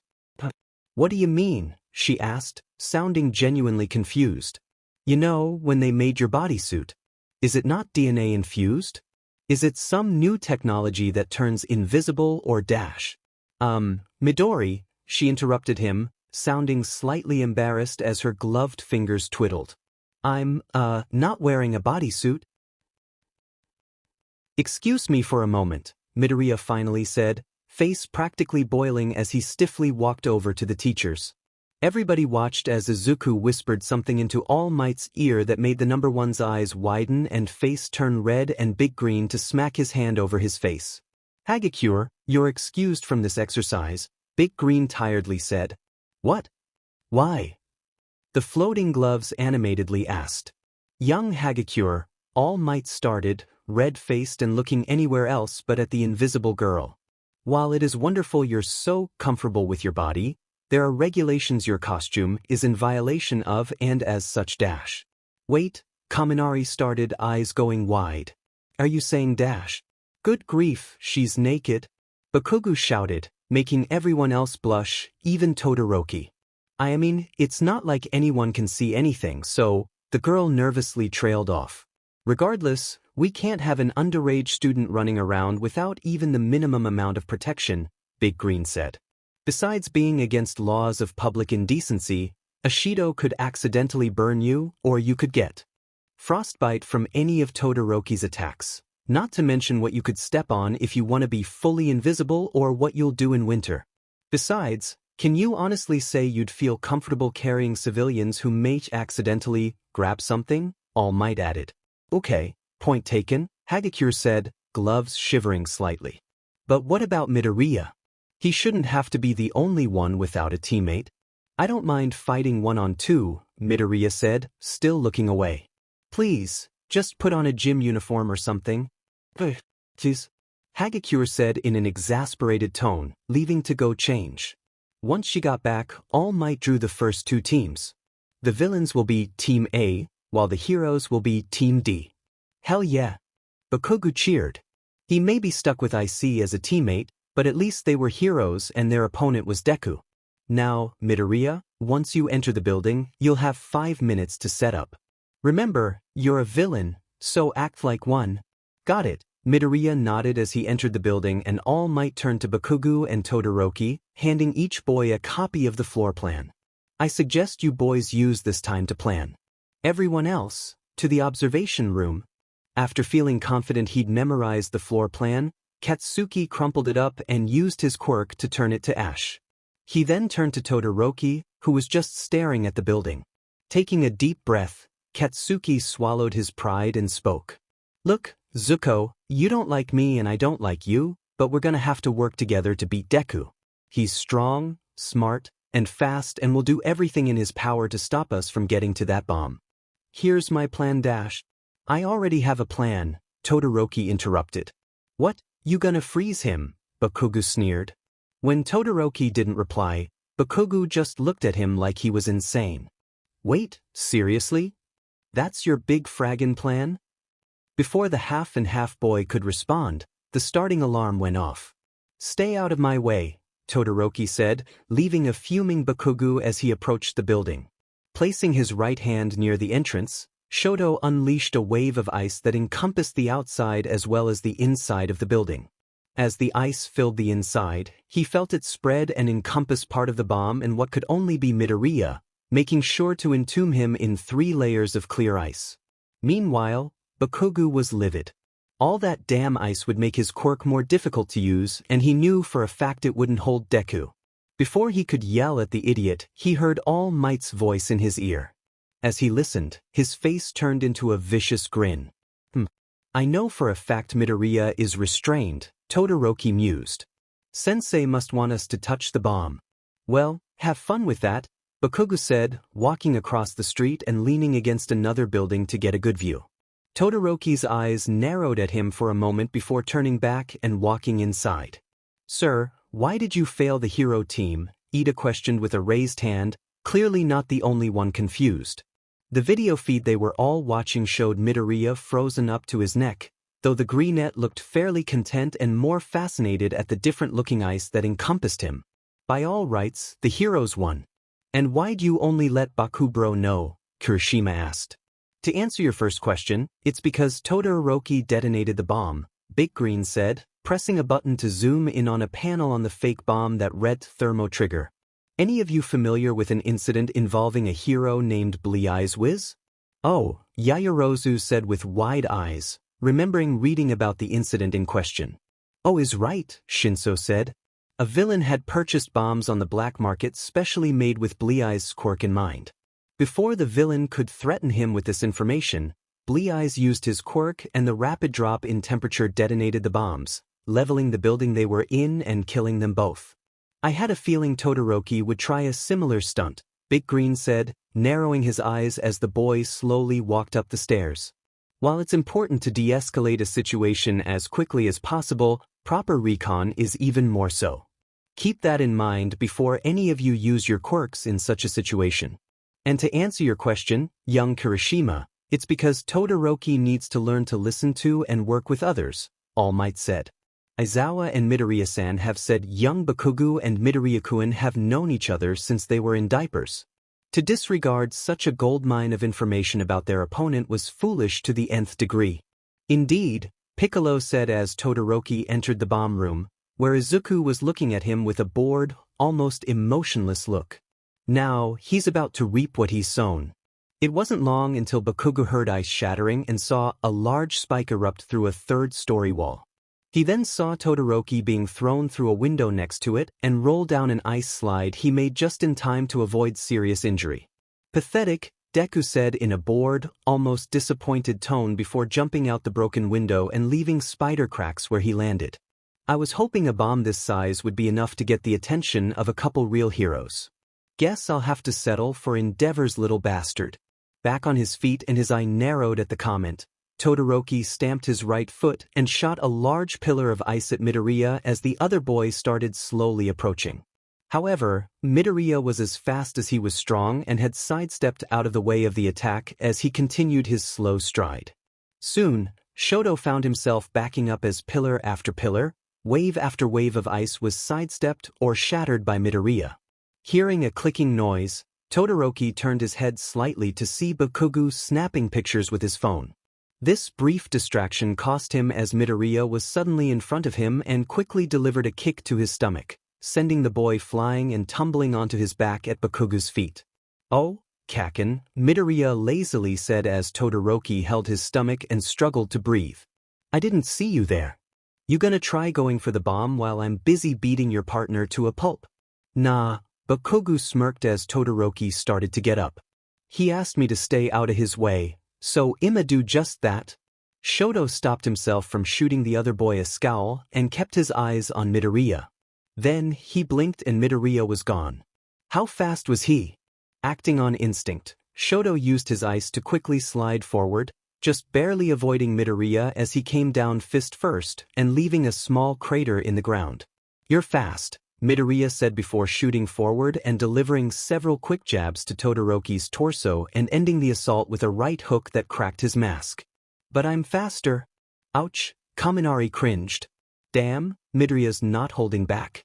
"You kidding?" Shinso scoffed.